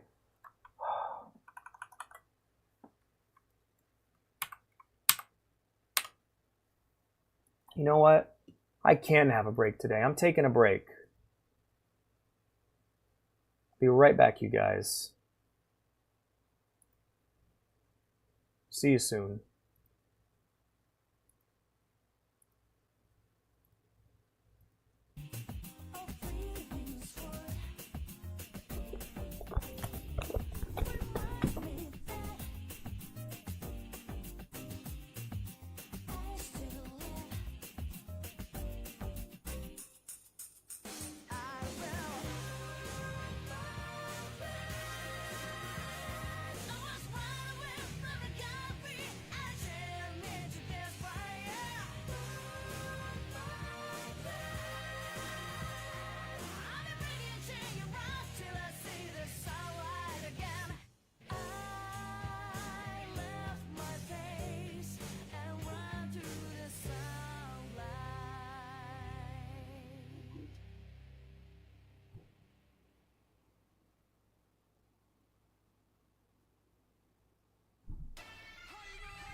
Aye-yo. Aye-yo.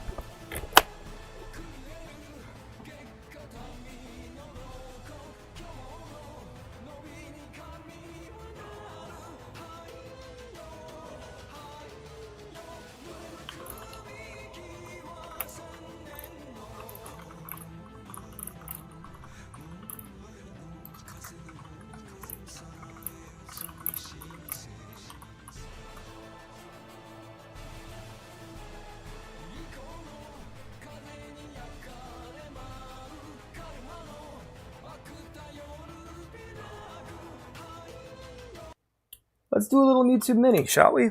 I got myself a donut. I'm ready to munch. Ready to munch on my donut. And then, yeah, I don't know what's going to happen after that. We may keep going. We may not, depending on how I feel. Just tired. I feel tired and ick. And just kind of sad right now. So, may end the stream a bit early tonight. For him to do is... Hope that's okay with you guys. We're going to be watching a video on Jax from Amazing Digital Circus. It's about 30 minutes long, so pretty much by the end I'll know if I want to keep going or not.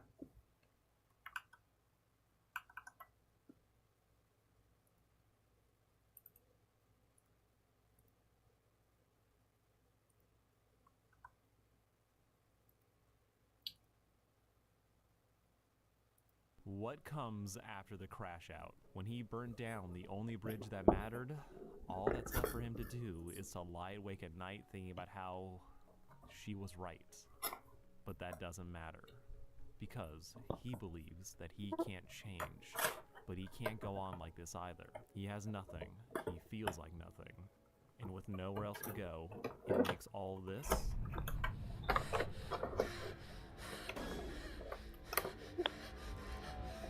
Episode 7 was the worst thing that could have possibly happened to Jax. Episode 6 was bad, but from the very opening of this one, it becomes clear that while Jax may have flared up before, he actually just burnt out. All that we have left of this man is a husk. He isn't doubling down on his old habits. Jax isn't upping his behavior to compensate for how much worse he feels. No, instead, he's actually continuing what we saw in the award show. He's distancing, he's avoiding the others, and when Kane is doing the Chinese room bit, Jax is just nowhere to be found, probably still hiding in his room, and when the beach adventure starts, he just sits there, watching everyone else. This is Jack's post-crash out mood. The last of the good old times. The beach episode, man. And is unable to make a choice on what to do next. Jax, after all that, yelling at Pomni to remind himself of who he is supposed to be, knows that what he did was wrong, that how he has been acting is wrong. The idea that he doesn't care has always been a lie to justify pretending that he doesn't feel sick to his stomach all the time. Because this man is immature. He is terrified of being trapped in the circus, desperately missing the friends that have already abstracted, but is also incapable of mourning them, just like he can't let the ones that are left actually know that he cares. This is the crumbliest donut. That would mean opening himself up to being hurt again, which is the one thing that he refuses. I'm trying so hard, you guys. Not can't, refuses. As having built his whole facade around avoiding it, he feels like he's trapped. So after all he's done, how he tried to nuke his relationship with Pomni only to just not be able to go back to how things used to be, Jax screwed himself. He can't deny that he cares, so he can't recommit to being an asshole. But he also is too scared to atone and change, leaving him exactly where we last found him. Sitting on the sidelines, miserable, with nowhere to go. And this is gonna sound like a reach, but I think it's very funny to say. I do think it's an intentional choice to have Jax not wearing a bathing suit, as to do so involved going into the tent, which is a comedic bit that would have gotten him batted around and spat out in new attire. But Jax won't do that. He won't let himself be the butt of the joke, despite everyone else doing it, but also because he is the only one who refuses to change. Look, that's a really dumb pun, but it's pretty good. I fucking love it if it's actually true. Though it does all highlight how all this is truly self-inflicted on Jax's part. He could be out there having fun with the others, or he could be just hiding away in his room. but he instead made the choice to just sit there and wallow in pain and self-hatred. This is an understandable reaction to have, but after the shit he's pulled, truly, no one here owes him anything, which is a bit of nuance that I'd like to see. Thematically, we all know that one of the main themes of the digital circus is coming together, but for the characters, it's not a failing on their part to not be begging Jax to change. They've all made their choices, and it's in seeing how they mesh and what lines they're willing to cross or not that makes all of this interesting. How in a place where the only real choice they have left is how they treat each other, Jax, in having the mindset that has most negatively affected the others, now sits in a non-existent prison of his own creation, proving his own philosophy wrong, as yeah, everything did matter, that's why he's sitting here alone and can't face them. Even as Zubul is having Gangle smash a watermelon with his face on it. This is the dynamic he created, and he knows it. But despite everything he's done, Jax is still getting olive branches from the person who honestly hates him the most, and you can understand why. Because strangely enough, him and Zubul have switched situations. Be miserable about your ability to choose your own body or something? Aren't you supposed to be causing trouble for everyone? One of the most interesting things I've realized on my second watch through is just how perfectly Zubul and Jax have flipped positions from where the story started.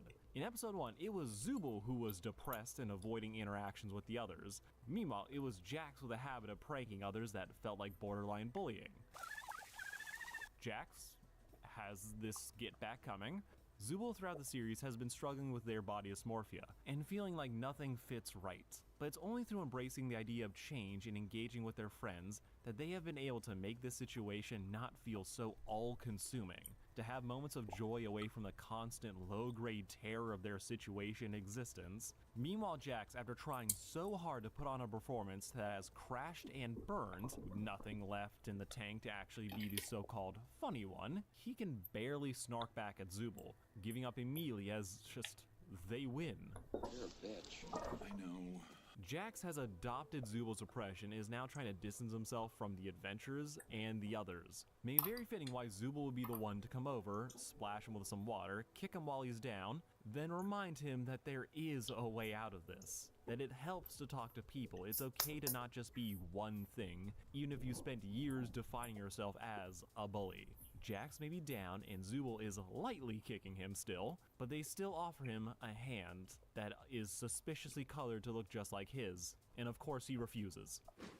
Good thing I don't have any problems then.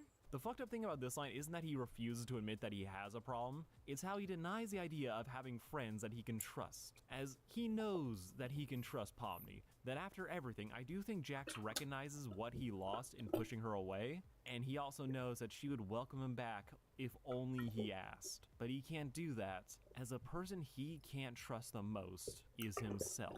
Having tortured himself enough in public, he goes to do more in the bedroom, where we realize that what he was doing in public is exactly what he was doing in private. As just like the pictures by his bed, despite not engaging with them, he will sit there and watch the others on the beach, and then be mad at himself for caring. But this is also where we get into the dangerous part of what Jax is going through right now, as while he's at this crossroads in life, refusing to change or recommit to how he's been acting, Jax does find the other way out of the situation. He's dying. When we see Jax alone in his room, he is at his lowest moment. He just lays there staring at the back of the photographs in his room, on which are precious memories he shared with his friends, mainly Kaufmo and Ribbit. But before we get into that, I think it's important to restate that Jax is a fucking hypocrite. We've always known this, he can dish it but he can't take being the butt of the joke. When he tells Pomni he'll forget her, that was always obviously a lie, with this being the definitive proof. Jax has never been subtle in who he actually is. He is a broken, immature guy desperately trying to stay afloat. He's always known on some level what he's been doing is wrong, but he was okay with that because the feeling it gave him was worth the trade-off. It helped him think about all the things he's been trying to repress, but as these pictures show, Jax still defines himself by the things he doesn't want to talk about. If you were really trying to repress all these memories, the photos would be burned or locked in a drawer. That's right. I know you're in here somewhere, you silver tongue. You Oh shit! Said he left them there, headphones. hanging by his face, only turned around. If we're really trying to repress all these memories, the photos would be burned or locked in a drawer. That's right. I know you're in here somewhere, you silver-tongued little shit. Instead, he left them there, hanging by his face, only turned around, which makes them serve as a constant reminder of what he's missing. This is, like, I was joking before, but this is genuinely self-torture, as he can't let it go, but he also can't face it either, leaving him in the spiral that we have been witnessing throughout this entire story. The show made a post a while ago that showed a picture of Pomni and Jax that he took and then threw in the trash. It's a call forward at this point, and it highlights that this is a recurring habit of Jax, that he wants to take snapshots of all the good times when he was with his friends, as he actually treasures each and every one of them. We don't know if these are all Froggy and Kaufmo, that some of them might be happier times with, say, Ragatha, but I am 100% confident that without even flipping them over, he knows exactly which one is which. He'll tell Pomni he'll forget her when she's gone, but that was a lie. We all knew it, but this only goes to show that the person he was trying to push away the most was himself. To stop opening up to others and thinking that things could be good again, when he has spent so long just settling for never feeling hurt despite constantly being in pain. He is bitter, pushing the others away, always assuming that they blame him for what happened to Ribbit, but it's the inclusion of Kaufmo in this photo that intrigues me the most. As the idea here seems to be that they were all a trio, probably all comedians given how Jax and Kaufmo have the whole jokester angles going, so Ribbit probably does as well. But when we saw Jax react to Kaufmo abstract, he did a really good job at pretending he didn't care. Kaufmo abstracted? Nah, he's fine.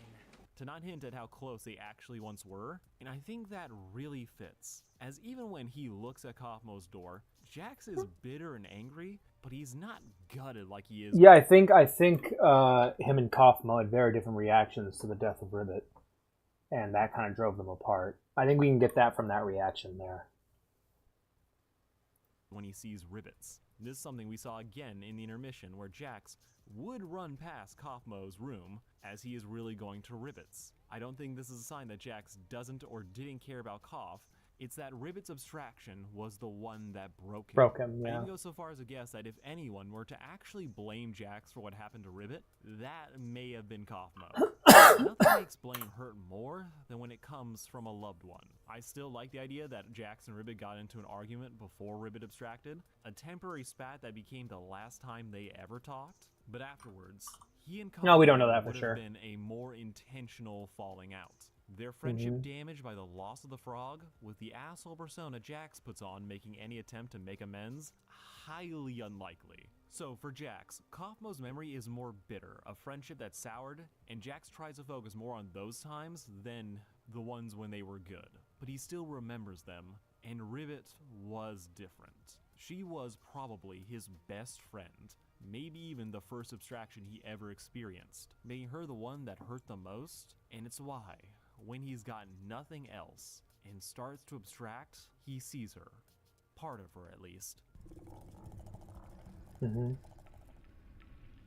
new spin this episode puts on abstraction is brilliant. It shifts the phenomena from a psychotic break to a moment of surrender. After all of Jax's attempts to stay sane in the circus, to keep going and find some purpose here, Jax finally has none. He's alone in the dark and probably thinks that things will never get better. This is what makes his vision of abstraction so tantalizing. To touch Ribbit in direct reference to God giving life to Adam, Jax gets to experience digital nothingness. Stripped of his ego, he sees all of his friends in the vast expanse, and you can see him find peace. And that's the seductive lie of abstraction. Abstraction is to become nothing, the acceptance of which I did not think about that angle. That's really cool. Against this entire time. The Nihilism, amazing yeah. digital circus, in Gooseworks' own words, is about helping people learn that there's meaning to be found in a stagnant life. That even when things seem like they can't get better or something is truly lost, there's always a chance for things to turn out okay. Pomni says that being made to feel like you're nothing is the worst feeling in the world, and I agree. And Jax's fear is that he'll feel like this forever, that he can never be as happy as he was back then in the photo, so the idea of becoming nothing starts to seem peaceful and escape. But while he may lose his ego, we've seen what happens to his body. He would have become a monster that could only be pacified, never fixed. Another funeral for everyone that knew him. To live in the digital circus is to struggle with the feeling of being powerless, to never feel like anything they do matters, but every episode tries to show how the way to find meaning is to create it with others. Be it through having fun or just showing that you care, it creates a network of support, so even if they are at their lowest moment, small acts of concern and kindness can inspire them to persist till they find the thing that will change their life. And Jax, up until this point, has denied himself all of this. He abused the excitement and thrill of messing with the others like it was a drug, giving himself a temporary high that only lasted so long as he kept doing it. Meaning the moment he stopped, all those memories he's been trying to hide from immediately came creeping back.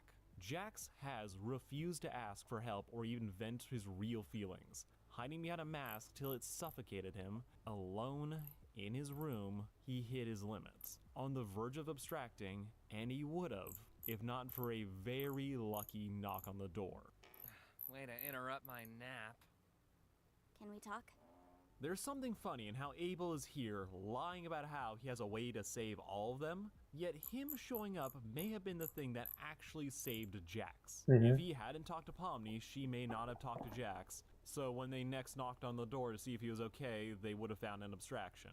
Just funny how that worked out. But while violence is one hell of a drug, it doesn't have shit on the chokehold social obligations have over people. Jax, hearing a knock, drags himself out of bed, hears out Pomni on what Abel's deal is, then despite trying to give away his keys to go back to hopefully wallowing, she asks him to see where this goes, and he acquiesces, following the group along as they all start to pin their hopes on this mystery man, and if he's telling the truth. Where for Jax, we can best describe his mood as grumpy, and that's putting it mildly. Okay, you know what's gonna happen when we do all this? Kane's gonna pop out and say, "Congratulations, my little cattywampus cucumbers!" And everything's gonna go back to the way it always was. He does not care about Abel. He is too tired and too cynical to jump on board the theory that Abel is actually here and not an NPC. He subscribes to the more jaded idea that this is all a trick by Kane, because fundamentally, Jax still doesn't believe that anything matters and can't allow himself to hope that there is a chance. In contrast, Pomni is kind and optimistic. Every time, besides Jax, she has been trusting, things have worked out for the best, unless the idiot decided otherwise. Oh, looks like one of these guys made it through. Wait, what? So it makes sense that Pomni would so quickly believe that Abel is telling the truth, with it being just as fitting for Jax's personality and his experience to be distrusting. Sure, it led to what was happening to him. Wish I had more to say, guys. I'm just very tired, and I think I'm gonna let this video play out, and that'll probably be the end of the stream. So enjoy the rest of it. I hope you guys have a good time. I need to get some rest. I've been through a lot today. While it does end up happening, we do see that deep down, Jax really wants to believe that this is possible. He goes along with the plan mainly for Pomni's sake more than anyone else's or his own. She's able to coax him into believing that this might work out. So he honeypots Kane, where the two most desperate for connection beings have a non-conversation where neither of them are actually listening. Yeah, what a shame. So, what's your takeaway from all this? Oh my gosh, Liara. Like, the parallels between Jax and Zubal's combo is obvious. You're a grumpy baby, aren't you? Jax and Kane's date is a little bit more subtle if we're subscribed to, like, okay, everything has meaning. As we effectively watch both of them use their same old tricks, and they get the same old results. I'm tired too. Nothing, because nothing is said or learned. Jax is out here lying his ass off as usual, meanwhile this entire situation is a long con by Kane. Wanted to do something cool, but didn't realize how poorly creating a fake exit would go over with his captive audience. It had to be Kane's idea for Abel to tell Jax to go talk to him to get the key. That thing didn't end up in his mouth by accident, meaning that he not only orchestrated a pick-me test, but he also included one of the players asking him about his interests. Like, think about it, if either one of them had been more genuine, something good may have come about it, something real may have been said, or if Kane had just wanted Pomni to be the one to talk to him. But instead, we ended up with two liars at the table who are incapable of being vulnerable, both by choice and maybe it's an impossibility. If they had, this whole catastrophe could have been avoided. But once free, Jax, on account of being on edge, ends up clashing with Zubul, who is also antsy at this whole... I think this video is cool and all, but my problem is I don't think it's for me. I feel like I've been, I'm not trying to be arrogant or anything, but I always feel like I've had a good finger on the show's pulse ever since I started watching it. And this feels like something that's not really for me. And I think this kind of thing's awesome for those who don't know and don't notice these things, because these kind of videos can actually train people to become more media literate, which is great. That's how I got to where I am now. I'm watching it and it's like, I watched the episode. I know all this, you know? So we'll probably call it here. I hope you all had a wonderful time. I apologize for my low energy. Today was rough, man. Times are tough. Today is rough. I would have liked to have gone the full 6 hours, but that just wasn't going to happen, and I apologize. Anyways, thank you all for being here. If you enjoyed the stream and you're new here, be sure to follow. If you want to see more from me, or if you just want to hang out, be sure to join the Discord via the link I'm posting currently in chat right now at this very moment. Oh my god. Join the Discord that way. Finally, if you want to support the stream, help it grow, and help us achieve our goal of getting an audio upgrade, be sure to subscribe. Subscribers get access to the special subscriber channel, as well as many other benefits within the Discord and in the community in general. You can join me in VC every other Friday for game night, where we hang out and just play games together on stream. Whatever you want to play, whatever I got, that's what we're playing. Anyways, thank you all for being here. We're going to go ahead and find ourselves someone to raid real quick, and I am going to go lay the fuck down. I'm so sleepy.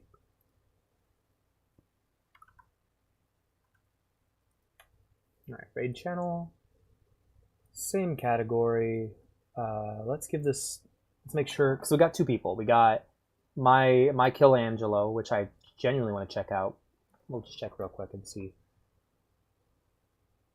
how he's doing.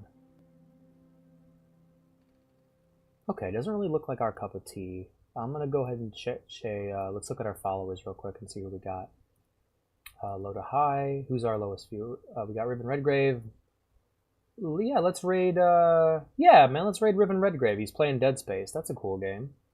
Anyways, guys, I will see you next Tuesday for Hellkind, which is a top-down Eastern European horror game that I'm kind of looking forward to playing. Vea will likely be joining me for that, so if you want some Vea action, be sure to tune in. All that being said, I'm going to raid this person and then just raid and run, because I am so fucking sleepy.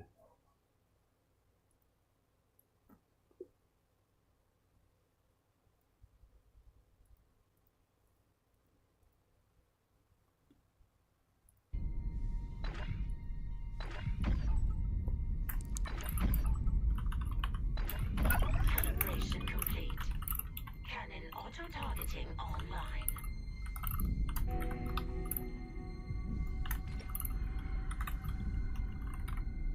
Warning. Hull integrity compromised. Yeah, we gotta go quicker. We already lost 6%. Syncing targeting system.